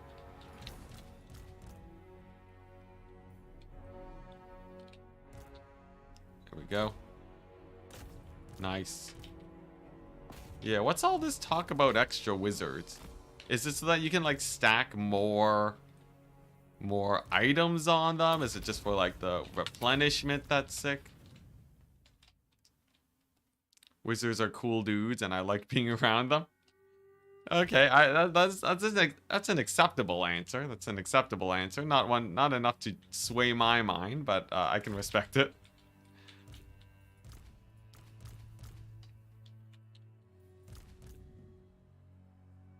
I can barely decide on what I want for dinner, trying to choose which wizard spell I want to use in a battle would destroy me. Oh, see, for me, it's pretty easy. I'm just like, what is the strongest thing I can cast in this situation? Ah, Boarding Head. And it's just like, boom. I have like 2 spells that I like per wizard. I'm assuming this is mostly just because I've played. I'm pretty well acquainted with the various spells. So like for me, it's very like cut and dry. I'm just like, oh yeah, this one will straight up get me more value. I'm sticking with that, even between multiple wizards.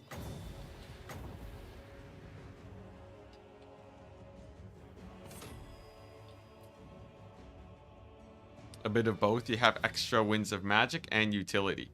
So the interesting thing is that the winds of magic thing in Warhammer 3, you don't actually get more winds of magic for more wizards. You get more winds of magic regen, but it doesn't actually give you more winds of magic. And as for the utility for me, I think in my situation, like, you know, I'm not gonna knock you for having more wizards, but for me, I don't think I really have the biggest need for it. I actually, because for me, it's like, the best utility is damage, right? You know, if I had to choose, it's like damage and healing. And then as it turns out, the Jade Wizard already has that. Now, if the Jade Wizard didn't have Dwellers Below, I think that would actually be a fairly good argument for the double wizard combo. But unfortunately for all wizards around the world, the Jade Wizard does have a damage spell. And a nasty one at that. The Jade Wizard has one of the best, even post-nerf, damage spells in the game. It is roughly in line in terms of DPS with something like Pit of Shades. So it's like, oh, okay. Jade Wizards. Yeah, basically just Jade Wizards. Jade Wizards just ruin it for everyone, don't they? Really ruin it for everyone. All the other wizards, you know, they were pretty modest. They thought it would be fine to study no healing, you know. Thought that it'd be great to be buddies with the Jade. As it turns out, he just learned it anyways. Psychopathic. Doesn't the skill line for wizards give +5 to reserves? I think I do have quite a few extra wizard slots I can get right now. The reason I haven't really done the deep dive onto wizard spam yet is mostly because I'm waiting to kill Vlad. As killing Vlad will give me the end game victory condition. And then I get my wizards at max level. And, you know, in hindsight, it's pretty obvious that I should have been spamming wizards earlier, given that Vlad is refusing to die. But that's hindsight, so you know, you gotta cut me some slack. You gotta cut me a little bit of slack, all right? But you know, I have like barely enough wizards. I only get punished for not having them sometimes, specifically against the skaven, I guess. But okay, you know what? Yeah, I really should be getting more wizards. The more I talk about it, the worse it feels like my argument's getting. It's just, and sometimes it's just good to cut your losses. It's good to cut your losses and just realize, you're just wrong. Yeah, I should have been spamming more wizards. Grenade launchers OP, yo, they did great. Look at that. They always get like over 100 kills, sometimes 200. If CA held a gun to your head and told you to nerf dwellers, how would you nerf it to be balanced? I would make the actual... They held a gun to my head, I'd be freaking out. For the dwellers, I would just make it where... I'd reduce its damage to 3. And then make its actual contact effect do more damage. So I'd make it where dwellers is pretty... Actually, well, the thing is, if we're talking actually balanced so that other casters have a chance, I'd make dwellers the weakest vortex spell. So I would make it notably less efficient than something like Pit of Shades, but good in a pinch. I might just increase its cost, honestly. Just make it more expensive. I think it's cool that dwellers is really strong versus single entities and monstrous infantry. I think that's a really interesting aspect for an AoE spell. Where it's also good against infantry, right? So like Soul Stealer is is not as great versus infantry, but it's great versus, you know, in other situations. So I think that would be really cool. In the name of Magnus. It's just that I feel like you need to make sure that it doesn't overshadow the spells in other factions. So you just make it where, you know, if you're gonna go for dwellers, you don't deserve a good damage spell if you're gonna go healing. The wandering vortexes need to be better, 100%. The wandering vortexes, and I know exactly what the problem is. They just don't trap units.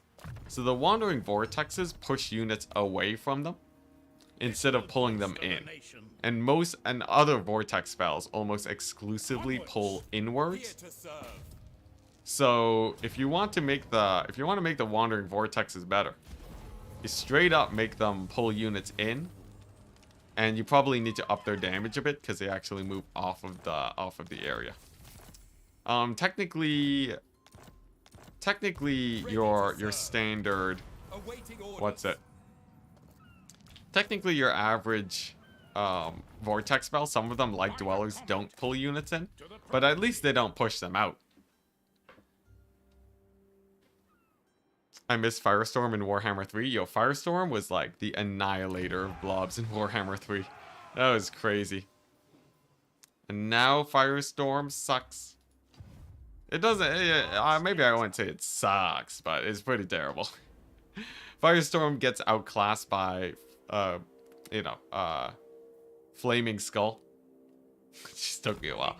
It gets outclassed by Flaming Skull because it didn't get buffed. While Burning Head did. Burning Head got a nice buff. Also, nasty Skaven. With the back door, actually? Oh, no. They're actually gonna retake Skaven Blight. Now? Oh my gosh, Skaven, why? That's not good. I guess Skaven Blight wasn't that important of a settlement to me anyways. But I still don't like it when they take a tier 4 settlement like that for basically nothing. Optimally, he attacks this army though. Optimally, he sees this army, he thinks it's weak, attacks it, and then we trade. We'll see how it goes up. Is this Warhammer 3? This is... Wait, no. This is Warhammer 3. Oh, okay. I was like...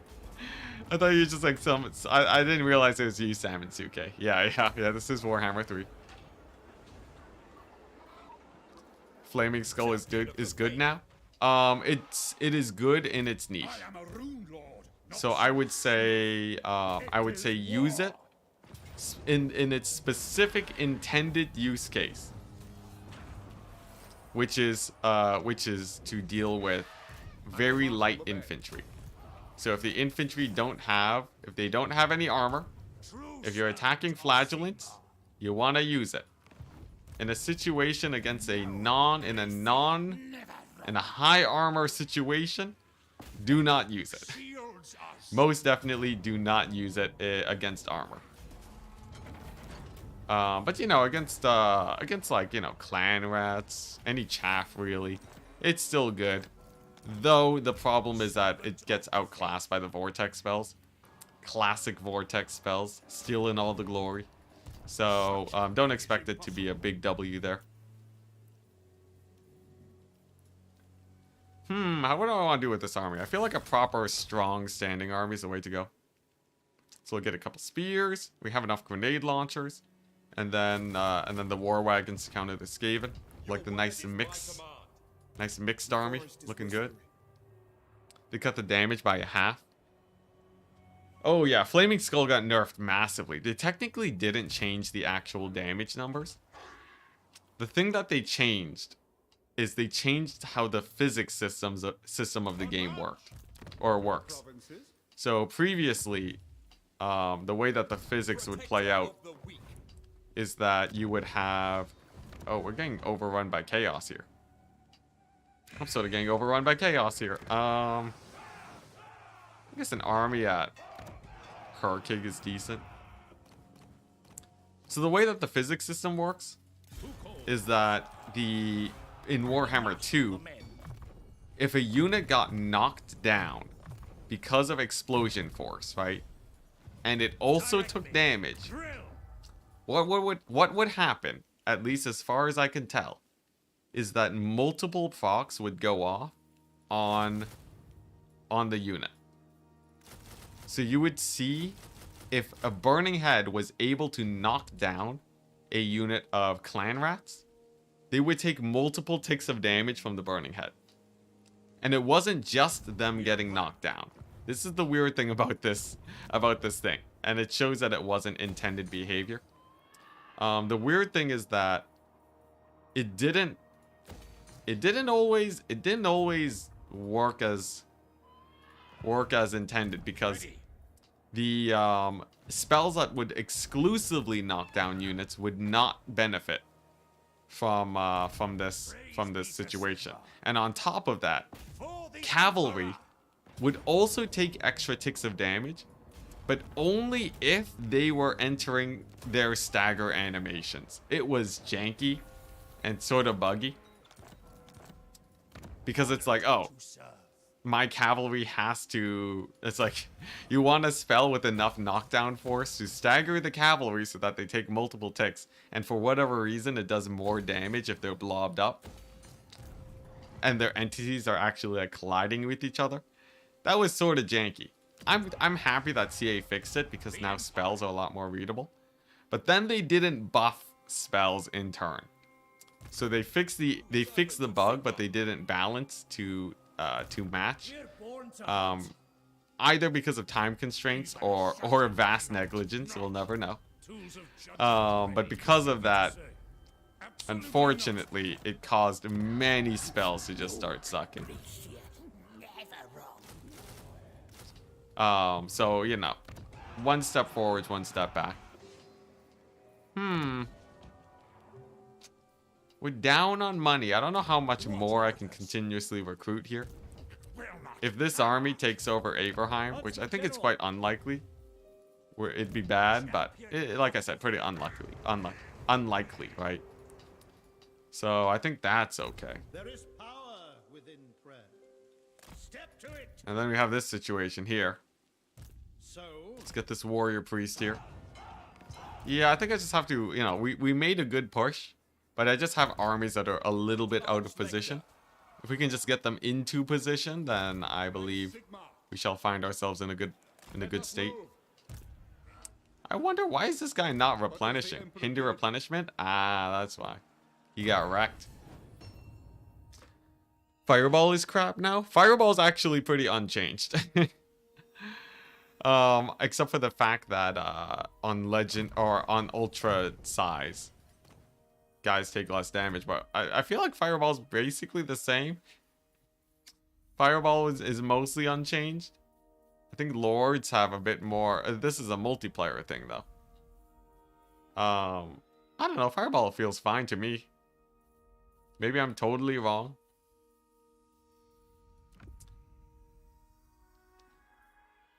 I like...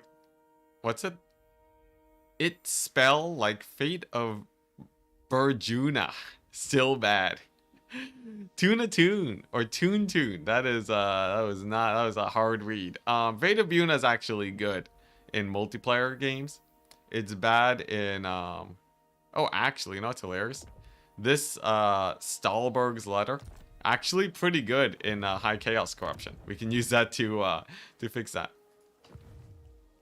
CA, why you know like Magic? Let's be honest, Magic was pretty strong and dominant in Warhammer 2. It's honestly still super important, right? I think it's important, like, you know, obviously it's nice to have wizards, but you have to admit that in terms of balance, not in terms of fun. I think in terms of fun, it's very hard to make any argument, other than the fact that it's pretty clear that strong Magic has shown itself to be fun. But everyone, if you don't run a wizard in your army, people are going to be freaking out, right? Your wizards are your big value trains. So I can see in terms of balance why CA might want to change that. But like I said, balance is not the key to fun. CA sort of just made a choice. They made a choice, they put their foot down, and they're like, you know what? We're gonna have to side with balance today. And who knows, right? We're not the main demographic for CA. Or we might be, but we're not like the super main demographic for CA. Because a lot of things are about new players. I would assume, right? I'm just gonna make an assumption. I think CA. I feel like the more they'd rather balance for new players, and then like, you know, obviously they care about us, they balance for us, but like, I don't know how I feel about that claim. The more I think about it, it doesn't feel like the CA is balancing for new players. But like, you know, whatever the internal testing found. I sure hope there was internal testing. Does CA have internal testing? Is that going too far? Alright, you know what? I'll settle for the ultimate fallback. Unfortunate circumstance. Or who knows, maybe they do know better than us. Like, I'm just here playing France campaign, I don't know. I don't know, chat. Magic is definitely very strong, though.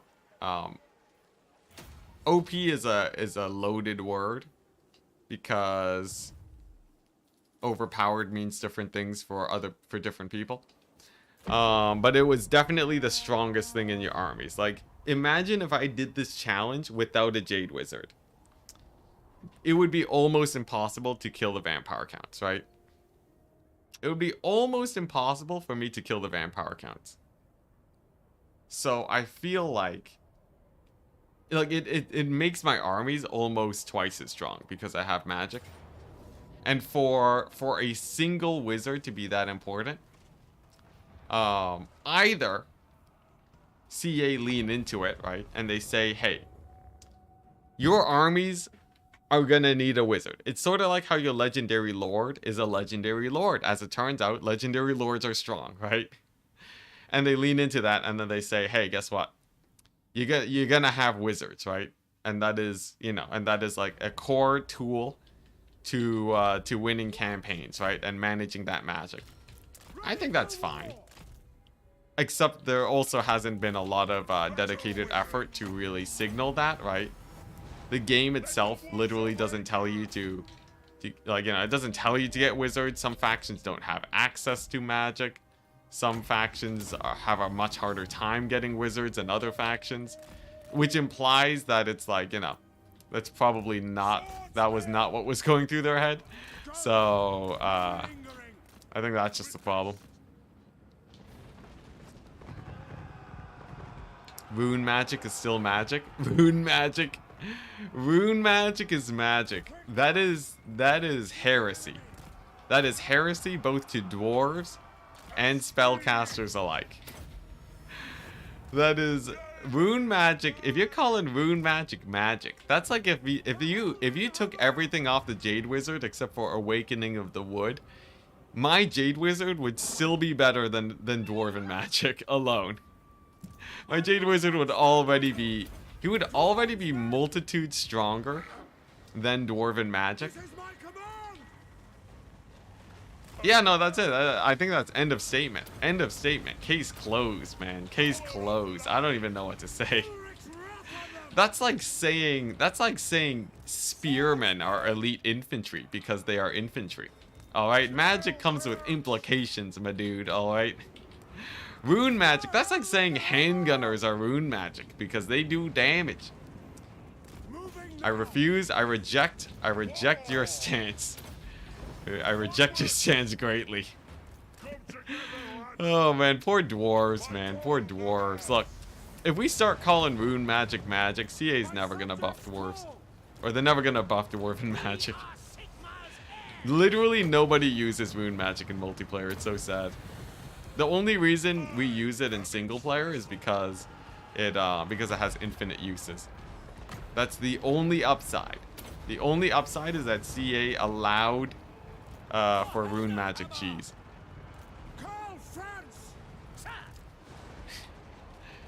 Yeah, oh man, a buff would be so sick. I'm sad Jade Wizard is so strong because I want to see top players / streamers like you use wizards of other types. Yeah. I think see for most of to sort of handle the situation with balance, I think because Creative Assembly can't feasibly balance all of Warhammer, we just sort of have to accept that some things are going to be really bad in the game. It would be so sick though to have like a StarCraft level style of balance, where CA have the resources to balance the game like exactly, you know, like to say like, hey, basically everything is going to be quite viable, right? Depending on circumstances, you'll basically see all of the units except for scouts. Except for scouts. Scouts were terrible. Scouts were dog water. They were so bad. I guess in Brood War, like, you know, even in, okay, I guess that's a big problem, isn't it? We hope that everything is viable. If OG Blizzard was not able to balance StarCraft to see all units be viable in every situation, like, you know, to see all units be viable, I guess it's basically an impossibility for CA, right? I guess we accept, I think we just accept that, that we, you know, in any competitive multiplayer environment, we will always see, see that. Although I guess in StarCraft, the more balanced it is, the more players who want to meme can run it. So there is that. There is something to be said about still trying to balance it. Hey, Beast is my favorite too. Yo, Lore of Beast Magic. Lore of Beast Magic is pretty cool. It's too bad it was too dominated by Manticore summons. Lord of Beast Magic is like heavily dominated by Manticore summons. Okay, Vlad. What is Vlad doing? Vlad is being indestructible. That's what he's doing. We'll get him eventually, though. He should go down. I think a big old Dweller's Bomb over there should do great. And then it should be the victory.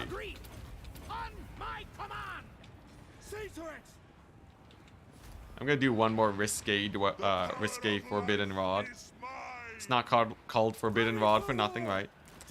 Oh my gosh. Moringul's staggering Franz is the most insane thing ever. They actually stunlock Franz. It's crazy. If you don't actually like look at Franz and make sure that he is not getting stunlocked by them, he will actually straight up die to like 1 unit of Moringul's. It's crazy. He was getting wall up there. I think he just straight up wasn't attacking. It's all good though. It's all good though. We got the W. Fire Wizard not goated anymore. Fire Wizard, I would say, is also this new positioning for chat's really good for me noticing Twitch chat. Have you gotten any crazy Amber Spears yet? Not since Warhammer 2. Fire Wizard not goated anymore? Yeah, so Fire Wizard isn't nearly as goated anymore. The damage got nerfed by like 50% in the transition to Warhammer 3. You're playing Rikarth? Had a hill battle and position my sorceress. Oh, yeah. Yeah, if you can set up the flank shots with Amber Spear, it has such insane penetration. If you want some of that penetration, Amber Spear is the way to go. Oh yeah, that's true. In the recent metas, I did see someone use Amber Spear recently as a way to what's it? They use Amber Spear as a way to snipe chariot characters. It was quite interesting.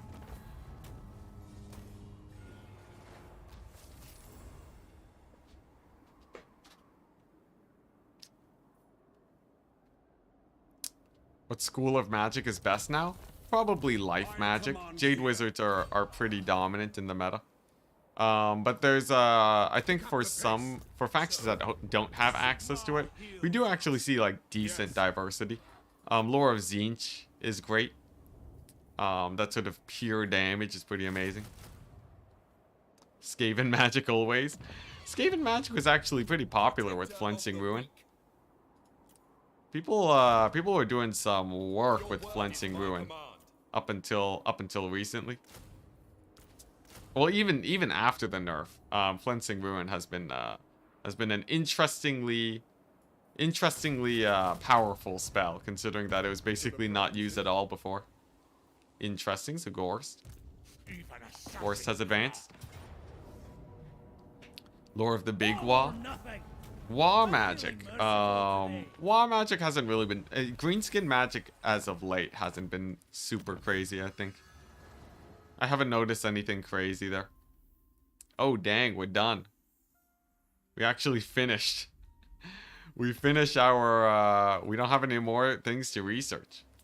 I can finally disable that. Now, eventually I will spend the 40,000 gold it takes to remove this glowing icon. I'm not going to do it now.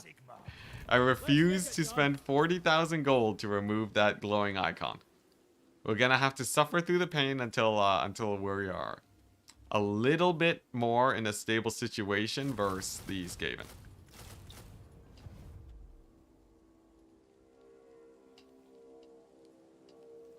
Eyeball that 100 to 0 infantry. Yeah, I did sort of let that infantry die, but it's all good. They'll be back later. Extra relationship in a total war campaign. Sad times. Also, I gotta say, are we dominating right now? Or are we dominating right now?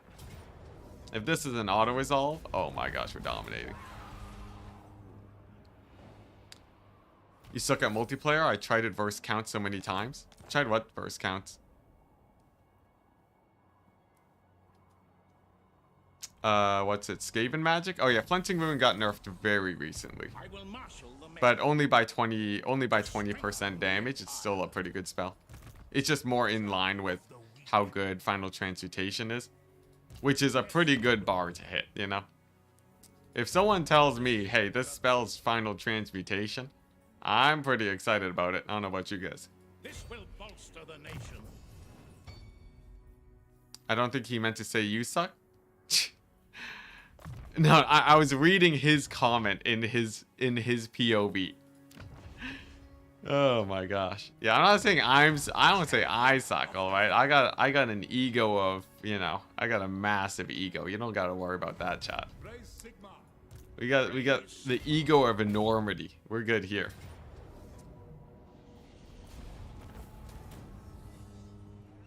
A quest battle? No, that's this is it's Gochuk and Felix. I guess I could pick up Gochuk and Felix now. Sure. It's a zero supply line army, right? So it's just easy picks. Easy pickings for me. Yeah, nice. Sick. I might as well take him, right? Help them out.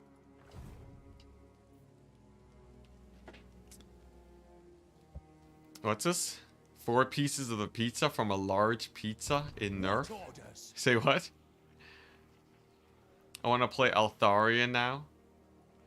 Oh my gosh, Altharian, yeah, Soul Quench. Soul Quench is a really nice snipe ability.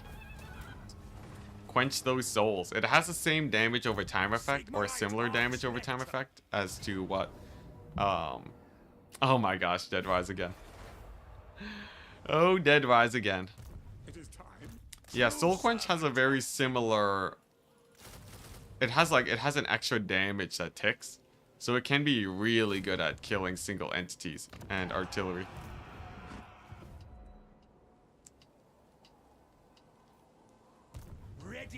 Entis the goat. Wow, thank you. I'm happy that I'm actually catching up with Twitch chat to read such kind words. Thank you. Tried making some cool plays with Skitterleap. Major success and major defeats. Yo, there was a time where I feel like, you know, running spells like that was something I wanted to try out. For me though, I could never really make them work. The Skaven spells, man, the Skaven spells. They were all right. Okay, so here's the play. What I want to do, after I'm done killing Belagar, I'm gonna send a lord to Cathay, and then we're gonna dominate, alright? Because France sweeps here and deals with this. I fight skaven infinitely at Altdorf, so that way they're not jumping over the mountains. And here's what the border situation's gonna look like, alright? Army over here, defending. Alright? 2 armies in the north, holding there. The 2 armies here, staying there. And then this area is like 1 at Altdorf, 1 here, and then like 1 here, right? That's 1, 2, 3, 4, 5, 6, 7, 8, 9 armies. I currently have 15 armies. That means that I can, with optimal positioning for my borders, I could potentially have 6 armies for a raiding force on Cathay. It could be massive. Even if I have armies that are bouncing around, that's potentially 3 armies raiding, launching a massive invasion on Cathay. I feel like this could be huge. Warp lightning. AI using warp lightning makes you want to throw my computer out a window. AI is pretty good at using warp lightning. I don't know what it is. CA did something nasty with the AI. They really do know how to do have a good warp lightning cast. Okay, so it seems like Grombrindle's actually leaving me alone. I feel like I'm actually just gonna sail out here. Ah, okay, there he is. And then we're just gonna back up slowly. Nice. I will marshal the men.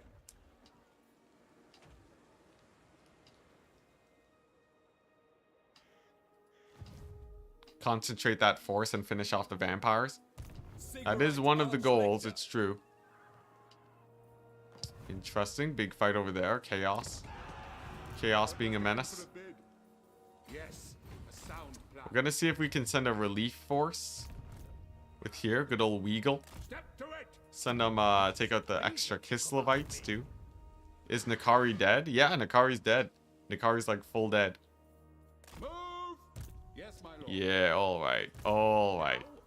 Now, I have to be very careful about my income. I think I should also kill Bellicor, because he's starting to get aggressive. So, can I enter the sea and still heal? No, so we're going to chill here. Right? But I think we might be able to snipe out Bellicor. Fun fact, he only has 1 settlement. The rest is just vassals. So, if I just straight up snipe that 1 settlement, and he doesn't have a lord hanging around, I'm pretty sure he's just straight up dead. So that's one of my big plays that we can make today, and that will sort of reduce the overall armies coming my way by a decent amount. You know, he's not like spamming armies at me, but like he's definitely around. He's definitely around, and I'd be very happy to see the end of Bellicor.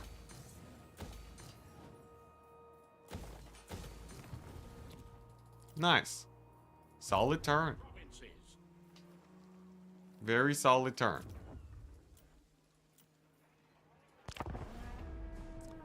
Vlad is really a vampire cockroach. A golden cockroach. He's my golden goose. The end of Vlad, though, just means that it becomes Gorst. I can live with just Gorst. 3 turns till bankruptcy. That's fine. We're making bank. These battles are going great. Look at that map in the corner. Glorious map. I will have to be... I'll probably have to dial back by probably... Oh my gosh. Okay. My money's at minus 21,000. Alright, now obviously keeping this. I don't even have to pull chat for that. That's an obvious pick. Back to being broke. Back to being hella broke.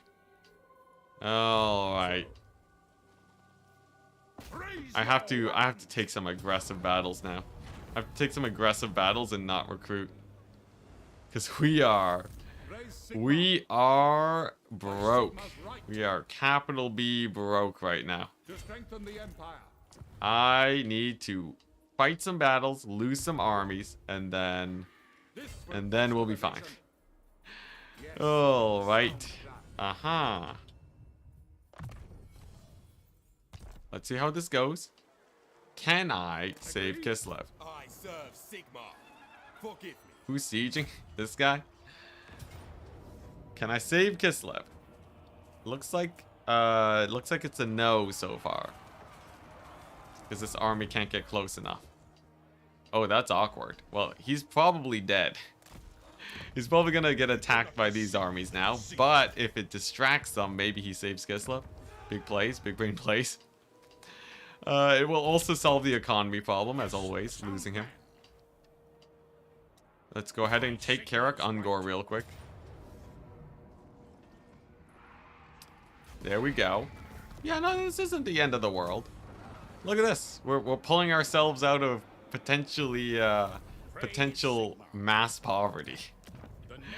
We're pulling back. We're pulling back. Look at that. Nothing over there. Franz. What's Franz gonna do? I think he's just beelining it south. Look at that. Easy mount gun bad. Easy mount gun bad. Sick. Pyrrhic victory. Gonna kill all my war wagons. Classic. Look at that. I'm gonna normal occupy it against my better judgment. You know, it does have a gold mine. That's pretty hype. And I don't think Skaven will be underweighing here too often. So I think, you know, it should be good there.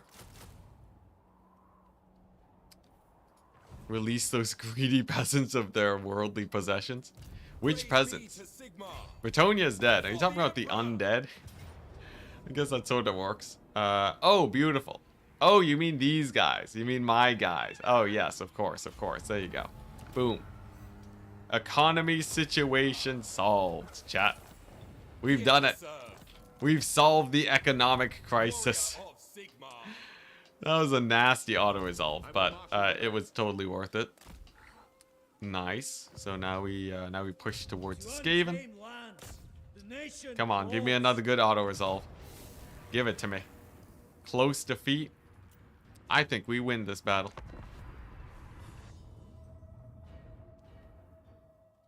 Time to make some paste. Oh no. The wizards? The wizard death? Yeah, it might be wizard death time, chat. I feel like the wizards, it's finally time. Okay, at least the reinforcements here aren't too bad. What's this? Queek, the Queek Skaven slave army? Oh, wait. If Queek manages to survive, well, actually, I'm gonna focus fire this army first, because it's better use of my ammunition.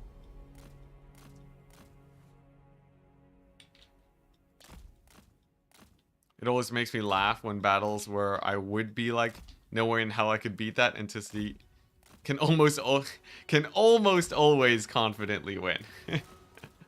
Nice, nice. I was about to question your faith for a second, but I feel like almost always is... I feel like that's a fairly good amount.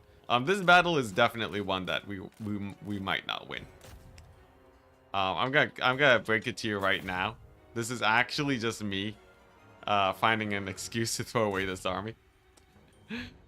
Yeah, I think your faith might have been a little bit over exaggerated. This is I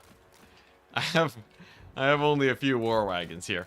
I'm just trying to do some damage to this army before we you know, before we trash this army. So we'll see though. We'll see. It might go our way. Look at that random lord, random general I can snipe out. There we go. Yeah, maybe I can get if I can get the death glow bombers to if I can get the death glow bombers to do well, we might be able to win this. Like if I can get them to friendly fire. That'd be pretty sick. Lack of AoE isn't great. Yeah, I should have had a caster in this army. It's all good though. It's all good. We just gotta, you know, just plow through. Focus fire. There we go. Shut down one of the scarier threats in this army. All right, you know what? This was just a disaster battle. This is a disaster battle. I can't believe you sent your message at this time. You sent the message now. You sent the message now after you gave me such kind words. Such kind words only for me to give you this battle. Oh my gosh. Here, we're going to soften them up though. I feel like you know, I pick off a couple of these generals, perhaps. Maybe even kill off this lord and have them be replaced by someone much weaker. Right? Pretty hype. Pretty hype. Then I get my huntsman general. And then maybe he just straight up kills Queek. I'm not going to put it past him. He does have some pretty nice equipment. Let's see. If this guy kills Queek, I'll be amazed. I'll be amazed and impressed. Oh my gosh, he's actually doing it. He's sort of going toe-to-toe with Queek. I'm not going to say he kills him, but... with the war weapon... Actually, yo, is this guy actually a beast? Is this random huntsman general actually a beast? He's like, sorta wrecking the Queek right now. Obviously with the support of his men, which is sorta cheating, but he's sorta crushing them. Like the second Queek is looking away, he's doing great. Not amazing though. It's sort of it's a pitched battle. It's a very pitched battle. I might need to do this. There we go. And then give him a right click. Okay. Proceeding. And then, you know what? He softened him up. That's better than a Huntsman General really should do against Queek. Against an endgame crisis Queek, who's supposed to be one of the best fighting lords in the game. I can call it that a W if I can wound Queek right now. Come on. Come on, give it to me, game. Truly a fate worse than death. I want a wind spell here so hard. Yeah, a wind spell would be pretty great. A wind spell here would be pretty nice. It's true. I gotta say, if I legit had magic, I might have been able to win this. It's a good sign that I should probably be spamming out a couple more wizards now. Though Vlad is so close to dead, you know. Vlad is so close to dead, might as well just kill off Vlad, right? Okay, there we go. Assassination attempt on Queek is a success. And then, nice. And we killed off a couple of their more elite units, you know. We killed the Death Wind, the Death Globe Mortar guys, so that was nice. Okay, legit, the game's just BMing me now. The game's like, you wish you had a wind spell. That is so juicy. A Wind of Death? Wind of Death would have won that. Just 20 magic. 20 wins and a Wind of Death. Yeah, magic really lets you punch above your weight, just because magic is really high impact and the AI is really bad at dodging it.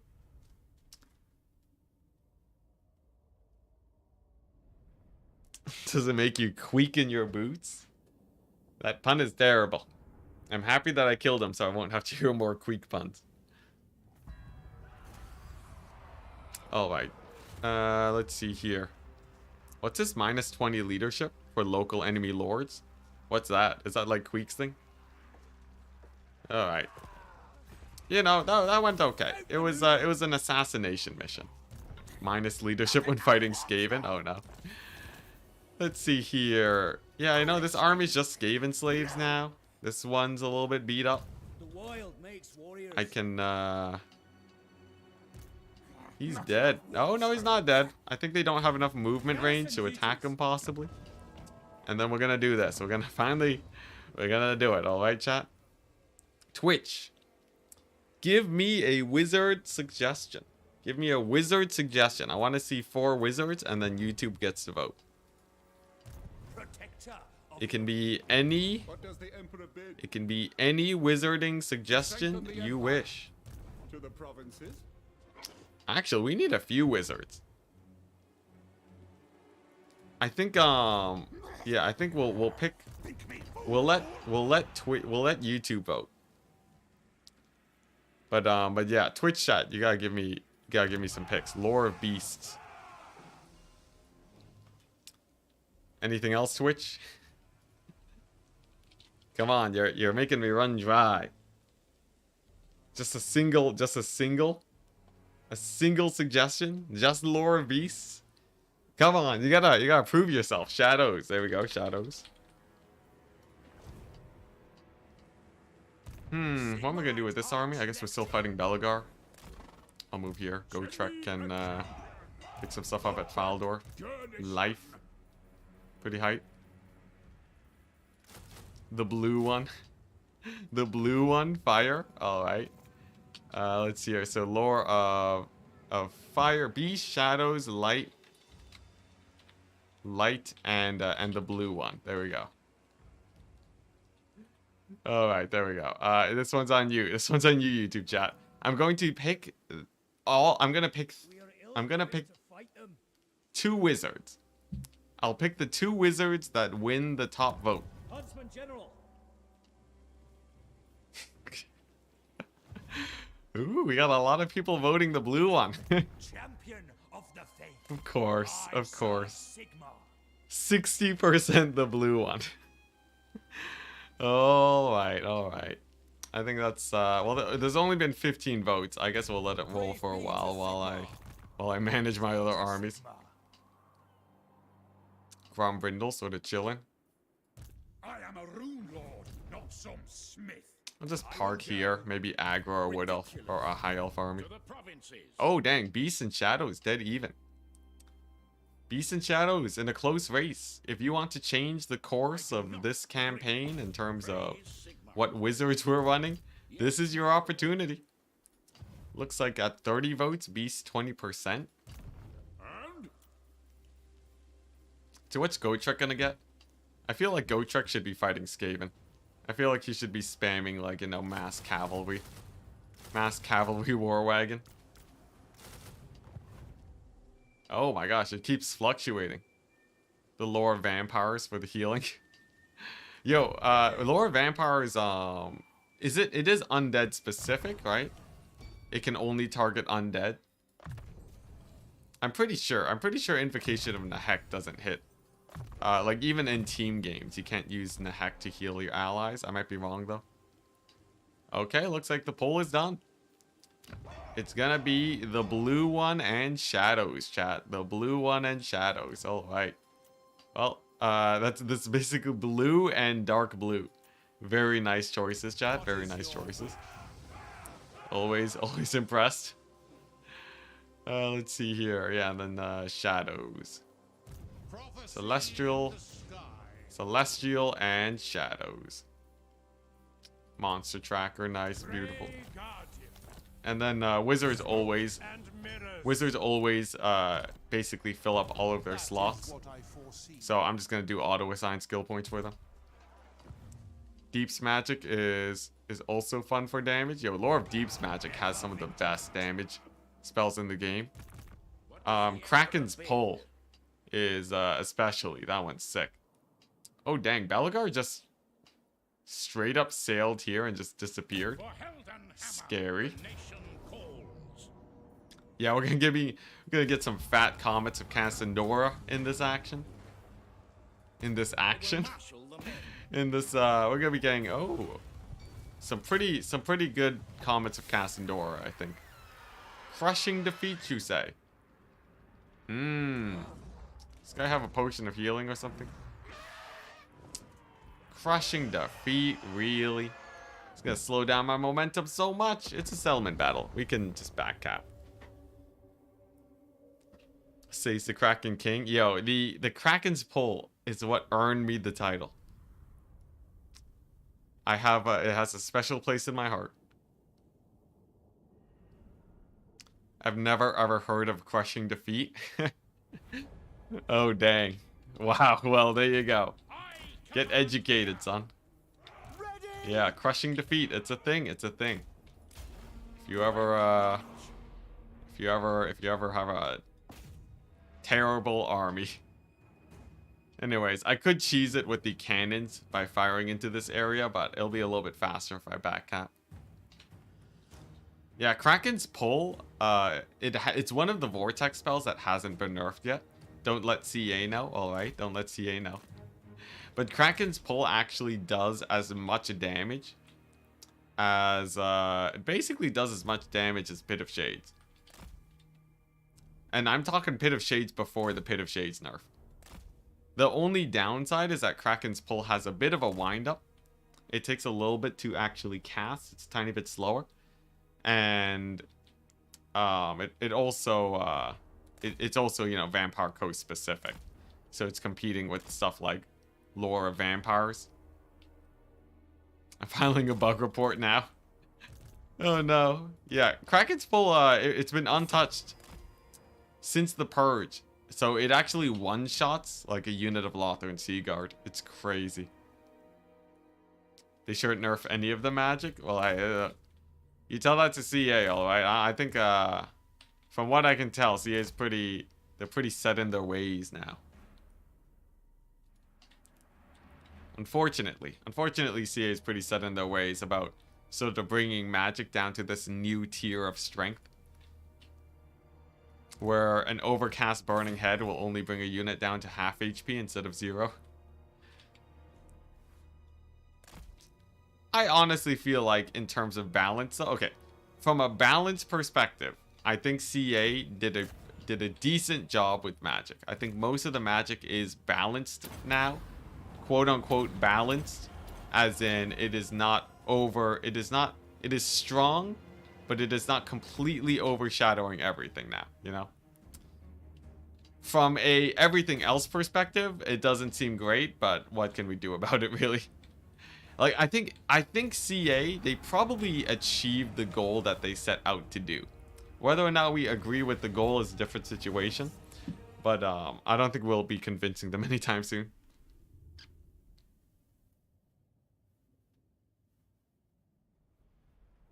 Yeah, it was definitely strong before. I can't have a firm stance on whether or not I think it was more fun or not fun. Cause like it's fun to feel empowered, right? It's obviously fun to just power trip. But yeah, I don't know. Oh man, we're still going broke. We're still going hella broke, man. Where's the money at? I'm at 20,000. Yes, my lord. I'm at 20,000. Oh, we technically are making enough though. We're making enough money where we're not instantly bankrupt. You know? Move. I'm not gonna be bankrupt immediately. So there is that. We are going to be in a pretty sus situation next turn. Now, if this army dies, that's an extra 5,000 a turn. What does the emperor I guess this army is, yeah, okay, we gotta mobilize versus chaos, and then this guy's pretty useless, right? I think this guy's pretty useless right now. He's pretty useless. He's like randomly in the chaos territory with like a nothing army. I get rid of him. There we go. Boom. 2 turns worth of income. We're good. Favorite settlement in Immortal Empires? Altdorf. Altdorf's my favorite settlement. You know why? Because it's smack dab in the middle of everything. Altdorf and maybe Karak. But the thing is, Altdorf is like, you're surrounded by so many forces. You have so many battlefronts and like, I don't know. It's such a nice middle area. Praise be to Sigmar.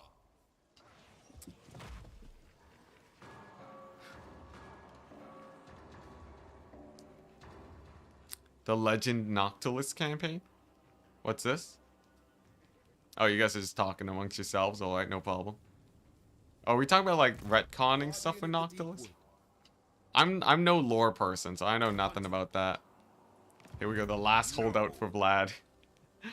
The great thing about Vlad being on one settlement now is the fact that the Mad Lad...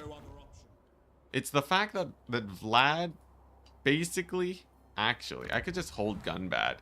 Screw holding here, right? If I hold World's Edge Archway, enemies could potentially move up north from here, right? They could potentially do a little bit of this action. Just a little bit of ups. I think if I just hold Gunbad, it's just easier. So like I stop the progression here. And Franz, instead of occupying Karak, or like, you know, he's gonna occupy, but we're gonna sack it. I'm sacking Karak, and then he's gonna put the hammer in Vlad's face. And then from there, we can find... What, the College of Pyrotechnics? Oh, no. Oh, no. Oh, Nelly. Let's go and deal with them. College of Pyrotechnics Rebellion. Oh boy. Oh Nelly. All right. Well, that's all right though. That's all right. These armies aren't doing much anyways, right? I'll give them something to work towards. I sure hope he doesn't take like a major settlement though. Okay, nice. Grom Peak, looking good. Sick. And we have 1,000,000 slots for wizards now. Okay. Alright. Let's just see how this end turn goes. Franz is going to beeline it towards Vlad. He's going to sack the World's Edge Archway, sack the high place. We get an army to go here. This army specifically. And then, actually, I think we can wait on it. Like, if I just pull this guy here and just disband him. We save enough money where it's actually sort of worth it. Like, we save money to recruit him when he's needed. I think that's just a smarter play.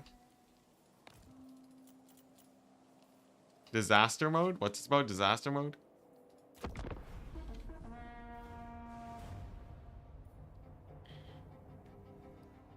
Lothern is a good 20k gold a turn with barely any effort. Not for France, though.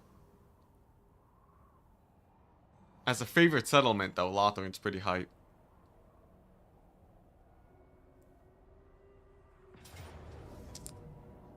Okay. Incoming cop army spam? Cop army spam. What is this cop army spam you speak of? Oh, there they are. Yep. Valiant defeat. It's alright, though. You served well. You served well. At least the auto-resolve kills some of them.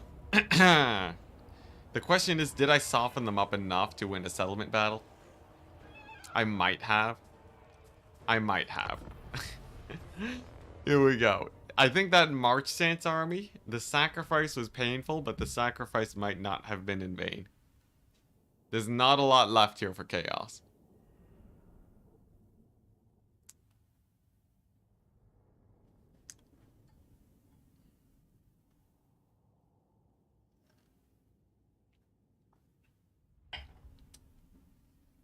Oh, College of Pyrotechnics. You're really gonna hit me with the acronym for College of Pyrotechnics? How am I supposed to know that? Definitely maybe.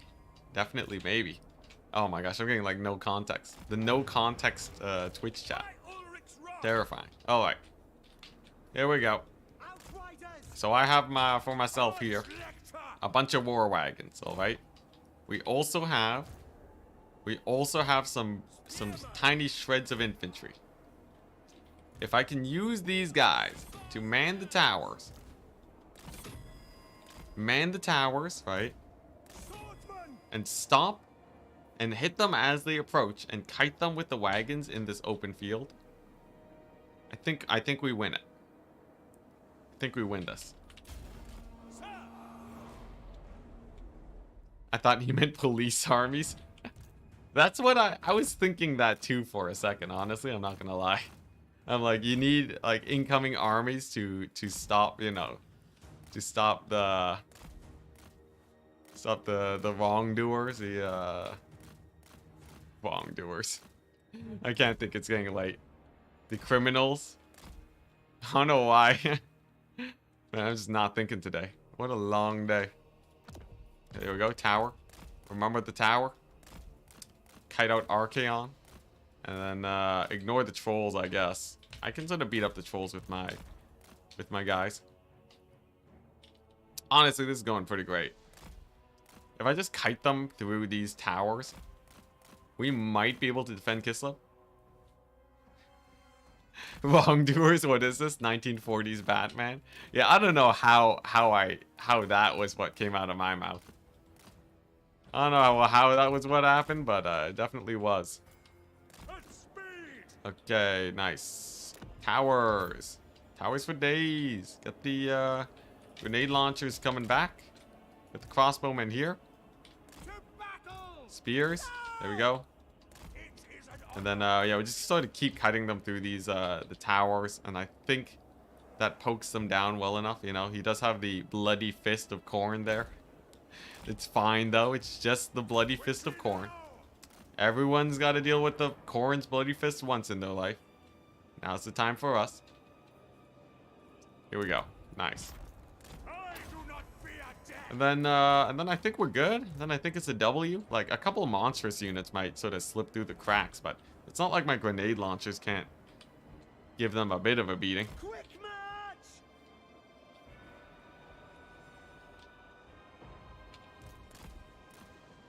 In the name of known gunnery, rename gun bad to gun good.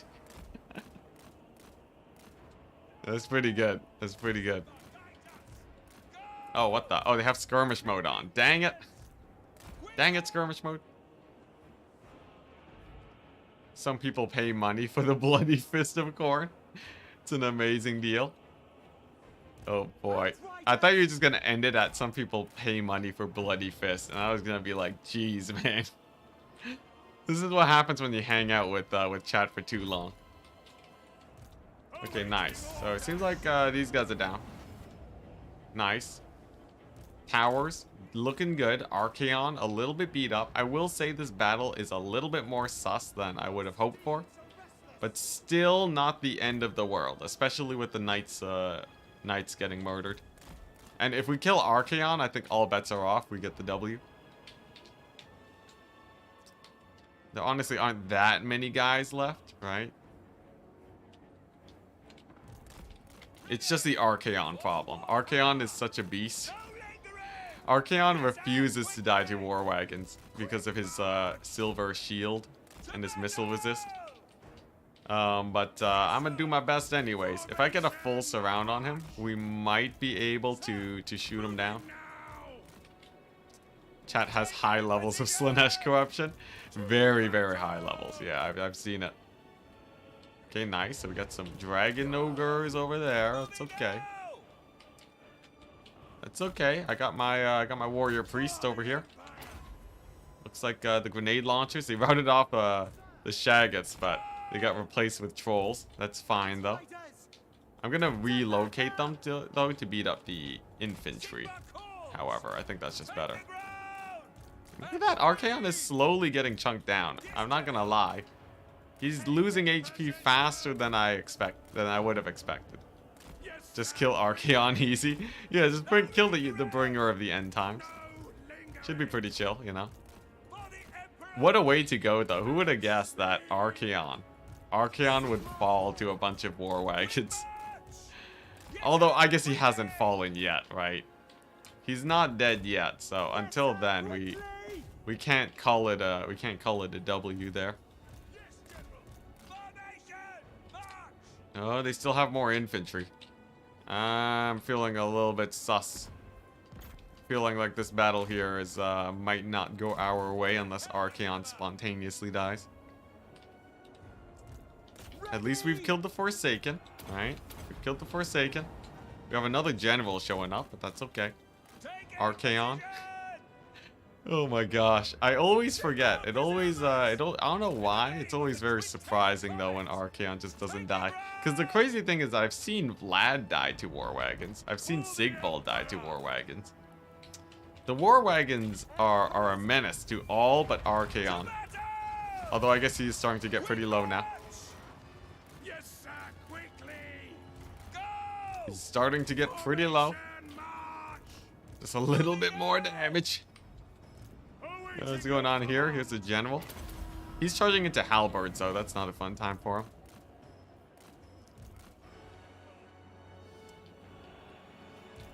What's this? What's this about? Effective range.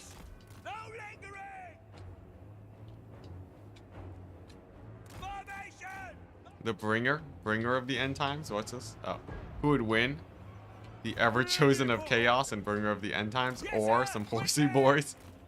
Horsey boys in a big wooden box. Yo, horsey boys are terrifying, man. That speed boost that they got. Come on. We killed off their general. That's good. So they do get the leadership debuff now. They will have a giant arriving in a second, but you know, 'tis but a giant. It's just a giant, not too bad. You know, the dragon ogres are going down, which means Archaon probably won't get much more support. The wider issue now is sort of how we handle the rest of this battle. You know, sure, we have a Khorne's bloody fist sort of occupied a little bit, but... Oh boy, he's going straight for my lord. Oh boy. Okay, how about Archaon? Is he going down yet? He's still not down. Archie, my dude, you gotta calm down a little bit. Archaon is just what a beast, man. What a beast. Okay, so Khorne's bloody fist is probably gonna go down. Giant's probably gonna go down to my archers. Archaon is slowly but surely getting whittled down. And you know what? Honestly, if we kill him, I think it's worth it. The settlement isn't very high tier. I just sort of wanted to beat up Chaos and reduce the number of armies that they had overall. It would have been a nice, obviously, you know, it would have been a nice W had we won the settlement, but this sort of halts their progress quite a bit due to the fairly dramatic losses. Especially on a character like, you know, them losing Archaon. That's pretty nice. I know I'm totally moving the goalpost chat. And I'm totally just changing. I don't know if that's actually what moving the goalpost is, but I think it's quite fitting for the situation where we start losing and suddenly I'm just like, you know what? All is planned. I feel like I'm the Tzeentch worshipper, you know? The moment I start losing, the more it's part of my grand strategy. Yeah, the Bloodthirster with the steel chair. Okay, we got him in the bunker box, so. Archaon's stuck in between the many war wagons now, right? So he can't possibly present his shield to all of them. So with even just a couple more shots, I think he dies, I think. Oh my gosh, what a beast. Archaon is such a beast. I've never seen a man survive this many war wagons. Literally, Vlad died to 6 war wagons. Archaon might survive against a battalion of them.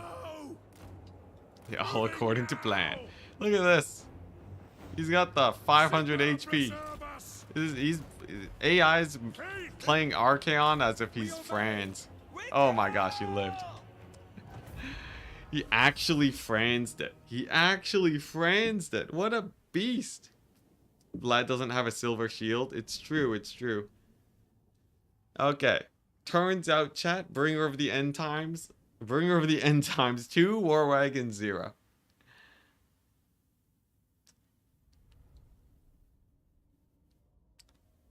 Alright. Yeah, and the cannon fire from the walls. It's okay, though. We basically crippled their armies. Like, all the dragon ogres are dead. All the spawn are dead. We killed off some generals. I think that slows down chaos. I know I said crippled, but then I saw that 40 stack. Okay. Alright. Montfort. It's a field battle? Yeah, it's a field battle. College of Pyrotechnics Rebellion. He walks over to the fort to die. Takes out like 1,000 men on the way out. That's crazy. Oh my gosh, look at that. We revived Kislev. Hey, look at that. We reestablished Kislev, chat. That's actually pretty sick. So now that we have Kislev back in the north, maybe they'll fight the Norskins. They're not at war with Chaos or the Norskins. They only hate me. Alright, well. Okay, what are we looking at? Okay, no, they're pretty beat up. They're pretty beat up. There was only this 20 stack. Okay, that's better. I am Prince and Emperor. Do Chaos Warrior AI auto-recruit like Undead do? Not nearly as much, no. Hey, no dead war wagons, hype. Hey, I think this is it. I think this be it. We are but a short skip and a hop away from killing Vlad, alright? He can only build 1 army a turn. That's the limitation that he gets for having 1 settlement. Franz is 1 screen away from claiming victory against Vlad. The pain, the suffering, all... Oh my gosh, what is with that wizard? You telling me right now this guy has the movement range of the gods? It loads. It takes like, oh my gosh. Oh, wow. Look at that. That's the power of magic, chat. That's the power of magic. Should we just scout Gorst? Should we just like scout all of Gorst's territory in one turn? Or do we put him in an army? Here. Army? Or scout? The possibilities are endless, chat. This guy's got some movement range. This guy's died a few times. There's a bug in the game right now where when your guy dies, when you die, guys, he comes back and he gains extra movement range. See, I have yet to fix this bug and it is amazing. Scout. That is a lot on Scout. All right. All right, here we go. Just, don't mind me. Just flying around. Sick. All right, nice. Going just all the way up the mountain range and then all the way back down. That was really inefficient, but yeah, we can use them to scout out all of the Darklands next turn. That's pretty hype. Nice.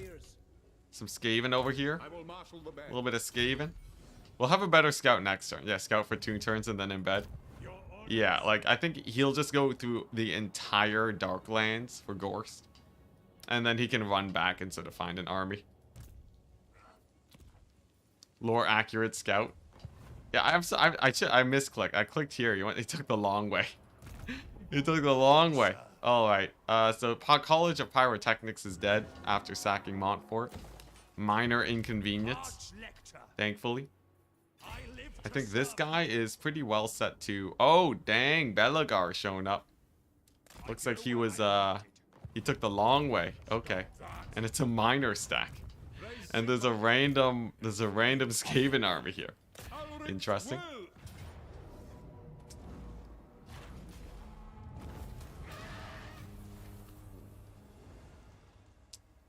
Yeah, Scouting Gorst. Scouting Gorst will be nice. It's just sort of a good preparation for a future invasion on him. I think that's a plus. Okay, here we go. Oh my gosh, Be'lakor. Be'lakor. Is he just gonna beeline it away from me? Can I aggro him? Can I potentially aggro him with this army? I feel like I might be able to. The possibilities of him winning are, of course, something to consider. But I think it's worth it. And this army just sort of heads back. There we go. We are back in positive income. Perfect. So the fight with Belagar will continue. I think Belagar will I think he's very likely going down, though. I think Belagar is very likely on his way out soon enough. Because we have a Jade Wizard. I have a Jade Wizard en route towards him. So we can take over here, right? Take over here, you know, just bounce down and then bring him down to his last settlement. Sick. And then look at this. Skaven. Skaven. We take out another one of their settlements. Hype. They can't recruit from here anymore? Province secured. Nice. Oh, I forgot. Speaking of mulching, what the? Why does it take 2 turns to get these? Why is my research rate so low? What happened to my research? Does steel technology actually reduce research now? Anyways, doesn't really matter. What I should do, just because I think it's hilarious. We have no more need for students. I don't need research rate anymore. So all the students that I spent my time sort of collecting, it's time, chat. It's time. They served well. They served well, but I have no more need for them. We gotta free up these ancillary slots for my other characters. There we go. Solid 1,000 gold. Sick. To paste with them. Good old Soylent Green.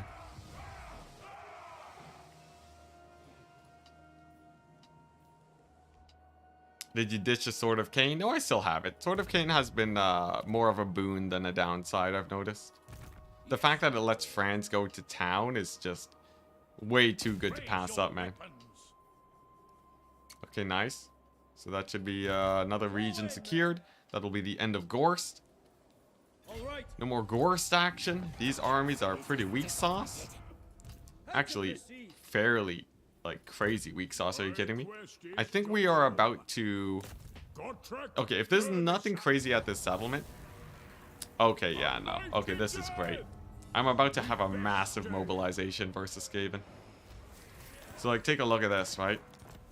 I finished off the vampire counts, right? Oh, jeez. I finished off the vampire counts. So now I have 2 armies defending against chaos. 3 if you count this guy. And now I'm mobilizing versus Skaven. So we have 4 armies here. And a 5th army to deal with Belagar. And that should be enough. It should be enough to give them a hard time. Peace out, the herd is the word. It's been a while. I feel like you have a very recognizable name and I haven't seen you too often. Maybe that's just me though. Maybe I've just been missing your name. Sometimes I forget to read the names in chat, but maybe that's the case. I don't know. I don't know, honestly. Yo, I think legit though, we might be able.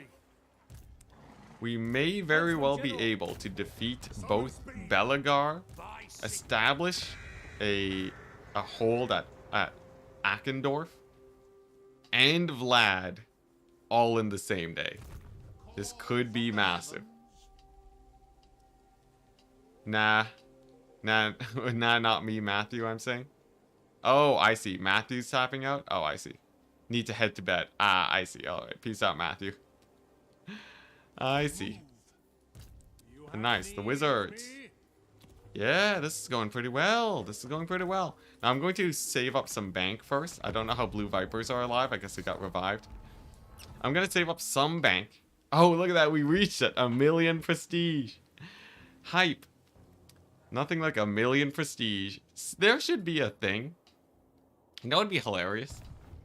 If CA added a feature for you to spend 1,000,000 prestige to upgrade your public order by 1 permanently. Like, you know how, like, you know the electoral machinations, right? CA should implement something where if you reach 1,000,000 prestige, sort of like, you know how the Tomb Kings or the Dwarves can, like... Actually, okay, yeah, exactly like the Tomb Kings. The Tomb Kings can just spend 1,000,000, like, gold and, like, pots to get an extra army. If the Empire had, like, a set of 4 different buffs that you could dump 1,000,000 prestige into, I think that would actually be sort of sick. Because then it's like, oh, okay, like, you're always working towards something. So, like, 1 buff can be +1 public order for all of your settlements. The other one can be, like, I don't know, like, +2 trade, +2 economy, right? And then it's just sort of a fun late game thing you can work towards. Whereas your Celestial Wizard, he's moving south.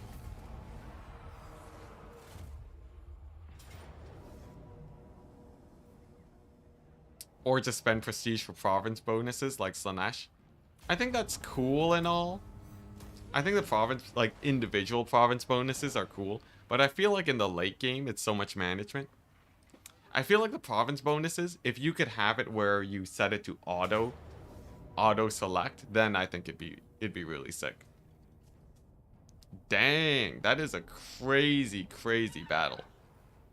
Like crazy auto resolve for me. That's huge. 1,000,000 prestige, you get to marry Isabella. All your generals get regeneration. I don't know what that implies though. But yeah. Possibilities are endless. Okay, this is going great. This is going perfect. We are getting so many great auto resolves. This cannon's got obliterated in auto. It's all good though. We don't need cannons. Well, I guess I do sort of need cannons. I do sort of need cannons, but we're good. Unfortunately, we didn't make hella bank off of that. We could have made slightly more bank, but it's still alright. It's still good. Cause we're still in the positive income, so I'm not in as much of a need for crazy amounts of cash. And I can just focus on just expansion now. Be'lakor, we killed off one of his armies, and thankfully the dwarves haven't. Oh, what? The greenskins are here? Sure, sure. Let's see here. Nice. These armies over here. Fortunately, we are a little bit too far, but I think I can bait them out. Yeah, as long as you don't cause too much trouble, we should be fine there. And then it's this random single dwarf army. Can I kill that? No, he's being supported by wait, no, that is him. I will marshal the men. Oh, wait, the cannons? The cannons did the obliterating. Really? That's pretty rare. Okay, sick. We're back. We're back here. Let's see here. I need to replenish my grenade launchers because we're fighting dwarves.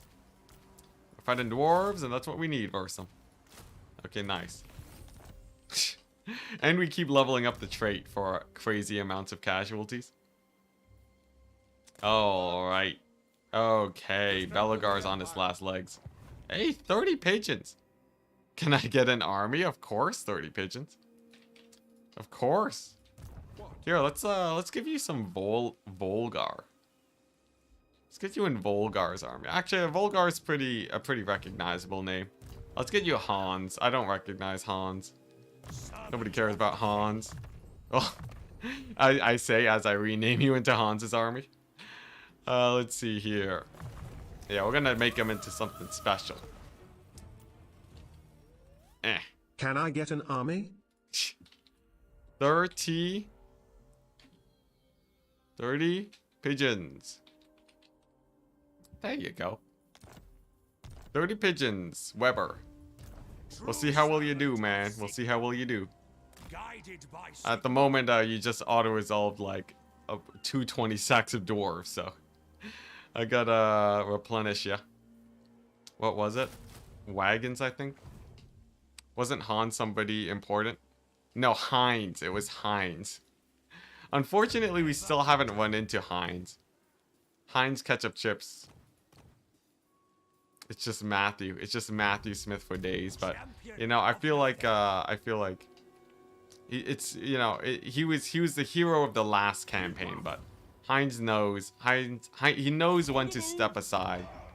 You know, and make some space for new heroes of the Empire. He can't steal all the glory. Heinz was a beast, though.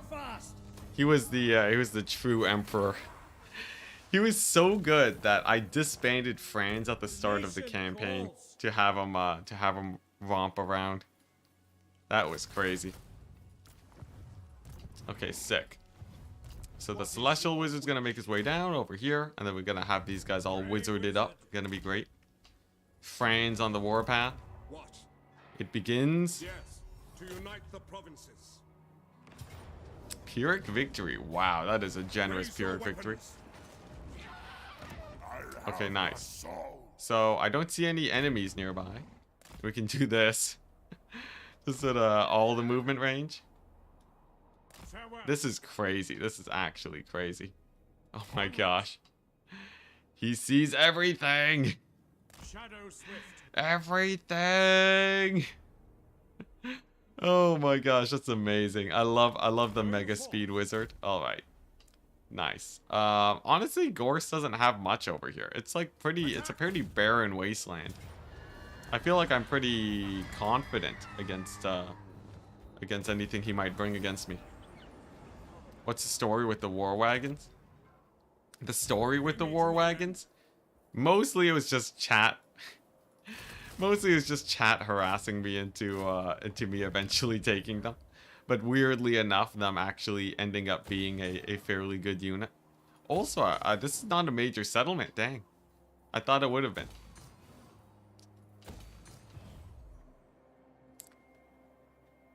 And then, the interesting thing though is that while I was fairly resistant to the war wagons early on, I actually sort of came around to it.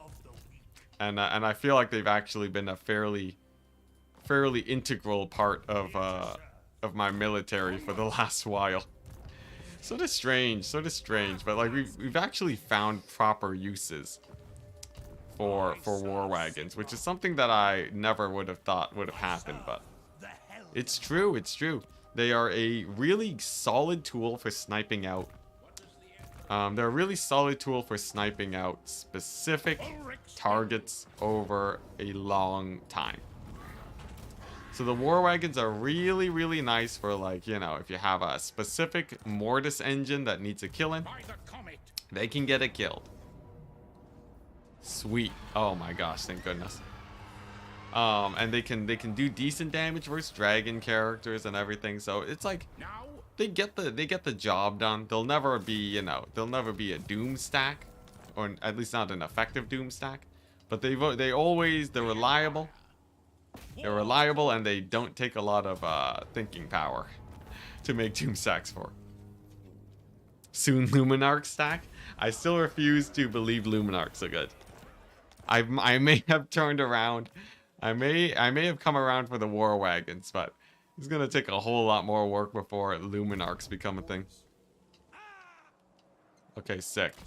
Look at that. The heroes have met up. Vlad is sort of just rapidly trying to build up his army, but quite slowly, I'd say.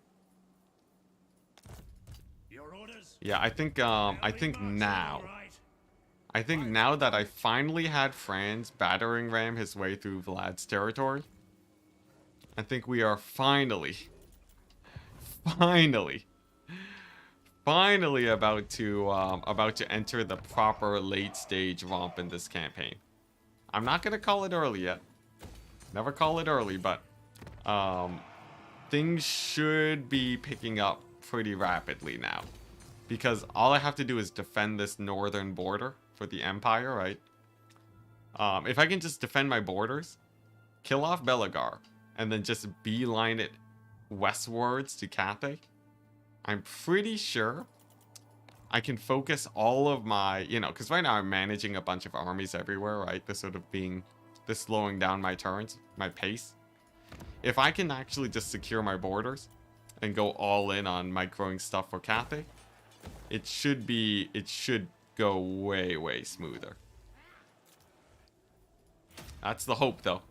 I'm not gonna call it just yet, chat, but I believe things are beginning to become amazing.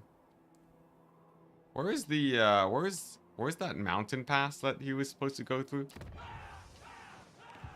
Wasn't there a connection here that I was supposed to defend? Or is Mount Gunbad literally the only place that the vampire counts? Oh yeah, no, it is. Silver Pinnacle. Oh crap. This army is gonna have to go back and defend here in a second in case Kemmler shows up through the Silver Pinnacle. I guess I could just recruit a lord here though, right? Yeah, okay, nice. Yeah, here we go.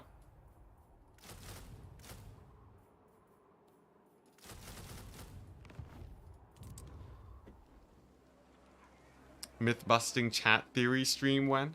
Oh, I was thinking the myth-busting stream probably as soon as we're done this campaign. I've been really liking the rapid streams that I've been doing as of late. So I feel like as soon as we are done this campaign, then I will transition into that and probably stream like on the almost daily like we have been.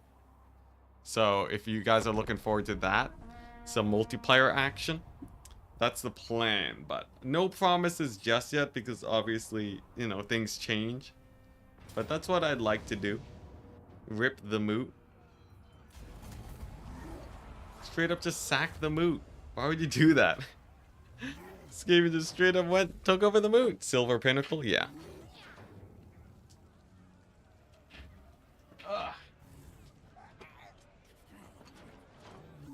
Don't mind me just stretching my legs. Here comes chaos.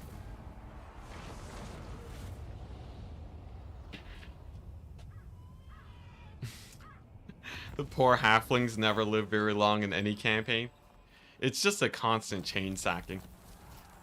The halflings, it's their fault though, man. If they just invested in walls, I feel like things could have been better for them. Men, we must attack. Man, this is crazy though. The last stream that I did only progressed like 3 turns. This stream seems like it's actually gonna go for a few turns by the looks of Summon it. the elector counts. Nice. I will get I'm gonna get knights here, why not? Save that global recruit for others. Did patch 2.3 bring any good landmarks for France? Not that I can tell. And actually that's sort of a good thing. Because from what I heard, landmarks actually straight up from what I heard, landmarks actually they broke a lot of people's campaigns. They straight up got corrupted. So that is a plus. I didn't have to worry about my campaign getting corrupted. Oh dang, we have no cash. Guess that's a sign to take some battles. The nation calls. Does Trace normally survive? No, they actually Trace died and then a rebellion brought them back. Excuse me. Yeah, Trace straight up died. They had a terrible time. They got annihilated. But you know, the rebellion did good for them. To the provinces. Nice. This is a wonderful time for a wizard. Relics, come. This guy does have auto level on, right? Yeah. Okay, sick. Nice. And then the moment of truth. The moment of truth. Stay together. Will we be able to take Auchendorf? An Auchendorf pick would be huge right now, but I don't know if there's actually Skaven. I think I will. Oh man, search ruins for that much. Okay, you know what? With the Gorst army nearby, it's probably a bad idea to go there anyways. Maybe we kill Tretch's army here. I think that's the most likely play that would make sure I don't lose everyone. Okay, nice. Beautiful. They rebelled themselves out of destruction. Exactly. Yeah, so they're doing great. Okay, nice. Looking good. So we're set up to take out Belagar. I think we do. I think we actually we're set to take out Belagar. It seems like he doesn't really have that much left. Like what? He's gonna take Billy? That's not a problem. He has only minors. Belagar walking the minor stack? Oh my gosh, guys. Guys, this is it. It's actually happening. It's actually happening. We're doing it. I like their style. You know, that minor stack. Minor stack is strangely terrifying if you don't have the right army for it. What? Oh, you're talking about these guys. Ah, you mean you like their style? Yeah, Trace. Trace coming back is pretty hype. It honestly, it's good for me because it means no Grombrindle. No Grombrindle breathing down my neck. Oh my gosh, this is crazy though. I can actually remove the walls at Templehof and Dragonhof. There's like no one nearby anymore. Except for this army, of course. But other than this army. Actually, you know what? While he's roaming, we're just going to do this. And then just in case he tries to pull a fast one on me. Just in case this guy tries to pull a fast one on me, I'm going to recruit a lord. So if he marches down here, I can chase him. And then attack him with this guy. That should go pretty well.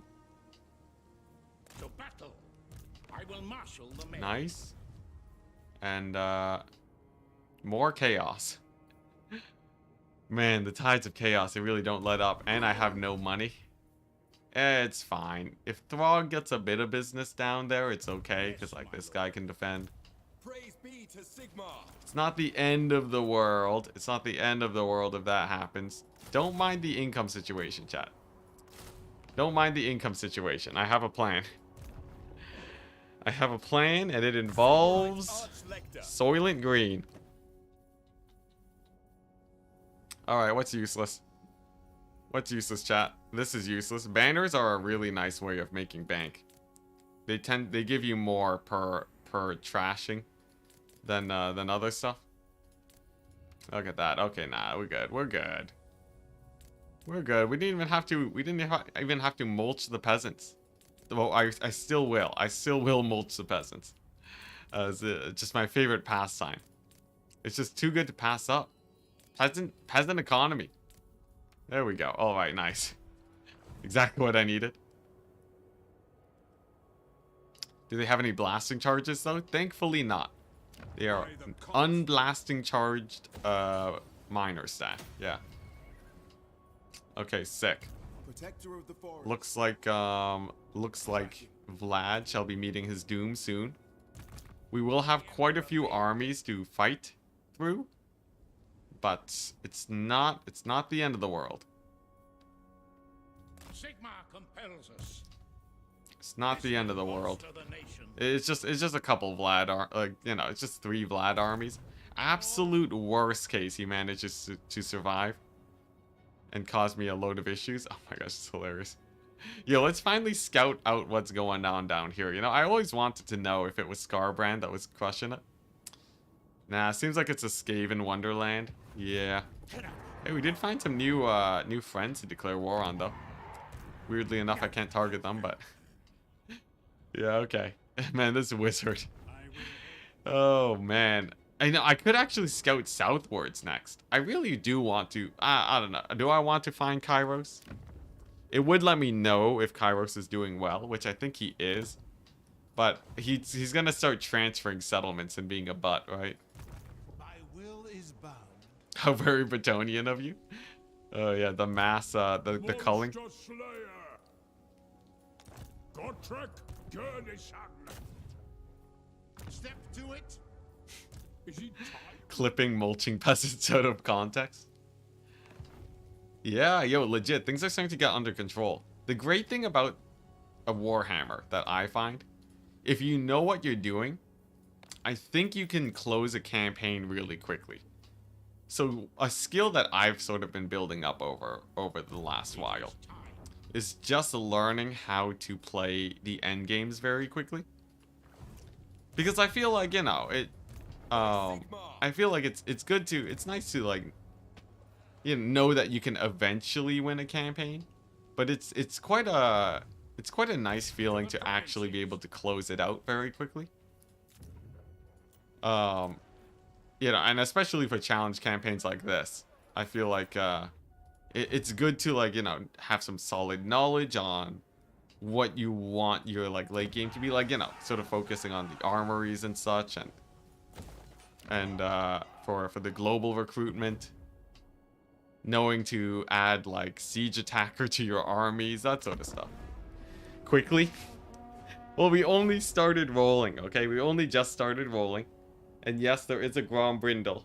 I'm aware we have some barriers remaining. Battle positions. Next challenge, map dominance in 100 turns. The weird thing about that is that that would actually take forever, because you'd have to manually play like a million battles. An actual good challenge is like map domination in like a few streams, in like 2 to 3 streams or something. That's what would get me excited. Oh dang, he chased. Crushing defeat? Really, game? Crushing defeat. Oh my gosh, auto result. Be drunk. Is 100 turns even possible? If you're playing on easy as Scarbrand, I think it is. I'm pretty sure Scarbrand on easy can do it well. Torox, I don't know if they fixed Torox's thing. They definitely made it harder to trigger his infinite movement thing. So Torox is also he's a contender though. But I think Scarbrand is one of the better guys for painting the map. Auto resolve loves Dowie. It really does. Watch me lose this battle though. Alright, here we go. It's all about pummeling these guys. Or just not dying to artillery. You know what? I guess it's just about sending Gotrek and Felix in there. Someone said that. So people said that the game, the AI is different now. That they will actually focus fire your lords. Is that true? I'm not seeing it. Doesn't seem like they're trying to focus Gotrek and Felix, that's for sure. That one artillery piece is gonna be a pain in the butt, but I forgot. I have cavalry. Why am I playing this battle like I don't have cavalry? All right, there we go. Nice. Success. We've dived their ranged.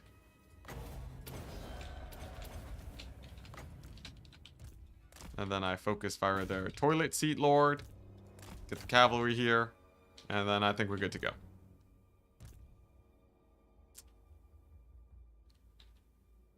Time for some fat comets. Oh, sadly I don't have Comet of Cassandora yet. Yeah.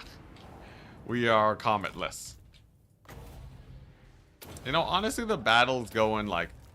The battle's not exactly a cakewalk, right? Okay, what the... What's shooting at my... Oh, the one Thunderer? The one Thunderer just popped like a million wagons. That's crazy. Yeah, okay. You know what? The battle's going a little bit more sus than I would have expected it to. Alright. I'm not going to say that, you know, we're going to lose this or anything, but I can understand why the AI thought the auto-resolve went the way that it did. It was sort of lacking in armor piercing. Sort of lacking in armor piercing. So, it is slowing me down ever so slightly. Now, we're still good. We're still good, chat. Alright, there you go. There's Lord dead. But crushing defeat, I guess I can still sort of see it. That battle was like way more sus than I thought it would be.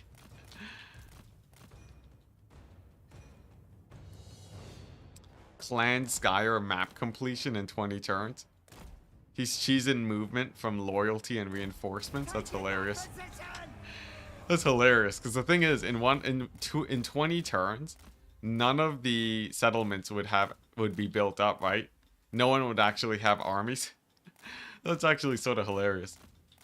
Oh, hey, yo, in optimistic Warhammer news, I actually discovered a YouTube channel recently that is doing really well. That seems like it's like a new Warhammer Total War YouTuber that is sort of exploding onto the scene. Have you guys heard of Brilliant Stupidity?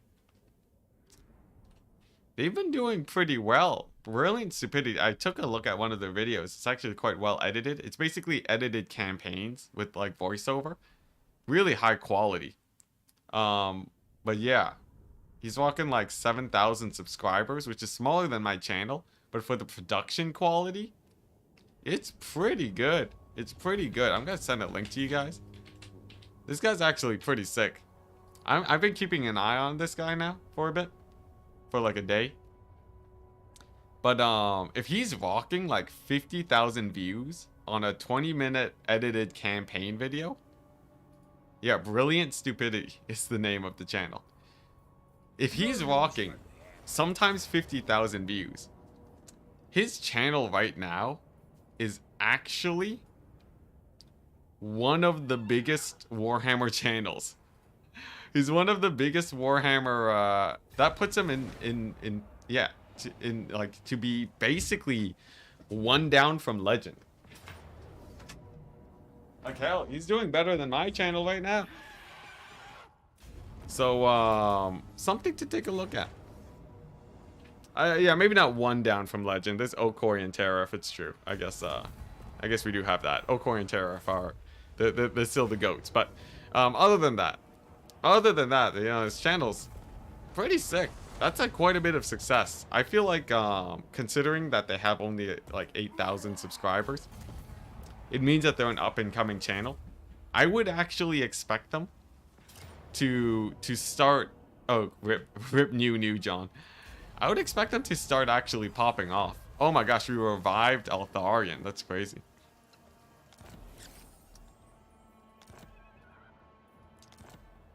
His goblins video has popped into my feed a few times. Yeah. I feel like if this guy... Well, actually, I don't even have to say if this guy. He sort of knows what he's doing. His thumbnail design is very eye-catching, I've noticed. It feels like he I could see him really popping off. By Sigma's right. Raise your weapon. Or maybe not popping off, but I could see him being like a mainstay. And then like sort of people knowing him more. Nice to see people do Warhammer content. It really is. Yeah, for me, because like, you know, for me, it's like you always hear about the doom and gloom about Warhammer, right? There's always the doom and gloomers. So actually seeing a channel like come out of nowhere, just out of left field, and just like start crushing it with like 50,000 viewers in this climate, that is an achievement. So I'm keeping a close eye on him. It is war. What's this? Ruinous. Oh, ruinous. Ruinous insight is pretty good too. Let me look it up. Because here's the thing. I regularly track channels to see how well the scene is doing. Ruinous insight, not ruin insight. Let's hear. Oh yeah, like the thing is, unfortunately for ruinous insight, ruinous insight. Yeah, because like for them, even if the content is good, right? For me, what I'm basically doing is market research. So for them, they're rocking like, you know, that sort of 2,000 viewer range, right? The 2,000 viewer range, you know, it's not even like a sign of how good the content is. It's more so the fact that it's like, oh, if these channels, right? If I'm not seeing channels do well. Okay, what happened to my replenishment? Oh, I'm in enemy territory. Yeah, the problem is, if I don't see other channels doing well, it's a very bad sign for my own channel. But if I see channels do well and my channel isn't doing well, it's like massive motivation. Because it tells me that if I just, you know, if I can figure out a good enough formula, I can probably hit, you know, do what they're doing. Yeah. So for me, viewership does actually play a pretty massive part for sort of the analysis here. But it is nice to see that there are people going at it. Yeah. For me, and for me, it's very important because the big thing for like the big number that I'm trying to hit is I want to be able to be at a stable 50,000. I want to be able to hit 50,000 views. What's it? A day, like per video, right? So, oh, that's weird. He's stuck in March stance. Oh crap, he's stuck in March stance. Well, that's awkward. Can I get him out of March stance? Oh no, that's real awkward. Okay, if he can't escape out of March stance, that is a sketchy situation. What if I leave him outside of the settlement? Let's try that. They will obey. For me, in this climate, I'm pretty sure I can reach like 30,000 views for like my shorter form content videos. Oh, he's recruiting garbage. Yeah, for me, I'm pretty sure I can hit like a solid 30,000 if I'm making my usual content. But like watching, you know, or like seeing Brilliant Stupidity hit 50,000 on a big video, you know, like his average looks like it's closer to 20,000, which is closer to what I would expect to hit. It's still very good. It's still very, very good. So it's a good sign. It's a good sign. I will it gives me more sort of energy to put some time into making Warhammer content. Try the "Can you beat X with Y" title meta. Yeah, there is. There's like I might dabble in it. The title meta that that has worked really well for me is what's it? Oh yeah, it's like XB like. I really like stealing from other like non-Warhammer channels. and just copying like what they're doing. The XB like title format is like easy views. Very, very easy views. That one is like classic. And the crazy thing is that you don't really have to think about it too hard either. You just you just like, you know, you just find a unit. Like I want to talk about war wagons, right? The thing is, it very much implies that it's going to be more of a joke video, so I guess there is a little bit of restriction, but still though, it's easy. It's easy clickbait. Okay, Gotrek has like no replenishment. Did he get hindered? I have no idea.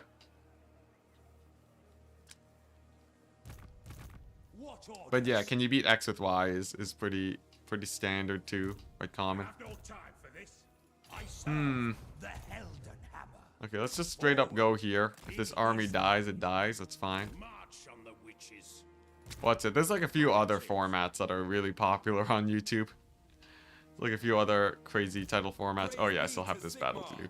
Can I get a, what if I just straight up do this? I just don't want to bother loading into a battle. Okay, there we go. That'll do.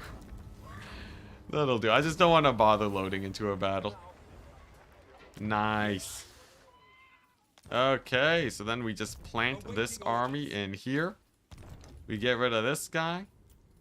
We get rid of the hella expensive stuff. Except for the siege attacker.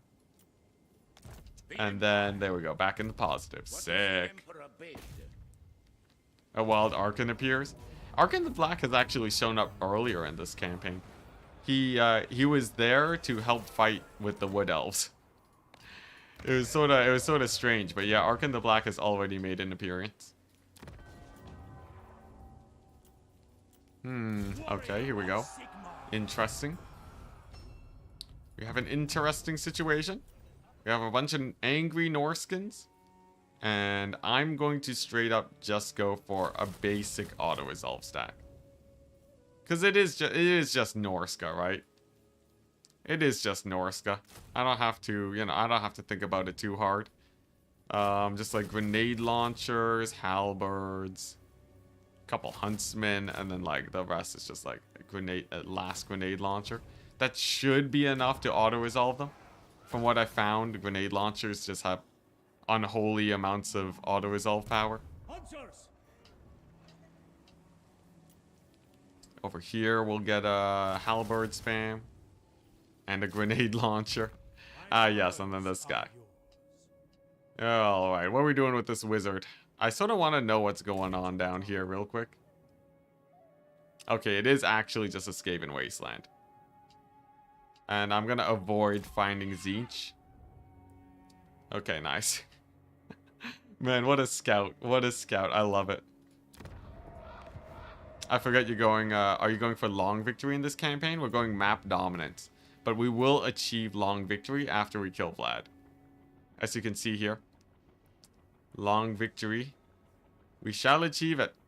In fact, apparently all I need is Ostermark and then we're good. It's sort of weird. Oh, no, but we also need to get the short victory condition. Okay, yeah. So, I think as soon as I kill Vlad, we have technically won the CA's definition for winning a campaign. And then I will, and then we will go for full map dominance just to see how fast I can do it. Because I feel like we can do that pretty fast. Commandment. Sartosa. Rebuild them walls to stop Archon the Black from causing issues. Nice. We are 1 or 2 turns away from killing Vlad, chat. How does that wizard have so much movement range? There's a bug. There's a bug in the game where when your characters die, when your heroes die and they come back, their range gets increased by the amount of movement, I believe, that they have. Okay, it feels like an awful waste to just auto-resolve this. This one, I'll play it. But yeah, it's a bug. It's a weird bug, but yeah. It feels like a terrible waste to just auto-resolve away these guys. Against such a tiny dwarf army. I just have to play it a little bit carefully, and I shouldn't take too many losses. So like the war wagon flank, the grenade launcher flank, the distraction. Awaiting orders. Your orders? Awaiting orders. There we go. Yes, General.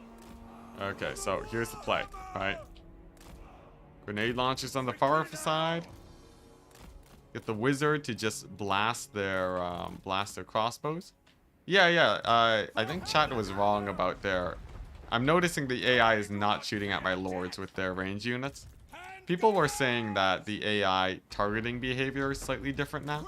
I think on legendary it's still the same, I think. Unless I'm terribly mistaken. Here we go. Let's get a decent flame storm. And then this should be good. Then I just yeah, a little bit of damage here. And then yeah, grenade launchers. Hi. You don't worry about upkeep or territory? Isn't Torok's campaign a bit busted? Well, like, yeah. You say that like that's bad. You say that like that's bad. Unless that was a different. That might have been. I guess that was a few conversations ago. Okay, never mind. This was when I was saying Torox was the way to do the full map dominance as soon as possible. Yeah. Well, like Torok's campaign is busted, but that's the point. You're not gonna conquer the map as fast as possible without playing a busted faction. Depends on the difficulty. Yeah. I think legendary difficulty is the same, where the AI will still dodge you, but I think on many other difficulties the AI doesn't dodge you as much, and they'll actually use their ammunition on your lords. Okay, sick. Victory! And I saved my grenade launchers. That will make it easier in the short run, because I can actually auto-resolve with them, which is perfect.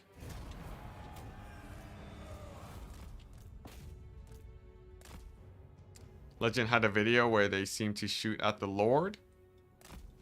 Huh, weird. It might just be like a me situation thing. I wouldn't put it past it where like sometimes they shoot at the Lord, sometimes they don't. Might have been his Luther video, which was a one-man doom stack, so maybe that's why. Interesting. Maybe. They shot a one-man doom stack? Oh, okay. And I think they do target your large lords. People were saying they will target your foot characters now. The AI before would shoot at flying lords like Franz. In fact, the AI still loves shooting at Franz, so I don't think that's changed.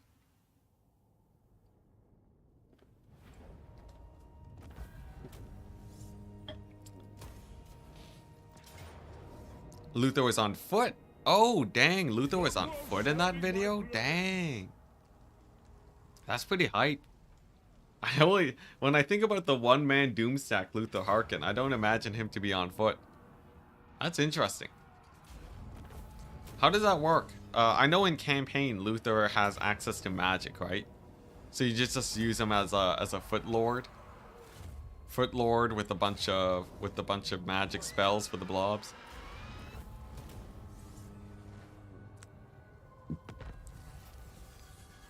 We should just make the AI shoot at solo lords at half distances. Harder to dodge and it's more accurate for the AI. Yeah. That would be pretty smart. If they wanted the AI to be a little bit smarter, right? Just only shoot if it is undodgeable or practically undodgeable. That's what, that's what players do, right? Players will often withhold shooting at a general, like in multiplayer, just because unless they have a net or something, just because it does waste ammunition and shots. There's a massacre. Luther took hardly any damage since his model's so small, and even though they started to shoot at him, the AI swarmed. Yeah. So they swarm him into the forest. That's pretty good. I will say that seems like a solid doom stack. Praise Sigma. Okay, thank goodness. All right, nice. No! Nice. Defended. Unfortunately, we still have not killed off Bellicor, but Praise be to that's Sigma. okay. Champion. Bellicor will get what's coming for him eventually. Yes, my lord. Nice. Let's go ahead and beat up Fort Jakova. Yes, a sound plan. Okay. 100% though. 100%. Unless, barring something catastrophic, which is always possible, chat. Barring something extremely catastrophic, Vlad 100% is dead by the end of today. True servant of Something would have to go very, very wrong for Vlad to not be dead. France would have to get annihilated, so I feel like we good, chat. We good. And honestly, even with Vlad down to 1 settlement, things have calmed down quite dramatically. You can see his armies. His tiny little feeble armies of dogs and tier 2 units and whatnot. never. This is it. Everything's looking very good. Yeah, I have to not botch this up. I have to not botch this up. I have to be very careful. We're gonna be very, very careful. I'll believe it when I see it. That's a good way to go about it. Very careful about these settlement captures. But once I get attacked by Vlad, right, it should be pretty chill. He's entrenched. He's like decently entrenched, but fort battles are honestly sort of good for me. Because I can just capture the points and blob them up at the gates. How's your wins for your France army? Oh, it's actually terrible right now. I should probably fix that, shouldn't I? Good call, good call. It's at like 20. Wow, that's pretty funny. Pretty funny. All right. Here we go. It's all good though. It's all good. We don't need that many wins, right? We don't need that many wins. We serve France. All right, here we go. Sigma's heirs. Quick Only march. a couple more battles. At speed. I'm so excited for the end of Vlad. You guys do not know the amount of suffering that he has caused.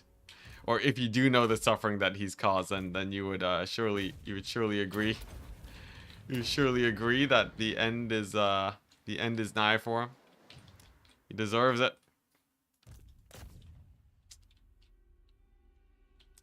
Yeah, I will have to sort out that winds of magic situation though. That's true. All right, cuz like I have I have this, the forbidden rod spam. We got some forbidden rod action, but that's not exactly gonna, it doesn't a forbidden rod alone is not going to secure me the W.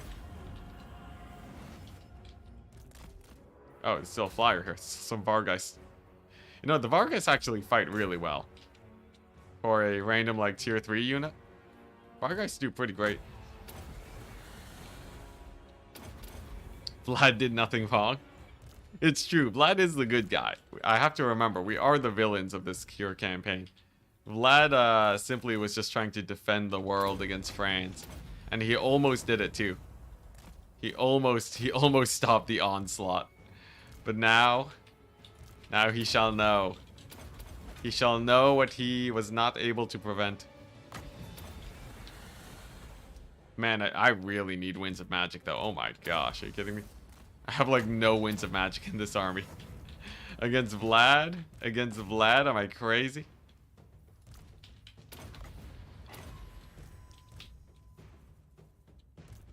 Okay, nice.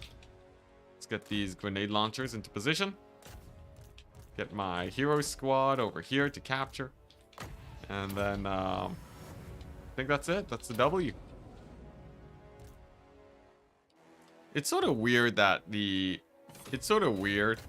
settlement battles can sometimes be easier than actual field battles. I feel like the AI should have some sort of trigger on them. Or like, I feel like, I don't know.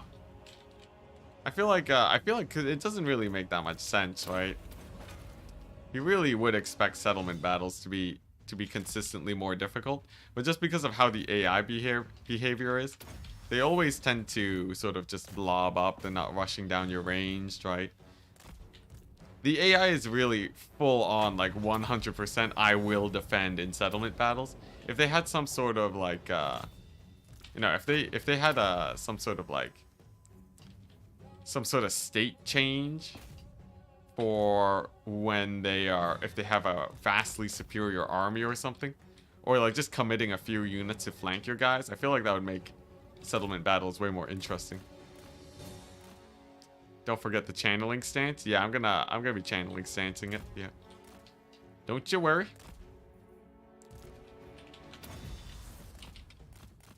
We'll get the channeling stance, and that should be good enough.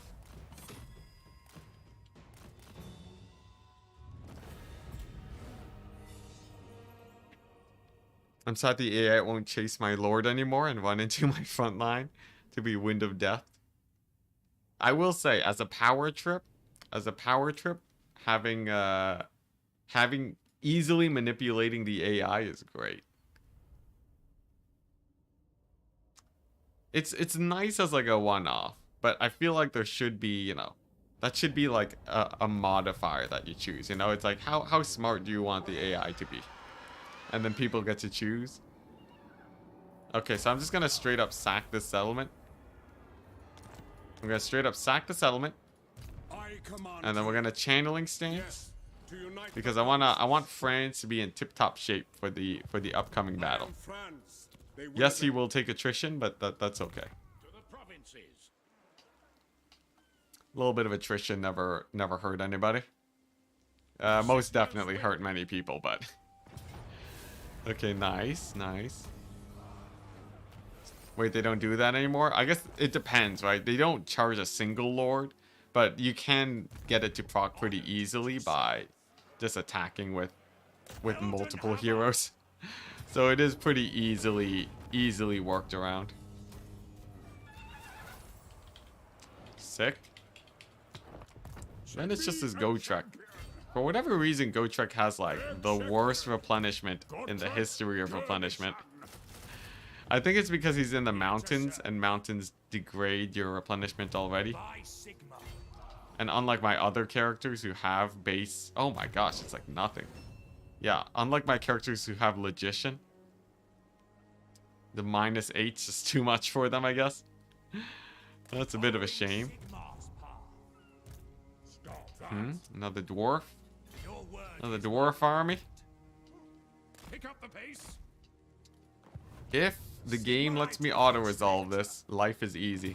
Come on, game. Dang it. Dang it, no auto-resolve. Alright, that's fine, though. That's fine. I'll settle for the stance in camp. It's all good. Moving out. I'll fight them on the field of battle. Draw them out. This will bolster the nation. Oh, hey, it's a Vlad. It's one of Vlad's armies. Look at that. Poor Vlad, man. Vlad's getting bullied now. Game doesn't like injured units in auto. Ah. Yeah, oh, that sort of makes sense. Okay, nice. That was pretty chill. I wonder, can I do this? Can I, oh, he's out of movement range.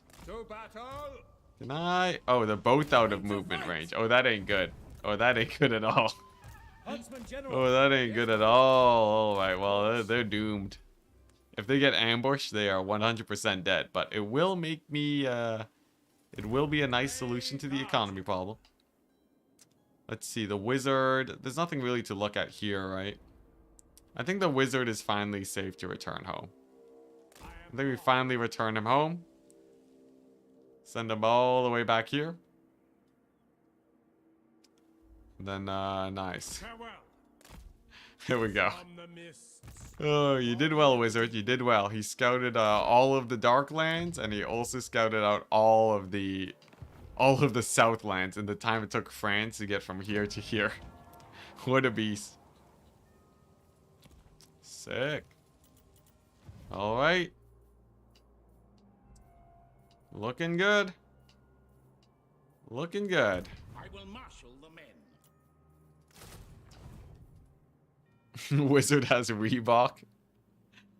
Reebok and Nike fighting to sponsor him. Keep getting the wizard killed so he can scout the entire map. I guess if the bug knows no bounds, it's true. You could actually.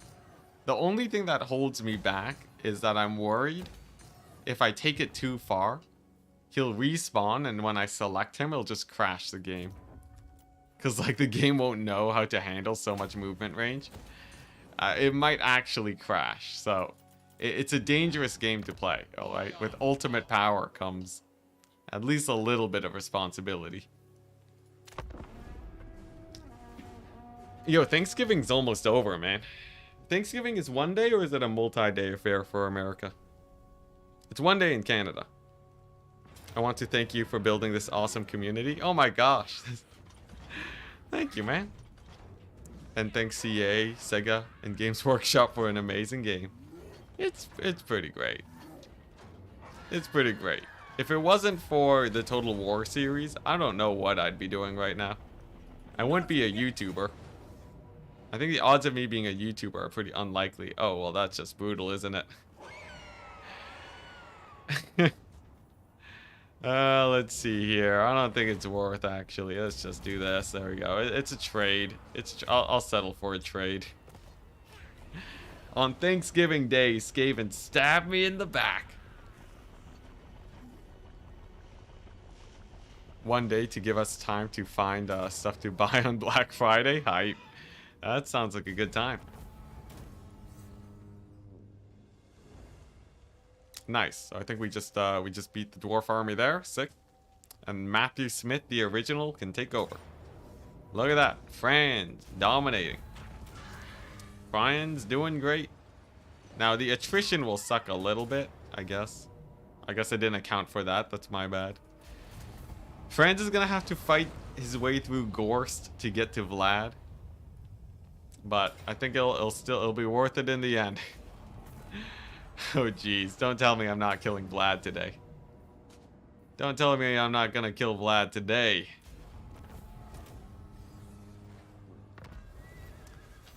The thing is, I can't get too hasty, alright?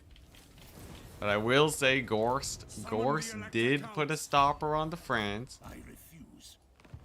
Okay. Give me to my men. Yes. You can never be too hasty. I'm just gonna go back here. I'm gonna go back here and not get too excited with France. We're gonna have the support armies here in a second. And when they show up, they can get the work done. And they can sort of help France deal with the Gorsty boy. My job could see both Thanksgiving and the day after off. Hi, that's great. Okay, what are we looking at? Recruitment cost is not more expensive. Okay, great. Good stuff. Good stuff.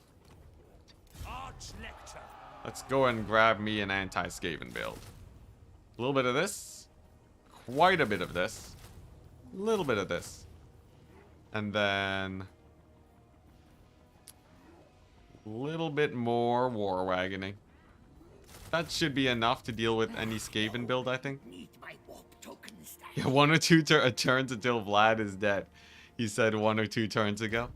I'm working on it. He's still recruiting, though. That's the problem. The longer it takes me to get to him, the more random armies he's gonna build. Oh, Vlad, why? Why, Vlad? Why must you do this? Okay, I'm gonna sail out here to deal with Tor Yvrest real quick. Show them who's boss. Grombrindle's showing up. Oh no. Alright. We have a situation, chat. We have a bit of a situation. It's all good though, it's all good. I have the bank to hot recruit units. Okay. It's a mix. I have to deal with Grombrindle. I also have Vlad. And I also have Be'lakor. As per usual, the best way to deal with this situation is to just focus on one of them. And I think the guy to focus on is probably Vlad. The problem for me is that I don't really have I guess the problem for me is that I don't really have a lot of armies nearby to deal with Vlad. And I can't really recruit one because Franz is busy replenishing.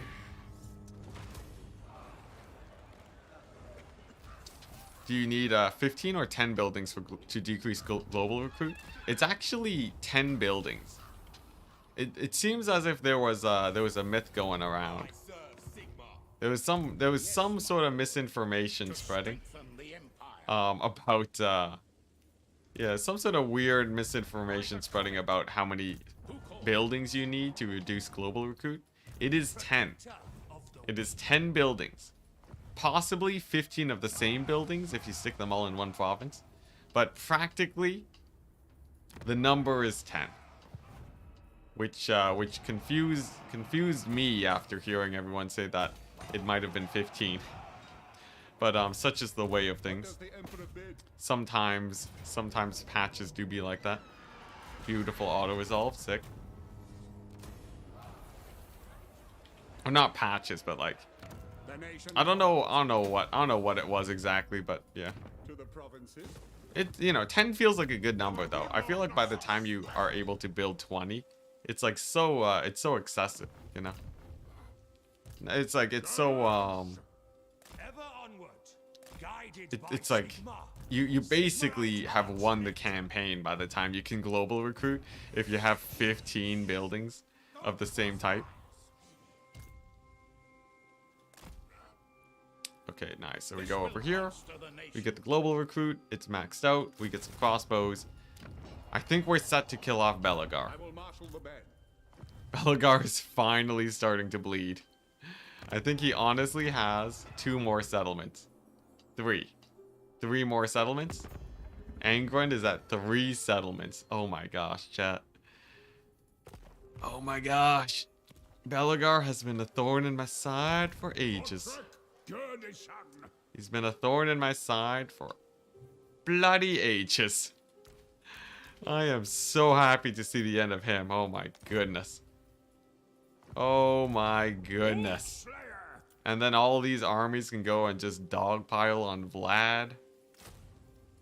And let's celebrate. Let's celebrate with 1 war wagon mortar just for chat. You know what? I'm feeling generous.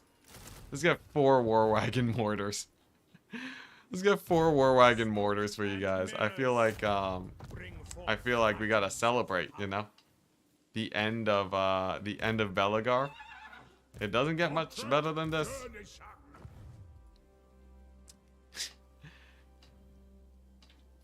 Feels bad for factions without global recruit. Oh yeah, see, it actually didn't give all factions global recruit, right? It's sort of like how not all factions have great replenishment. It's something that I feel like they should probably look into, given how important these things are for campaigns. Like, you know, they don't really matter much for early campaigns, but later campaigns suffer because of it by a lot. You should get a Grail Relic to celebrate? If I could, I would. Alrighty, here we go. We finally recaptured the Kislev region. This area is always terrible to hold because it doesn't have a major settlement. I need to retake Kislev to sort of support that area. Nice. Looks like economy will be continuing to go up. Perfect. Absolutely perfect. We can take over Silver Pinnacle. Use that as my staging point. Oh my gosh. It's all coming together. It's all coming together, chat. Oh my gosh. Oh my goodness. We're doing it. And look at that. The elves are actually pushing back Grombrindle. Since when? I'm not used to seeing Grombrindle have a tough time. You can be sure of that. Hello, Enticity. I'm convinced you are addicted. Do you need an intervention or enablers? All I need is for you to help me win this campaign a bit faster. The moment we win this campaign, I go cold turkey, alright? It solves the addiction. All you have to do is just run out of drugs. You run out of drugs and you're good. I'm so close to being done with this campaign though. Because like after these major threats are down, There's basically nothing left. There's basically nothing left. You may be able to eliminate your breasts. Yeah, he's just a random rebellion faction. Oh, crap, my bad. Your breast is just a random rebellion faction, so it should be pretty easy to just get rid of him. I don't think he's like a major issue or anything.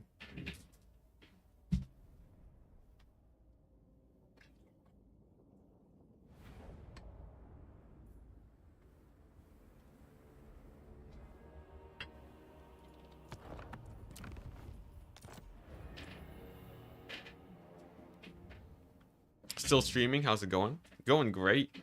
Whoops, I forgot my vitamin D today.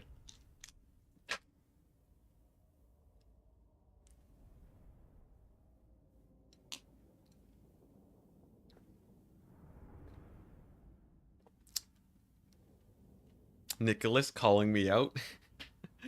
Calling me out with the chopsticks? I'm not gonna say I've never done it before. Oh my gosh, we're almost sub 40 factions. That's huge. Almost sub 40. Alright, here we go. Here we go. It's just Gorst. Gorst, I guess he does have this area. That's where he's been recruiting from. As soon as I kill that, though, 100% he's gonna start going ham from the mountains. So I have to be really wary of that. Oh, dang, he's already going ham from the mountains. Oop, let's just go back there. Let's just get me some emergency units, just in case. Maybe grab me some million grenade launchers. This is meant to be an auto-resolve stack against Gorst. Interesting, interesting. Oh, I don't have to cash for more guys? Oh boy. Oh Nelly. Oh Nelly. Excuse me. What an interesting predicament. If I beat this Throg army, okay. Alright, I'm getting pulled apart again. I'm getting pulled apart. 4 turns for Knights of the Blazing Sun, what a joke. Yo, the Knights of the Blazing Sun it's so sad. There is a special building I can get here for the Knights of the Blazing Sun. I believe it's this. Oh, is it not here? Where's the Knights of the Blazing Sun special building? It's here. Oh, okay, yeah. It makes them cheaper. Upkeep and recruitment. So it turns them from, you know, it turns them from 300 gold, probably closer to, actually, I don't know. It says that there is a penalty for it, but I don't actually know what it is. But yeah, you know, it is this building. It doesn't reduce their recruitment though. Yeah, Knights of the Blazing Sun are sort of jank. But at least we can recruit them from here, and maybe it's a 1-turn recruitment if we do it that way. I think that should be good. Nice, we camp out here. Okay. It feels like I have just barely enough forces to manage the situation. We're gonna march out and meet them. Take out the Norskins early on, before they become an issue. And then I think I can retreat back. I can retreat back to Zavasta, but then there's the guys over there. Huh. This we're okay, thank goodness. Okay, so at least the march stance helps them get a bit further away. It also reduces recruit time, I'm pretty certain. Does it? Let me double check. You're telling me this thing reduces recruit time? It gives recruit rank. Maybe only from that region. I'd be willing to accept if it's specifically that region that has the reductions. What factors into auto-resolve? A lot of factors. The game sort of pseudo tries to figure out counters and such. And then it does like a partial simulate. You know, it does like an equation for simulating how units would deal damage to each other. It's not a super elegant equation, but it does a little bit of math. And then, yeah. And then from there, you know, and then from there it determines how the auto-resolve goes. But, like, everything from the unit type to the level of your lord will impact how auto-resolve goes. So, it's sort of a black box. It's very hard to know exactly what plays into it. But most of the time, a quick solution is just knowing which units are good in auto-resolve and which units are bad in auto-resolve. That'll get you most of the way there. There he is. The Grombrindle himself. Come on, give it to me. Oh, thank goodness. Oh, thank goodness. Okay, so we can indeed auto Grombrindle with grenade launcher armies. That is a revelation and a half. And sort of huge. Episode 5 of the Vampire Count Strikes Back. Oh, I know Vlad's probably gonna live through this. I'm aware Vlad's probably gonna live. Though, if these armies, like these armies that are fighting Belegar, if Belegar goes down easily, I'd say there's a chance. I give it a chance, chat. Alright? Don't give up hope just yet. Don't give up hope just yet. Vlad could go down, you know, immediately. Guided by Sigma. We were in the green, no way. We've been fluctuating in and out of the green. We've been fluctuating in and out, just due to how rapidly I'm trading with these armies. Actually, this is my elite army. This is my elite army. I want this to be a little bit stronger. There we go. Yeah, because like here's the thing, right? I'm about to launch. You know, I'm about to like just roll out against Vlad and Gorse. All these guys, these 3 armies, just go eastwards, run them over. Belegar is down to like basically nothing, right?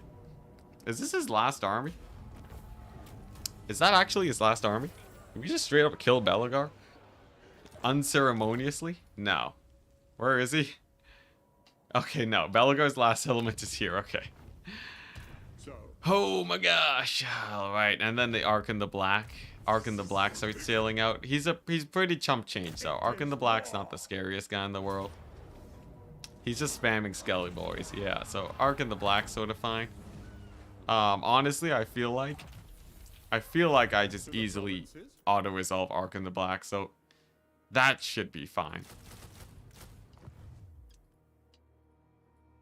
And it's just gonna be one more settlement for Belegar.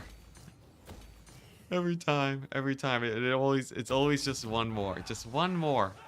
How is Warhammer so good at triggering the just one more syndrome? Oh my gosh. Okay, I'm gonna bring this guy in so he can level up. Bring him in. Right, get him ready for the lizard man. We have a wider front because of this ocean now to hold. But like, man, look at that empire. Look at that there empire, chat. That is a massive, that is a chunky empire. And with Vlad dead, everything's chill. Oh my gosh, actually, I could take out his last settlement, but then this army would kill. Would take over one of my settlements, so I'm just gonna kill them. Total War and Civ series, both guilty of the one more turn. It's powerful. It's powerful. The draw of the one more turn syndrome is insane. But I think with all these armies, right, we take over this area and then we blitz it over here. You know, if the AI, like if the Skaven take it over, this is basically just going to be the new war zone, right? It doesn't really matter that much if the Skaven take it. I'm going to get all of my armies. They're going to mobilize and they're going to deal with Vlad's shenanigans over here. Because he's just refusing to stop recruiting there. He's just an endless ball of recruitment. How many armies am I running right now? I'm running 13 armies. I know, I gotta say, the change to the supply lines, I was actually quite against the supply line changes when CA initially added them. Nowadays, now that I'm actually like playing a campaign like this, I feel like with these extra difficulty modifiers, I'm actually more appreciative that I'm able to field more than just like a few armies before supply lines kills me. It feels like I actually have a lot more sort of things and like dials to move, you know? It feels like my agency is quite a bit up. So, I've come around for that change. It feels a little bit better than... It feels a little bit better than I would have given it credit for.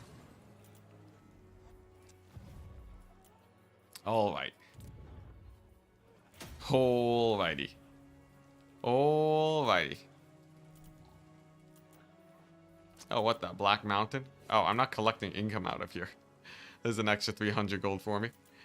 Let's see here. The Moot. The Moot. I can't even collect income because it's so low on public order. I guess we'll have this in a turn. Sure, I'll collect income on it now. I disabled income on a few places because of the... Yeah, I disabled income on a few places because of... Let's see, what is this? Oh, actually, that's sick. That's global. Yeah, I disabled income too for public order reasons, but I can start re-enabling them now. Pretty sick. Alright, it's one more. It's one more turn, chat. It's one more turn. We kill off Belagar. And then maybe I don't kill Vlad today. I think the odds of me killing Vlad today are really low now. But at the very least, I think we kill Belagar. I'm pretty sure Belagar is dead. Oh my gosh. Oh my gosh. Oh, what the? We're getting attacked? Oh, dang it, Gorst. At least we're getting attacked while we get replenishment. I don't like that the winds of Magic Reserve are so low, though.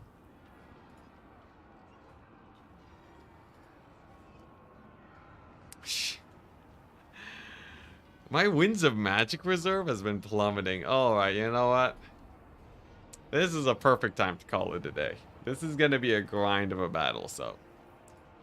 What turn do you think you'll kill Vlad by? I would say I think I kill Vlad in 6 more turns. I think next stream, Vlad's dead. I think next stream, Vlad is a goner. He's a goner. He's a goner. But first, we have to play this battle very carefully. Have a wonderful Thanksgiving, chat. Have a wonderful Thanksgiving. Vlad's not going to kill the Empire. And I will see you guys tomorrow. That's right. I'm actually insane. I'm going to go to sleep. And I'm going to wake up. And I'm going to play this campaign. Because we are so close to being done with it. We're so close to being done with this campaign. I cannot wait. See you guys then. See you in 8 hours, chat. See you in 8 hours. Not that soon, but actually like probably 12 hours from now. I'll catch you guys then.